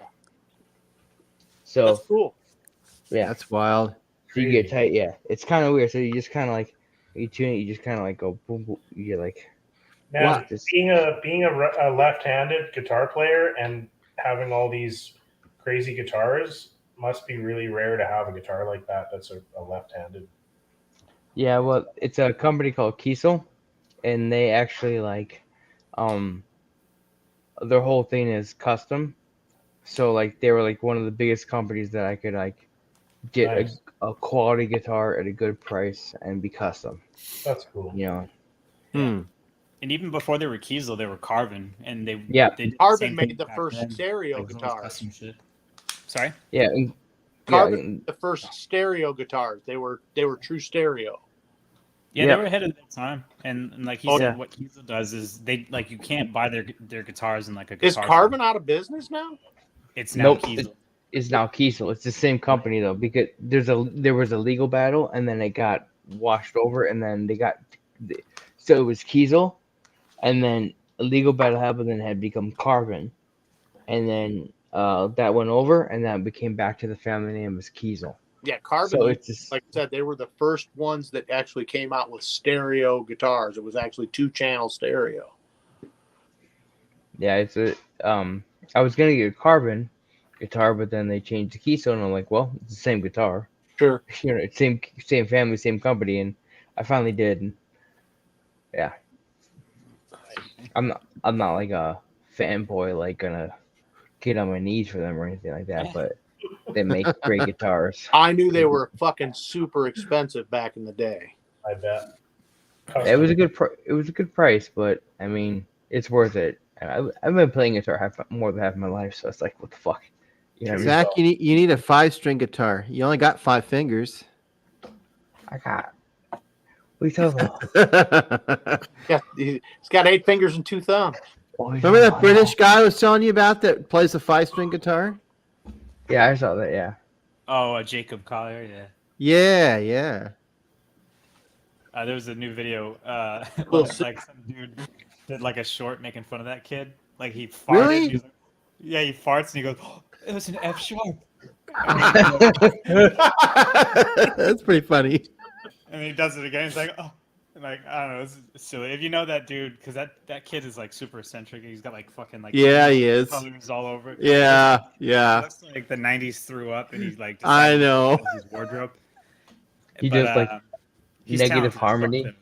That He dude is. is like He's- next level. Yeah. That dude's fucking amazing, and he Hell does like is. negative harmony, and you're like, come on, man, like, can we just like explore your brain for like harmony? It's like it's pretty fucking genius. Like some of the harmony ideas he has is amazing. Like it really is. Whoa, Beerquad's got a guitar or something there. Oh, there we go. So Oh, Lord. Have Play me mercy. some John Denver, buddy. I was just telling Noam the other day, I haven't played because I've had carpal tunnel so bad, I don't feel my fingers. Like they're numb. That's when it gets good, man. No, it don't get good. It's not good. I haven't touched this thing. I know the experience. What's that? I get it. I work on a computer. I have all that. Like Me I have to too. wear like special gloves. I have tingles in my fingers. I'm just kind of like, Beerquad, do you have calluses on your fingers? kills me, man. But I got a scar right here on each hand where they did the carpal tunnel, and then they just did trigger finger surgery. I had 6 surgeries on my hands, like February 13th. I know. That's why I'm glad you're back. We'll see. Maybe one day I'll get back and be able to go back to picking like I used to. Yeah. I love that you call it picking. That's awesome. We'll give it a try, bud. Go. Let's go. Who's giving what a try? You are. No, I mean, you've got it out. You might as You got well it play out. it. Dude, we're listening. We're ready to hear it. Hey, if you're gonna pull it out, you might as well stroke it. Come on, buddy. hey, wait a minute. That's Cakes that always says show penis. That ain't me. What are you drinking, Bruce? I see you're drinking something dark. Yeah, this is just a beer my brother and I made. Actually,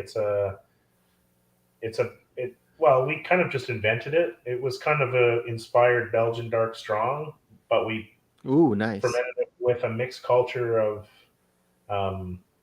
Belgian yeast and Brett, and then I aged it on a whole bunch of cherries. So it ended up not carbonating real well just because of my suspect bottling practices, but it tastes fantastic, and I love the bread aroma in it. So yeah, it turned out good. Oh, Warren's back in the chat. Sounds like something I would like. I've been using Brett a lot lately. Yeah, I was gonna say who's Wazen. Yeah, he's an Australian. Warren from Australia. He's been chilling the last probably 4 or 5 months now, I guess. Oh man, he's waiting. I didn't even see it. It's like a second page here. Sorry, man. I didn't see you down there. No, you're right. No, you would know me as Warren Cox. Seen you in many of the chats. Again? Well, nice to meet you. I Nice like to Warren. meet you He's a cool properly as dude. well. Sorry, I dropped off earlier, but coming back now with a bit of. There we go. I'm trying to encourage Warren to. I like Warren because he drinks Scotch whiskey, but I'm trying to encourage him to do his YouTube channel. He's working on I am it. working on it. I am absolutely working on it. I had some scotch that a homebrew club member made the other day. Very little because I don't drink that shit, but it was pretty good. It was smoky as fuck. Like, what do they call it? Oh yeah. I don't know anything about whiskey. Yeah. I mean, there's nothing going on back here behind me. No, nothing. Oh man, I love smoky whiskey, like smoky Scotch. Oh yeah. Yeah. Well, this is about as smoky peaty as you will get. What is that? I can't quite see. Seaweeds, eons, digging in fire, and I've never heard of that. Yeah. So it's a independent bottler who does only Isla whiskies. And obviously Isla are famous for their peaty, smoky, and this is peaty, smoky to the max. Oh, nice. Good. Oh yeah.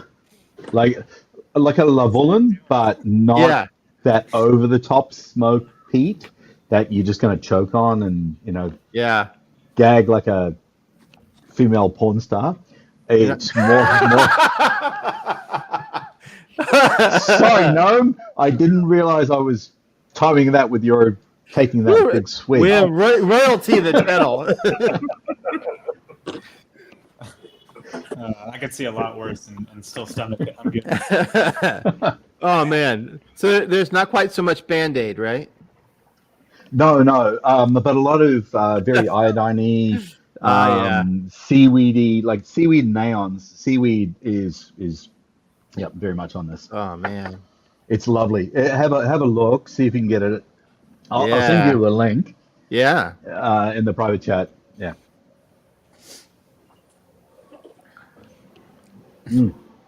Superb. Zach's back. He was acting a fool in the background. I don't know what you're doing. Where's Zach? Did you get a Malort out? Oh, Probably. No Malort. No Yeah. Malort. But I'm gonna Malort it. I'm gonna do a Malort. I'm gonna do a shot. Do an egg. Do them. Be like, Malort it. Yeah. Oh, go traditional Malort. Just got to But go here's with a pie. I'm just gonna say go all out. Go with I'm the gonna red call pie. everybody out on Instagram. Call them all out. I'm gonna call them out. Call everybody all out. I'm calling. It's like Malort it. Do it. And then you'll be like, this motherfucker. This motherfucker.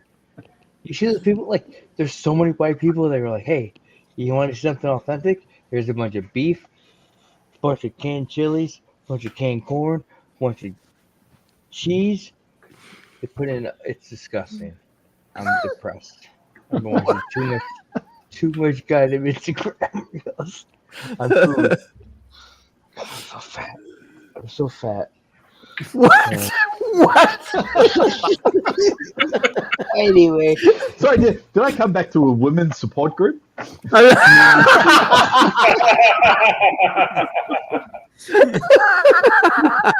Yes. I made you spit that time, no. As the women's support group said. Oh my god. What are you eating? hope you had a good time eating this burrito. Oh, burrito. That's a tiny burrito. Oh my god. Hey. Oof. Stop judging me.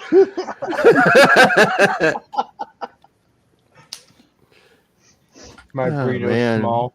That's okay. Holy shit. It Oh still man, I'm tastes so good. glad. We got a new live stream now on Wednesdays, looks like. Oh man. Oh, is today Wednesday? Yeah, I didn't realize it, actually. Damn. I'm off this week, so I'm kind of out of it. We thought that CH might go live because he did put out a video today. Yeah, yeah. Apparently he's with his family. His family's in town, so Ah, okay. understandable. Oh yeah. No, it's funny. I was saying earlier that I watched his video Plan today, to- and California stand to Tennessee. That's got to be a big culture shock. Yeah, probably not much for him, but his father probably. 'cause his Well, father- right, but I'm oh yeah, Yeah. for all Oh, is them- that what you're talking about? Yeah, I got you. coming out there to Tennessee. That's a world's difference from Southern Cal. For sure. I think it's awesome. I love that place. Knoxville's amazing. You know, I've always wanted to visit Tennessee. Honestly, it's been on my list. and you're from like Michigan or Chicago, aren't you, Steven? I'm in Oregon. What are you talking? I'm in the beer city I know of where the you're world. You're from like Michigan or something, aren't you? No, I'm from Washington D.C. originally. Or DC? Okay. Yeah, I don't know why I thought Michigan, but I mean I've lived out here longer than I've lived there, but yeah. No, I mean think about Portland. I mean, besides all the breweries and the tap houses, I mean we've got the got hops in Washington, Yeah. right? We've got two different yeast. What did you say? the Chaz, the something Oh yeah, Antifa. autonomous zone. The You got the what? Chaz, you got don't remember the that? Chaz. The Chaz. Yeah, the Chaz. What the hell is that? You know, Oh, it's like a man. no-go zone where like The they autonomous wouldn't allow zone cops back and in shit. like the what was that, 2017 or 18? The Chaz. I'm pretty sure that was Seattle. Oh, okay. Yeah, The I think it Capitol was, Hill actually. autonomous zone. I don't think that was Portland, but Gotcha. yeah. Same No, I mean part. we have two different yeast companies here, right? Giant yeast companies for home brewing. You've got Yakima Valley hops, you've got Yakima Chief hops, you've got all the breweries, and I mean, don't tell me that Portland's not the brewing like capital of the world. I don't care. Screw Colorado. I'm telling you, man. It started here and it's still here. Brewing capital of the world's still going to be the fatherland over in Germany. Ah, Well, screw you. I'll tell you right now. Wow, but is it? I'd say I'm going to Belgium bring in before the Germany. wheelbarrow of testicles and tell you it's still Germany. Oh, you can, I'm going to drive over your testicles and you're going to scream like a little girl. I'm going to disagree because if you talk about it's the Ottoman Empire and Belgium was brewing there before what is currently Germany. What about the Czech Republic? Czech And yeah, absolutely. The Czech Depends on Republic. what you're doing it by. Like we're talking about like amount of beers brewed, who drinks the most, like because Czech does drink more beer than anybody, but Anybody, yeah, they're number one in the world. Yeah. German beer is delicious, but there's no like variation. There's very little. That's it. That's it. They don't experiment over there. Yeah. Exactly. Great Them, beer, don't get me them wrong, but- brewing laws. Yep. Well, guaranteed Exactly. that the center of the beer universe is not in Terrace, British Columbia. That's for sure. What do you got there? An oboe? A what? What's he got there? What's he messing with? Oh, that's It's like a a guitar. Oh, You're scaring me. Don't drop that. Yeah. what? It doesn't even have the knobs on the end of it to. I know, right? What All the right. heck? What is that? Like a completely electrical guitar. Poor And how Zach many has no strings is knobs that? on his head. That's what, 8? That's where 12 you, string? yeah, it's 8-string guitar, yep. And you tune it from these right here. Oh, wow. F sharp, B, G, or E, A, D, G, B. Zach, play us some Freebird. It'd be like something like this. Is it G? Freebird in G? She had play some Buckethead. Oh, that Buckhead's like.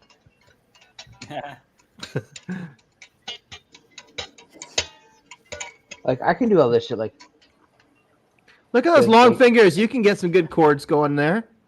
well, I mean, chords are just like you. Those are you Van can Halen fingers, man. Right, make chords like right. this. You can make chords like this. You know, can make Mark chords like Knopfler. this. Oh, Mark Knopfler's amazing. Like, He is good. like he like. There's like that shit. Oh, no, I can't. I just do this. Hey, I used to be able to play some of that. Donald, where's Alias tonight?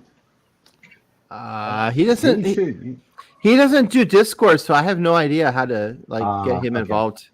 Yeah, He is great. He just messaged. Who doesn't? me and CH. But he Alias. has his own Discord channel. Does he? Yeah. I had no He's the idea. first one to invite me on. Huh? I did not know that. Are we talking about the same person? Alias? Yeah, Brown Man Brewing. Yeah. Hell yeah. I've got his T-shirt, but I don't know about his Discord. Yeah, I did. That's new to me too. I didn't know he had a Discord. Like I know he's got like a a username or whatever, but I didn't know about his own channel or whatever. Yeah. Oh, look, it's probably just private messaging. Sorry. Yeah. I mean, I'd love to have him on. I like. Wait. Somebody's waiting in the wings here. Who is this? Brewing Bad. Thank God. I've been trying to get him on. I've been trying to get him on all night. Here he is at the campfire. And where is he? Because all I see is Batman. Brewing Bad, the one, the only.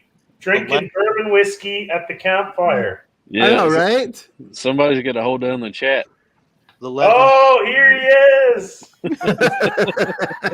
I don't see anything. All I see is Batman.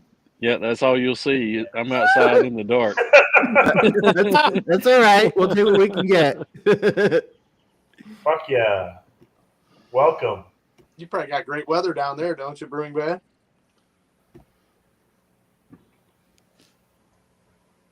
Oh, In Tennessee? Yeah, he's probably got great weather down there. Could be. I don't know. The internet connection's not so great out there at the fire pit, sounds like. Well, I gotta get a bottle of some hard stuff for nights like this.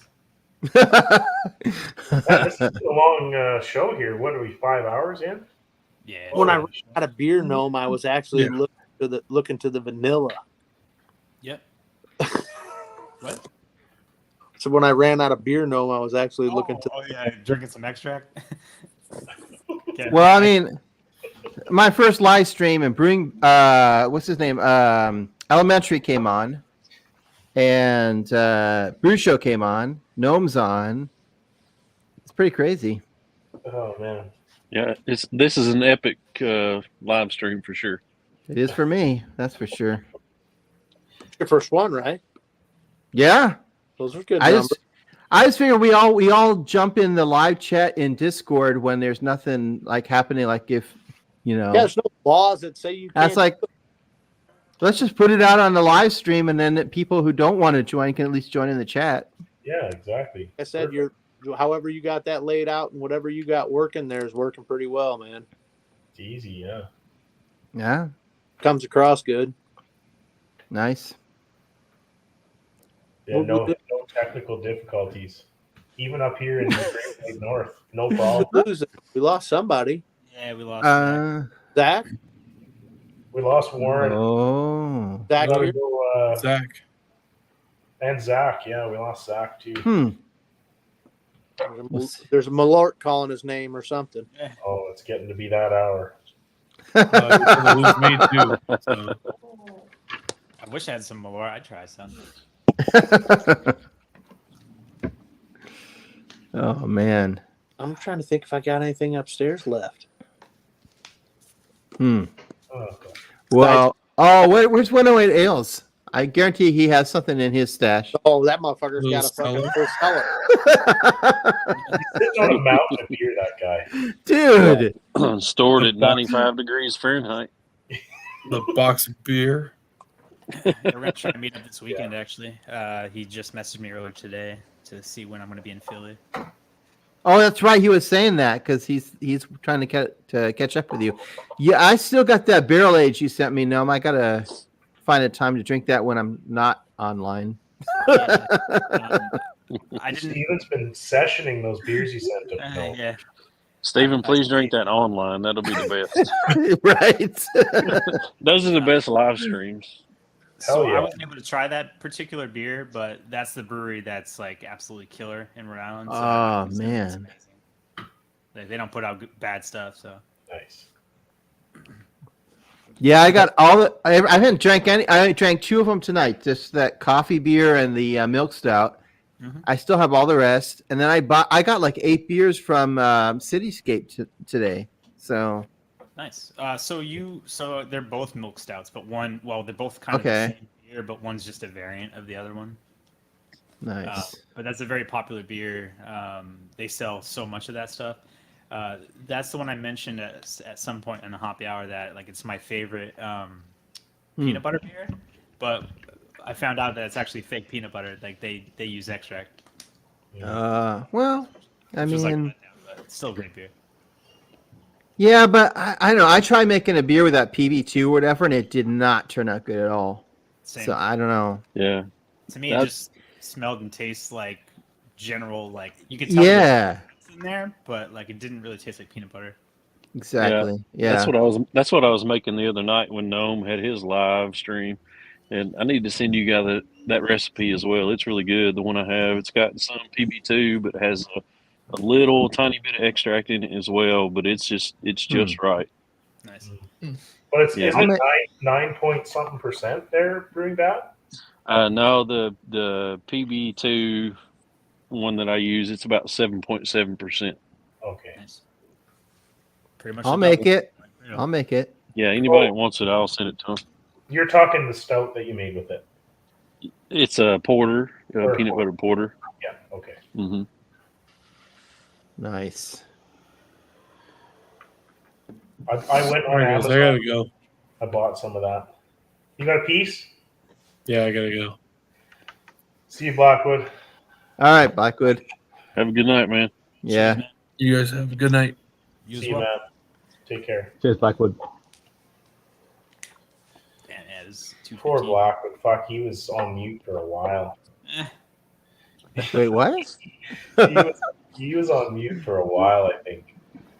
Like I feel like he was on mute for half an hour. Who was Brewing Pad? Yeah, no, Blackwood. Blackwood. Oh yeah, yeah.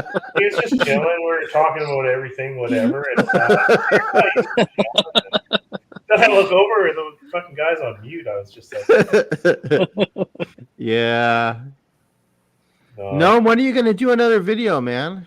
You haven't done anything for a while.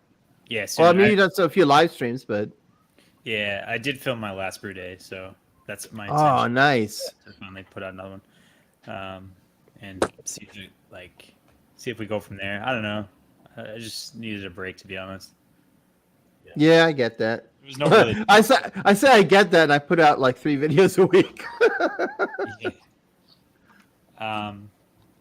Yeah, I don't know. Right. Like, But no, I do. I was telling Beer Quit, like I can't fake being happy, and like I don't want to put out a video where I'm like clearly like miserable. You know what I mean? Like, Yeah. So that was my issue, but yeah, I don't know. I'm looking forward to it. It's probably gonna be a short one, but it's using homegrown hops, so I'll like put pictures of the Oh, process nice. and see how that goes. But Very cool. the beer is pretty much Yeah. done. It's not carbonated yet, and it does taste pretty good. I do wish it was a little bit more hoppy, but with being whole cone homegrown hops, like it's a bit of a guessing game, So I tried my best to balance it out. It's still finished at 10:07. nice. So it's I don't know. We'll see. How long you been growing hops now? This will be my 5th season.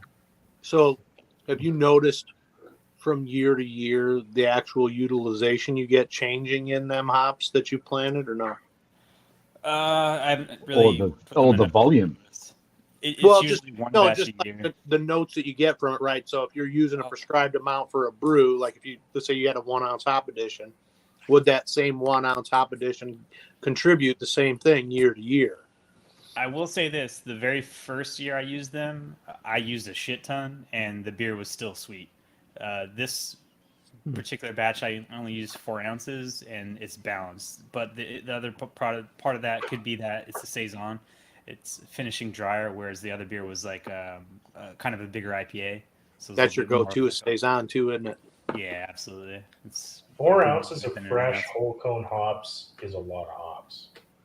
Yeah, Well, I mean, it's fresh cone though is different than it was also staggered throughout the boil. Right. Like, it was only 1 ounce at 60.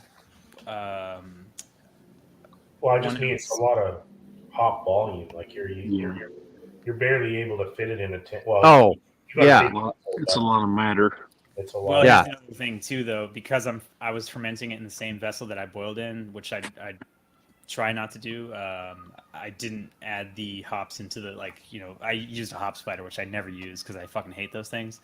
But I didn't want it I didn't want those hops being in the fermenter the entire time, like 4 ounces just floating around as the beer ferments. Dude, okay, no. I was just asking about this as far as Elementary's last video, as far as putting like this hop that he boiled, The hop tea. and then putting The it in hop tea, yeah. and then putting it in the fermenter for the entire fermentation. I haven't watched the video yet, so I'll have to get back to you. No, I'm just thinking what went through my mind the whole time through the video is like that's got to be so bitter. Did you? I assume you used hop pellets and made like you said, hop tea. So it was on the stove. Yeah. Huh. And then he poured that into his fermenter and just let it ferment for like whatever time it fermented for. I don't see the purpose. He said it tasted good, so I guess it's fine. But to me, it's just like, oh, I'd be worried about it being so bitter. Yeah, I would as well. But I'm curious, why was it just like an experiment just to try it, or I don't know. I gotta watch the video. Yeah, I don't know. That's another thing I've been trying to do. So, and I think I mentioned this to Beercore as well. Can I just call you Harold? You can call me whatever you want. I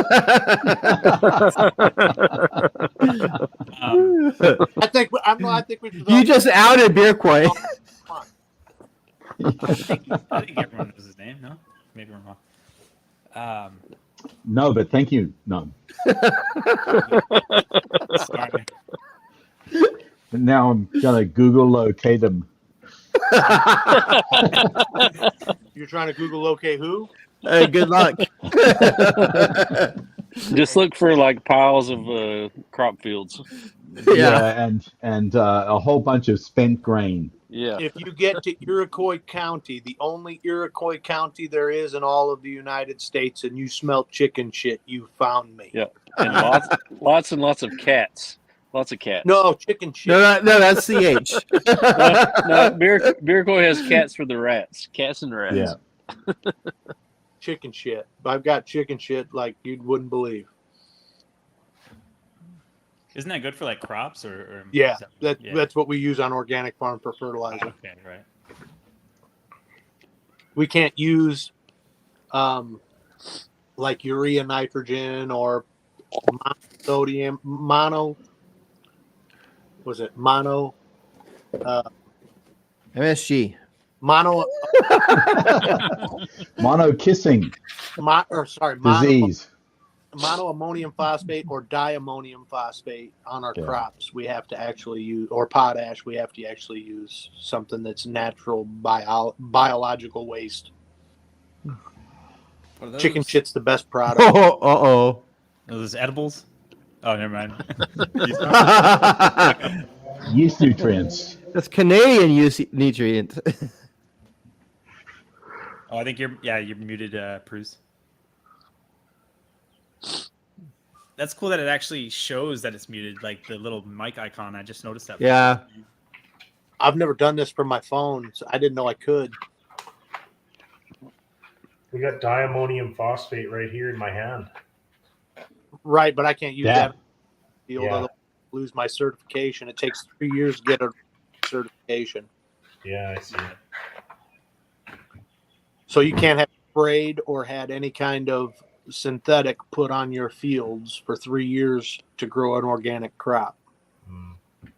Yeah, you ever hear stories of people that sabotage like other organic brewers, like growers, where they'll like sprinkle some shit?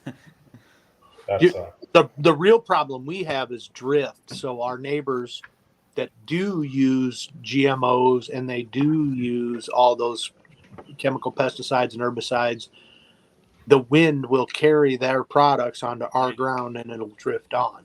Jesus Christ. So, all right.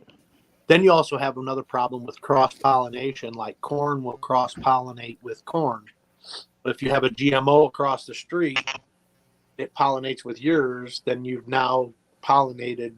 So there's a time window that you can plant later so that they're pollinating at different times. That's messed up, man. Monsanto is a dick. But it's not just Monsanto, because Monsanto really doesn't. Well, actually, Monsanto's out of business. They got bought out by Bayer. Oh, really? Yeah, they're owned by Bayer. Out of The other asshole. What's that? The other asshole, Bayer. Yeah. I think Bayer's out of Germany or something, isn't it? I think so. I don't know. They did some crazy experiments in the fucking. Oh, Yeah. What happened? Oh, look at that. This is Malort? like the new. This is the new Zach Pearson. It's a Scottish Malort. Scottish Malort. Single malt something? Wait, what is Yeah, that? it's a Canmore.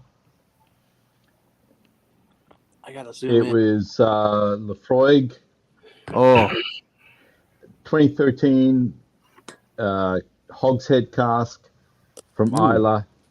So 8 years distilled and then bottled at 47.5%. oh, this is why I like Warren. I do enjoy my whiskeys. Oh, me too. I'm not allowed. There are laws against And when I say whiskey, I actually like whiskey with a Y and whiskey with an EY because I do love right. American whiskeys, Canadian whiskeys, rye whiskeys, bourbons. Oh yeah. Do you like liquor with a KK? Ooh, Brewing Bad's still in there. Brewing Bad.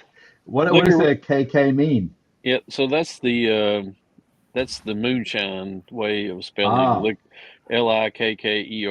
You know, it's like the popcorn Southern way. Oh, yeah. I don't think I've had the pleasure. Yeah, it's where it all came from. You know, it's the OG. Straight corn liquor. Yeah, corn liquor. Oh, Warren, you got to look on YouTube for Popcorn Sutton. There's all kinds of videos on him. Oh yeah, that dude's Just watch the hilarious. Discovery Channel and you get all the moonshiners. That's drama. Yeah, that's. But they still there's a lot of recipes and interesting stuff there as well. Yeah. I bet Brewing Bad, where he's at, he knows a little bit of something about something. Yeah, he knows he knows a lot about a lot of something. I'm just going to say where he's at. He knows somebody who delivered to somebody. Something's going on in the basement of Brewing Bad. I know it. Oh, there's so much PB&J getting produced down there. It's not even funny. Wait, what? He's got a PB&J factory going on down there. Distilling? What? No, Brewing Bad has produced arguably the second best PB&J beer in the United States. Okay, that's fair. That's right. Wow. I've never tried it, but it Neither sounds have I. everything I've would love heard. to. It does sound better than everything that was made by someone else. I would certainly love it if you sent me some, but I know how hyped it is, so it's hard to get. But I'm just saying. What did they use for the peanut butter stuff? The peanut butter adjunct? PB something? Well, I mean, usually use PB2, right? Because there's no oils and stuff in it. But I just feel like it doesn't. I don't know. It doesn't taste right to me. Honestly, fuck the whole oil thing. They had big sacks of that down. We went Yeah, I down agree, Gnome. It's a Giggles and saw big sacks of it. They had a pallet of it sitting there on the floor. I was like, that's the shit they were using. Because like I say, I appreciate what Gnome and them guys do by putting adjuncts in their stuff, but I got enough problems with brewing with 4 ingredients. I don't want them. Yeah. You put any more than that in there, that's just going to scramble my egg. Dude, you never had Gnome's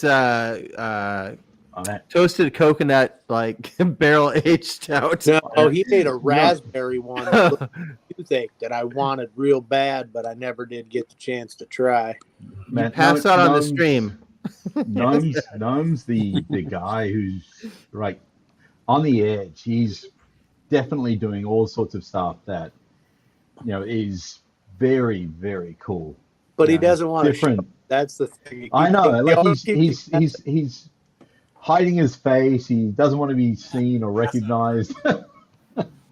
Yeah, I wish. Right, he doesn't have like a blurred out thing here. Right? Yeah. He's like one of those people that are interviewed on a TV show and they don't want to be identified. But I'm a dumbass. I'm a witness in protection. Oh right. Yeah.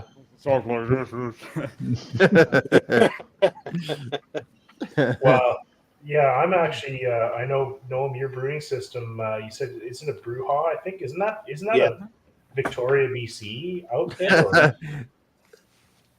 Yeah, absolutely. Yeah, like it's weird. I've only seen Brewha a couple times locally here, but then I've actually never traveled to Victoria and spent a great deal of time there. But what made you want to go with a system like that? Like, of all what could be available for you, like. Well, there wasn't really many options at the time. I bought that 7 years ago, and like, maybe claw hammer was a thing, but not at that volume. Yeah, now there's just so many options, but at that particular time, like, believe me, I was looking at everything, all options. Wow. Like, I think the only other thing that was like an option for me, because I wanted like tri clamps. I wanted like it to be as close to professional as possible. I still don't think you can beat the jacket on that thing. Yeah, the jacket's amazing. The jacket's a seller on that one. It's unbelievable, it really is. Especially like post boil, it takes me like no time at all to chill the beer. Okay. It's probably even like just too fast. I'm not even kidding. What do you ferment in? Fast trying to chill. So I do ferment in that vessel as well, but I try not to because then like brewing is stopped. Right. So what do you normally ferment in? I have a 10-gallon unit tank. Okay. SS Brew Tank. So I use that. Dude, I use a lot of buckets still. Like, I mean, I make a lot of saison, so like, I'll make it when like the ambient temperatures, to my benefit.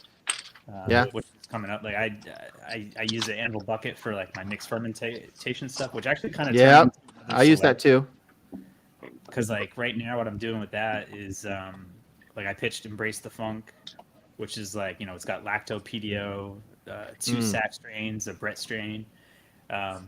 And what I've been doing is like pulling 3 gallons out of it, bottling it, and then I'll make like 8 gallons of saison. I'll put 3 of it in that vessel, and then ferment the rest in like another fermenter. Like, let's mix fermentation.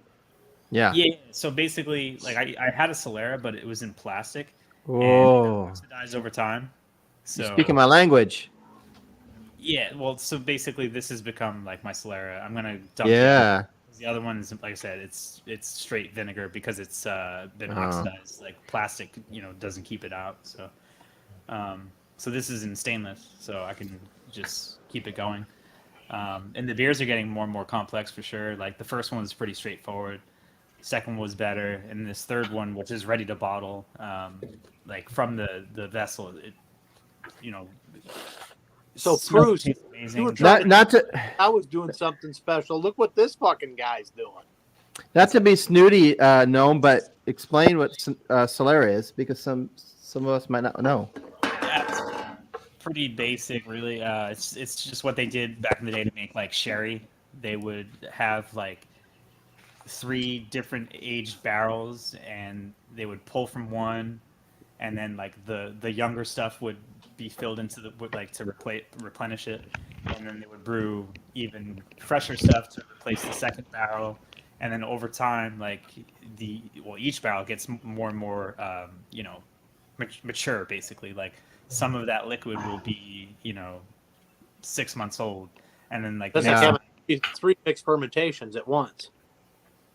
yeah, basically they're all kind of like their own thing.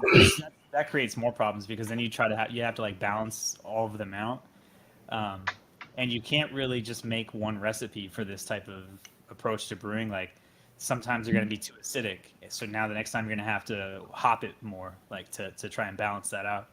So it is kind of like you use your skills a little bit more, like because like you're. Ooh. That's super technical, Gnome. I'm big.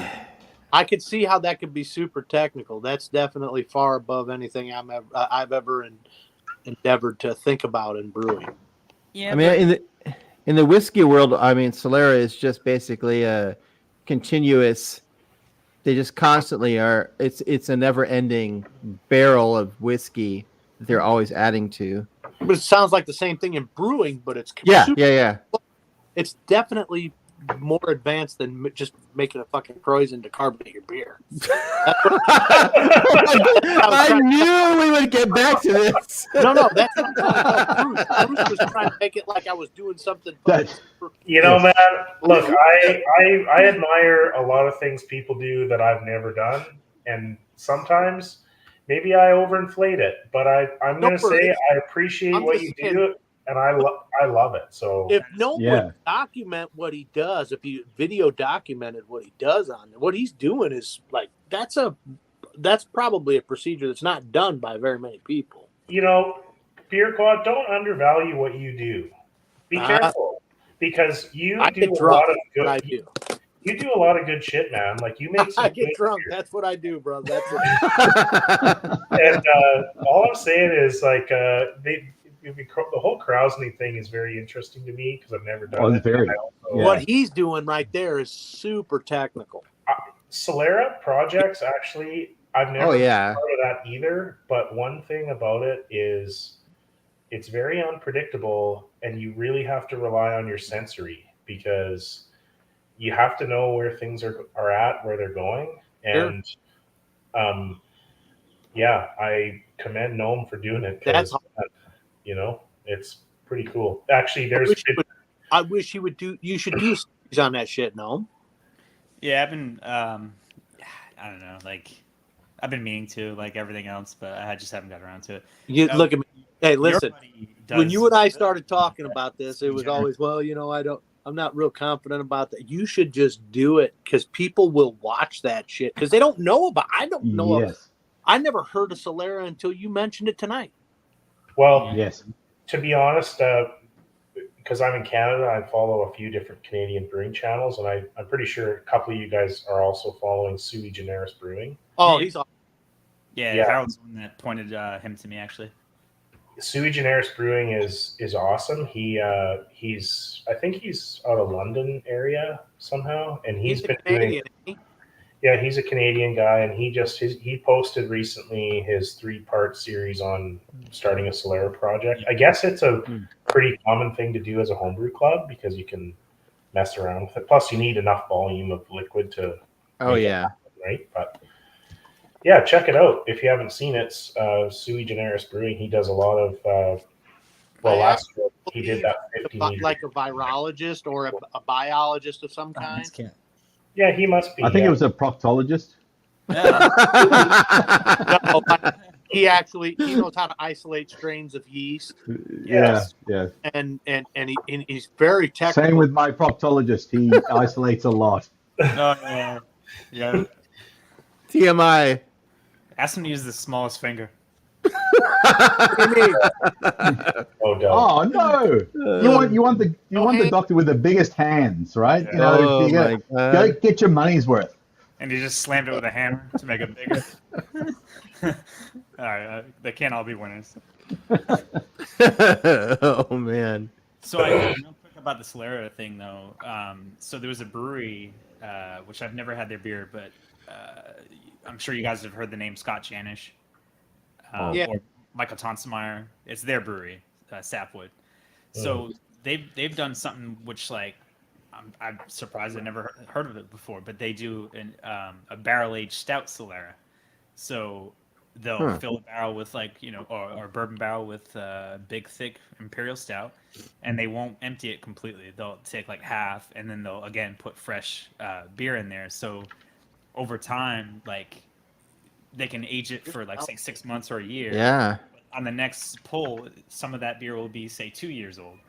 So it's again another way of making that beer much more mature and like obviously more complex, more flavors popping out. Like the wood will have more of an impact. Like so. Yeah.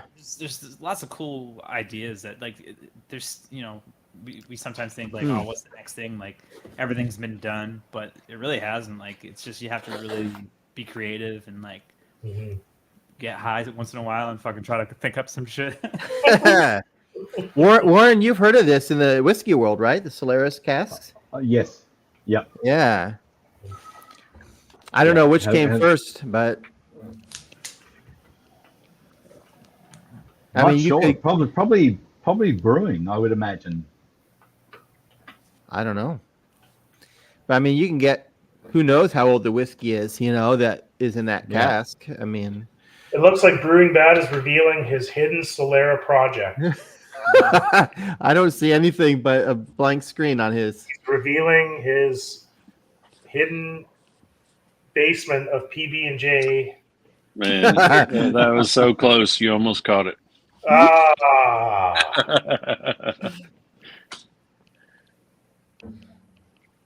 Dang. Is that the Brewing Bad burnt CD? Steve, and you got to get yourself some of this. It is amazing. I know you got some Ardbeg up there. Yeah, which Ardbeg is that? Barbecue. Barbecue. I've never heard of that one. So it's the latest release out of the committee release. Huh. It's very, very good. Very good. The thing about Ardbeg is they always come. They have so many like, I don't know. Recently, like they just done all these releases of different. I don't know. Yeah. They're I don't know. From the whiskey community. There's been a bit of to and froing and that they've. Oh, what's that? Num? Is that like a hemorrhoid or something? So that's what it looked like before the second fill. Before the operation, right. And can we see the after operation? That's a microscope infection. Yeah, it definitely is an infected beer, but that's the mixed ferment beer before I like topped it off again. I might have those pictures. I may have. Okay.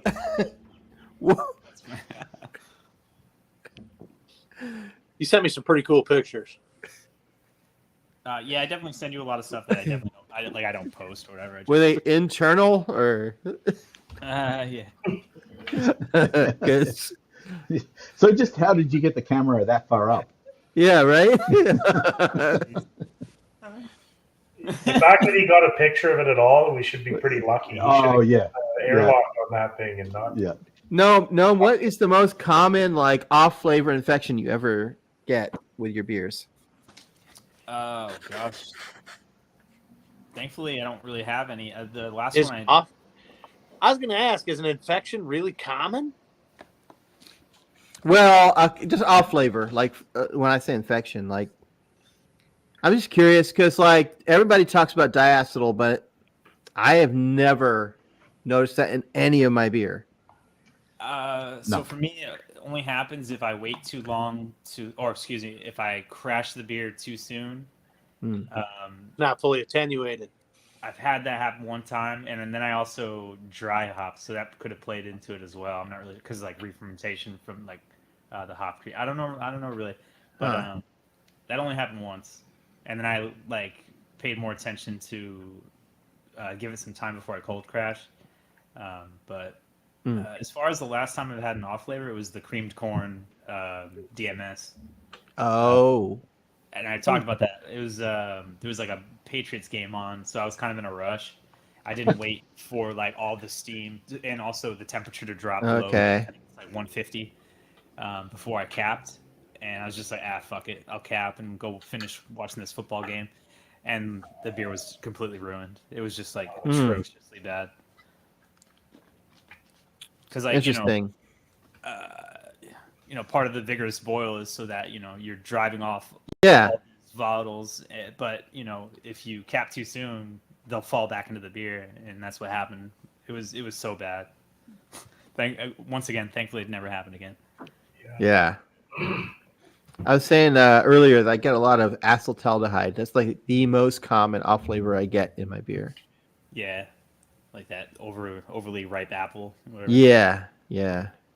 Had that once or twice. And I get it the most with SO4. Bruce. How long are you fermenting SO4? What's that? How long are you fermenting SO4? A month. You're fermenting singly a month? I ferment everything for a month. So primary, you're doing a primary at a month. Yes. I would say that's why you're getting that flavor.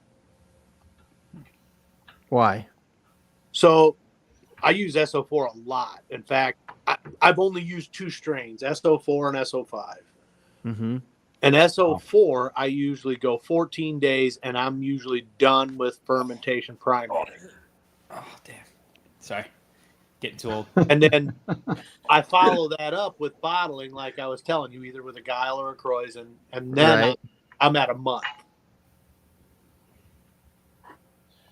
I just can't think of why leaving a beer for a month would cause any problem, no matter what beer. Well, I get it, but where? are you bottling? So what was the? You're only kegging, right? Well, I mean, I bottle a few beers off of it to give to people, but otherwise a keg, yeah. Why else would you be getting out unless there's something in the boil process that's because that's the whole point of the boil process is to remove all of that, right? So No, that's DMS. Acetaldehyde is part of the fermentation process. Yeah. Yeah. I don't have anything. Unfortunately, I don't really use SO5 a lot. Oh, sorry, SO4. I use it. I'm gonna stop using it. Honestly, I mean, the last few beers I've made with it, just had the same issue. You want to get out of the way, Herm?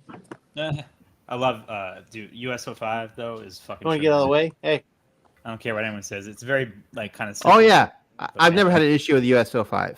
Yeah, it really is. Yeah. It's consistent. Yeah. For sure. Do you mind? Showing us his ass. I know, right? He's the proctologist. Go on, Tommy. Yeah, the green apple. The green apple is not one that I get very often, but really, to be honest, the lately, like I did that NA that a few of you guys are aware of, and Yep. I got a Brett infection in that, and then I made a pear wine, and I got a Brett infection in the pear wine, and so I think I was using. Like, of course, we all know you got to keep your equipment separate and everything. And yeah, I got a little lapse with that, and I did a couple Brett beers, including the one I'm drinking. Like, and it just I kind of got a little bit lazy with my keeping things separate, and I think that's one of the reasons I got some infections. But since then, all my regular sack strain beers have been fine. So. I'm crossing my fingers. I don't have anything, Come on, buddy. But you just never know, right? So, go to bed. Man, everything I keep reading about NA beers is like it's just not safe to do at the homebrew level. Man, I had 2 beers that went really good, and then I had one that didn't, and I haven't tried it again. And I'd like to have my buddy over again and try it one more time. But yeah, I only did it because I have a coworker that wanted his dad or something is a alcoholic, and he asked me to make an NA beer, so I made a cold brew coffee stout, and they loved it. They thought it was great, but I was like, I was so worried that there's such a huge chance of having an infection, or like there's no alcohol to kill anything, so. Yeah. I just told him, I was like, I can't do it again. I was like, I can't take a chance. If I made you sick or somebody sick, like I'd feel horrible. Yeah, I know there's people, like you said, people that are alcoholic or whatever, and they want to like think they're drinking a beer, but even though it's Yeah. not, I You totally still buy understand. O'Doul's. Can you still buy Sharps? Well, remember the thing is that like those commercial beers that are NA beers, they don't make. They have like so some of them use filters to filter out the alcohol. Some of them have special distillation process to distill off the alcohol. They're not doing it like we can do at the homebrew level. We don't have that ability at the homebrew level. So what we're making at the homebrew level is extremely dangerous. I mean, it really is. Why not just like make like a 2%, like a near beer? Yeah, except that it's not considered legally an NA beer.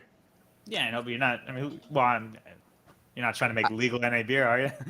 I am if it's for somebody who's an alcoholic. I don't know. Be less alcoholic. But I mean, I agree. Like small beers is fine, but yeah, I think NA beers is dangerous at the homebrew level. Which small beers are a challenge as well. Like not the same challenges as like non-alcoholic, but yeah, there's a challenge with flavor, even like making a beer that's so subtle taste good. Have enough body to it. Yeah. Yeah. I had one. Yeah, I've found low AB beers just awful. Just really. Yeah, it's really hard. They have too much mold, too much something. There's no balance. There's very, it's just awful. Not one have I felt very pleasant. Probably. Brewing Dad is thinking, I'm going to check out of this right now. Like he's calling hitters for talking about NA. Guaranteed. He's not doing NA beers, is he? Oh no, he would never. You're the NA. You're the one who's been doing NA beers and getting all the. No, you know what? It's actually 108 Ales, right? That was doing the NA beers that got all the infections. Because he tried to do like sour beers or something that were NA. That was me. I did that. Oh, really? I thought. Okay. Yeah, I did the sour NA, and I got the infections. Oh. Yeah. That cat is out of control. That's hilarious. Every cat does that though. They're like, "Oh, you want to? This is what you're doing? I'm gonna fuck with it." He's a good dude, though. He really. He's just everybody's sleeping, and I'm the only one to fuck with. It's in the middle of the night. Oh yeah. I did check out. Classic. Well, as soon as we talk about NA, he's out of here. No, I'm just busting his chops, but still, he hates the NA stuff. So I was gonna say real quick. I know I bring up Saison all the time, but if you were to do a low ABV beer, Saison would be a good choice because you wouldn't have that like upfront maltiness. It's gonna finish dry anyways. So yeah. The problem would be too thin, which me and Biraquois go back and forth about like this whole shit all the time. But there's ways to fix that. I haven't fucked with it myself yet, but I do. My goal is to make like a 2 to 3% beer that's just something I can have kegs like just lying around the place. Because I do drink a lot, and like drinking 6-7% beers is not good. Yeah. I always said that the addition of oats was great because it doesn't add a lot to the fermentables. Dude, I add oats to every one of my beers. Every one. Yeah, but I mean, like the mouthfeel too. Like even yep. And it also helps with yeast attenuation, right? Yeast like what oats offer to the wort. Yeah, it's not magnesium. Manganese. Manganese. Yeah. The thing about oats is, it's when you first strike with oats, it gets real creamy, and I always end up with the only video that's left on my page is the one time that I brewed with this system, and it right away I thought I had a stuck mash because it just wasn't moving right. It was fucking slow. It just like it all plugged up and dough'd up. But that was the problem, right? Is because I use 20% oats in everything I brew, and then that's a lot. Yeah, but the perforations in that Blickman false bottom they're real close tolerances. So I could see why it would really slow the flow going out of your drain pipe from the mash tun back to the kettle. Because I use I don't use a BIAB system. I use a kettle rim system. So a kettle rim system is just those perforated holes a little bit bigger, or you don't want to just fuck with it at all, or? Well, if I fuck with them and make it bigger, then I'm allowing grain to pass through that, right? They're just perfect, right? They're just perfect enough to let. And if I let it sit, the water will eventually thin that. I forget what it's called. The oat. The addition that the oat gives to the water or to the wort is I can't think of the name of it, but it allows that to get really thick and murky, and it just doesn't flow well. Over the first 10-15 minutes, that's usually the slowest part of my mash, and then after that picks up and it just starts circulating well, and then it clears up after over the next 45 minutes. Will you go on? Go on. Go. Hey, you get. I find the same with oats when I use oats. I got the same Blickman false bottom. Yeah. And, I use oats, or if I'm making a hazy or something big adjunct, usually you got to take it real easy how you manage the pumps, because otherwise you can suck the grain bed right dry way too quick and just compact everything. So I just take it real easy, feather it right. Like at the homebrew level, pumps are on or off, whereas at the commercial brewing level, pumps are all flow metered. So they're not metered using valves, they're metered using electricity. So either the pump's moving quickly or slowly, and so you got to be careful how you deal with that.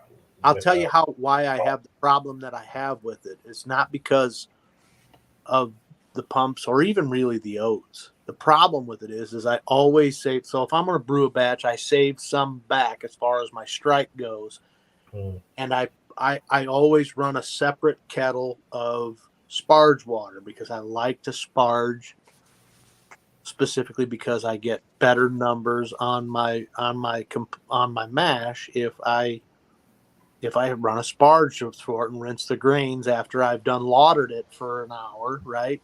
I come over the top with some clean water hot sparge that's 170, and I run that out into my kettle.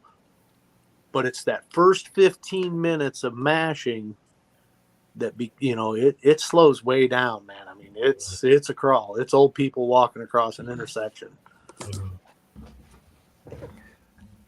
Gotta help them along. Grab their hand and cross the street with them. Yeah, right. I mean, I got to finagle with it a little bit. It'll start flowing. It's just a trickle at first, but then after a while, it's cycling just fine, right? It's not I'm trying to remember what the hell the name of the word is for. An old man pissing. That's the way I would describe that. It's even slower than that. Like it might be just drips out of it. You got to remember, I might have 12 gallons in there to brew 10. 12 and a half to brew 10. So is your mash just really thick, or? Correct, because I'm using 20% oats. No, I'm wondering, like, what is your mash thickness? Your desired mash thickness? Well, I'm trying to. I don't know the number right off the top of my head as far as gallons to pounds go. The last one I did was like 23 pounds of grain. It was 12. I believe it was 12 and a half gallons of water. No, 13 and a half gallons of water. My strike was 13 and a half gallons. For a 10 gallon? Yeah. My target was 10 gallons. Okay. Yeah. But you got to remember, I also saved, I think it was 3 gallons I saved back for a sparge just to rinse on, right? So now I'm down to 10 and a half gallons, in my kit, because I'm on the kettle rims and I'm pumping it around. Yeah. This isn't. I don't want to. I'm not trying to. Oh, here we go. This is a hybrid system. Nobody built this system but me. Right? So I'm gonna tell a story out of class here. So ready for this. No, it's dumb. It's dumb. So, I'm Blickman brew stand. I don't know how that shows up on there because I can't. I can see it. So I had to Looks good. make this column that comes up to go to my mash tun. This is my mash tun, Okay. and then this is my boil kettle. I don't know if I'm showing. I can't see. No, I can see it good. Yeah. Yeah, but You're I good. can't. I don't know what the hell I'm pointing out here. So this is my. So I had to make this column basically. It comes up, and once it comes in here, if I'm up so high, as long as I'm above the temperature sensor and I can tell what the temperature sensor is in, or what the temperature reading is in this, as long as I'm not out of temp, I'm not worried. Other than, is that element covered that comes in the back there, which is this guy. So if that element is covered, that's all I care about. As long as the temperatures aren't too crazy. It's when that fucking the tight tolerances on that fucking, you got it, you know what it is. That's the false Yeah, I bottom. know the one. Yeah. That Blickman false bottom, dude, it's tight. It don't let any grain through. It's a clean. Are you saying that's a tight bottom? Words we love by. Stephen, anyway, trying to get that to circulate and match the pump that's coming up to it, right? When it's first starting, there's been times I had to shut the pump off and just leave it sit for a second, so it'll drain out. Yeah. I have to depend on vacuum a lot coming off the mash tun from gravity going down into my brew kettle, basically coming off the mash tun. I have to wait for vacuum to pull that water through or pull that wort through before it will and let enough space. Because I mean, I'll end up with 2, 3, 4 inches of wort above the grain bed, even with 22 pounds of grain in it. So do you Vorloff? Oh, for sure, flat. Yeah. But part of the problem is because I've taken three gallons of that water and I've put it off to the side and heated that to 180 degrees prior to. By the time I get to it to sparge with it, it's at 170. Yeah. So by the time I'm ready, I've taken 3 gallons. I'm only working with 10 gallons and 22 pounds of grain. 22. I guess he's out. Who is? Yeah, he had to go. It's getting late. Man, your system looks crazy, Bruce. It's a long time in the making, honestly. Backyard boiler pot. Those look fucking huge too. Holy I do 10-gallon batches, so I did the whole backyard boiler, show with the Gatorade cooler for many years, and then when I built my shop, I said it's time to build a dedicated brew space. So I just I don't know, it's just a regular Herms system, right? So Freak death. Nothing really to it. It's just 3 vessels. I got a Herms coil in there.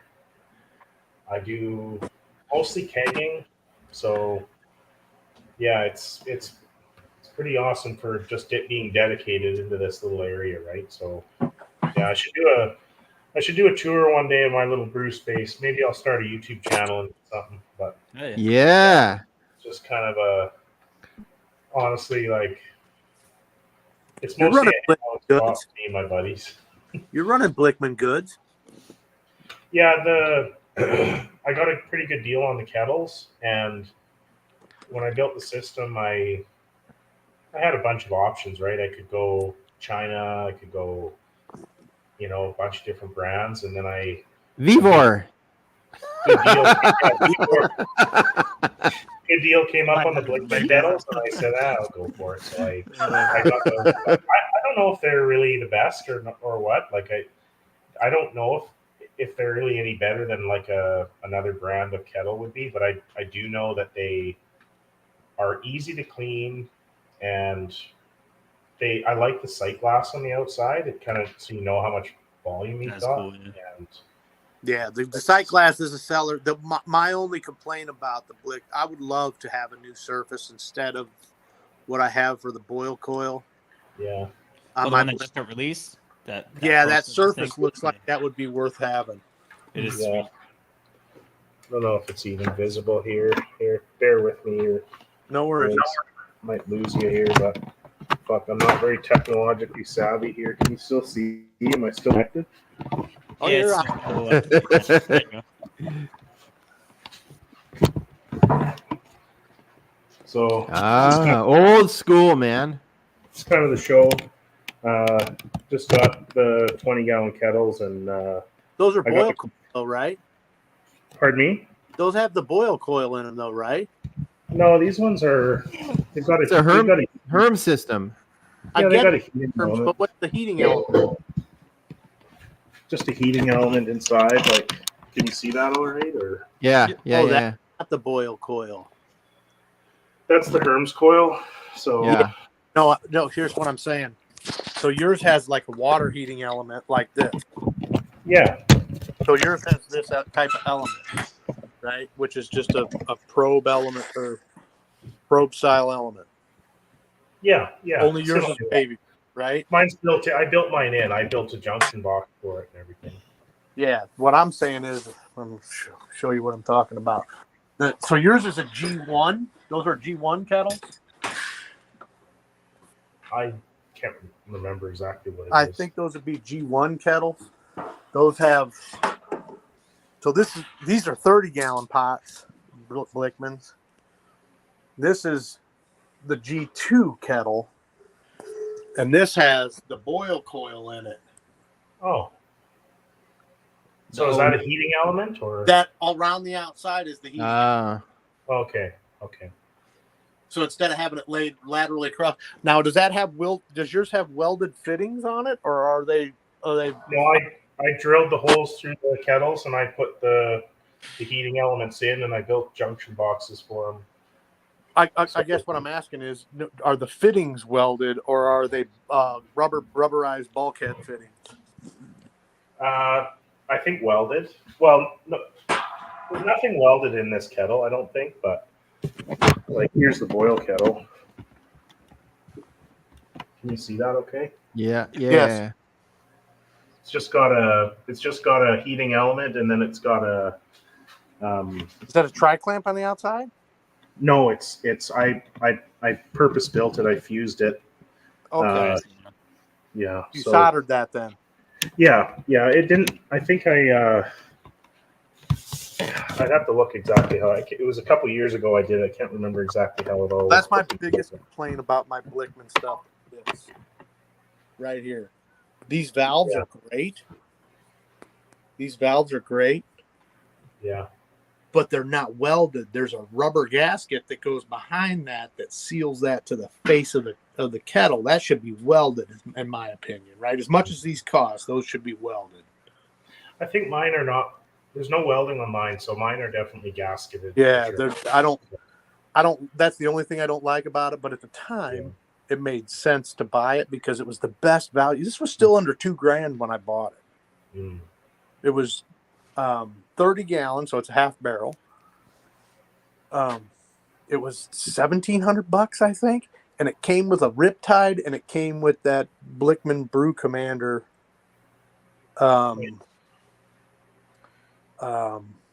This thing, the Brew Commander panel. Yeah. For what it was, it wasn't the Tower of Power one. I kind of like that Tower of Power one, but it was way expensive, and I was like, nah, I didn't. So this one being $1,700, I was like, you know what? I can get a half barrel system for $1,700, and all I needed was one more pot. Yeah. To have a Herm system. Yeah. Like for me, I wanted brewing for me to be convenient. Yes. I wanted it to be done indoors, fully electric, so I didn't have to be affected by the snow, the wind, the bad weather, the constant issues like -30 where I live. I can't brew at -30. It's like you got great chill water temperature up there. that I have, But when it's What are fucking you doing nuts- for the boil, Bruce? So you have a hood? Yeah, I went to a local company in Terrace and I had them build me a hood that is powered on a fan here, so I can just turn this and it turns my hood on. Nice. So, like, I built a dedicated brew space, and I was like, it's kind of been my little project, and I put a floor drain in the thing too. Like, you kind of see. So, And you know how to make me jealous. Damn. I'm just like, I know, right? I open all my windows. That's my hood. You know how I drain 5-gallon buckets at a time. It sucks. Like, if you're going to build a garage, I was like, the cost of a floor drain is nothing. Like, why not put one in? You know, this is the time to do one, right? So I did. Yeah. Agreed. Honestly, brewing had to be convenient. It had to be consistent, and it had to be comfortable. Those are the three things that I wanted out of a brewery, because everything I was doing before this was not those things. It was a gong show. It was hard to replicate. Gong show. That's an old reference. Yeah. So I did what I did. So don't regret it. That's for sure. I can't believe Gnome's still up. It's like 3 a.m. there. Yeah, I do have to. He tried to go to bed. Head out soon. I'm yawning and fucking up my words, and Jesus Christ. Yeah. Literally laying on my bed like an You ain't even had anything to drink. What's that? I said, how you doing that? You ain't even had anything to drink. It's just so late. I wish I did. No. I purposely don't have beer here. I don't bring beer here at all. So, Can't enjoy it with the old man, right? I don't know.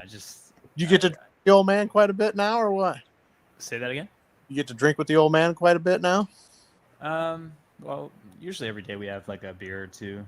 I'm gonna make a recommendation to you because I buried my dad in 2015 or 14.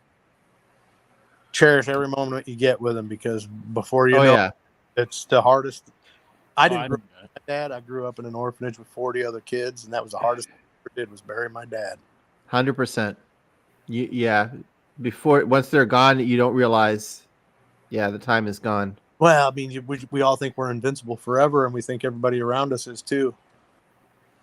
You know? I will say, like, I do spend a hell of a lot of time. Like, so when I get out of work, I go to my parents' house. I stay there for like 8 hours, no joke, and then I'll come here and I'll like play guitar for a little bit and go to sleep.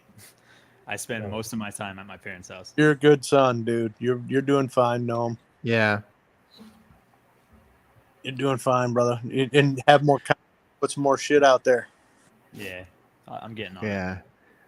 He knows we're all sitting here waiting to eat it up, so there's no rush. It's just, that's just it, right? If you only just give them measured amounts, they'll always come back, right? Yeah. Kind of like women. That's right. I need to put out less content. Is that what you're saying? They'll be back. Give them a teaser. They'll be back. Yeah. No, that's true. That's true. Well, should we call it? Dude, this has been one hell of a live stream. Thanks for hosting, Steven. This has been awesome. Hey, yeah, it was easy for me. 6 hours, 13 minutes, 29 seconds. Whatever. Hey, you're gonna have to share how that shit went down with that software you got. It's not software. It's a website. I mean, I'm paying. It's like $19 a month for the. Oh, I ain't doing that. I mean, you could. There's a free version, but you can only have like I forget what it is, a certain number of people. I just figured whatever.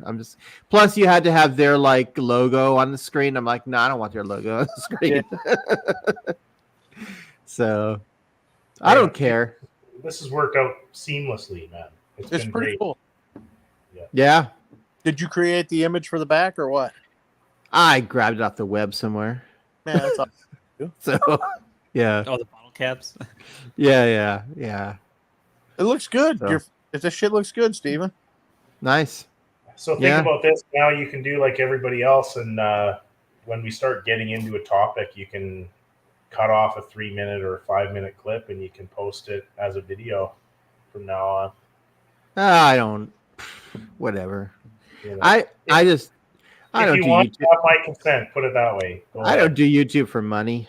I'm not monetized anyway, but I just do YouTube because I film like the beer that I'm making and stuff. It's because it's what I Oh, yeah. like.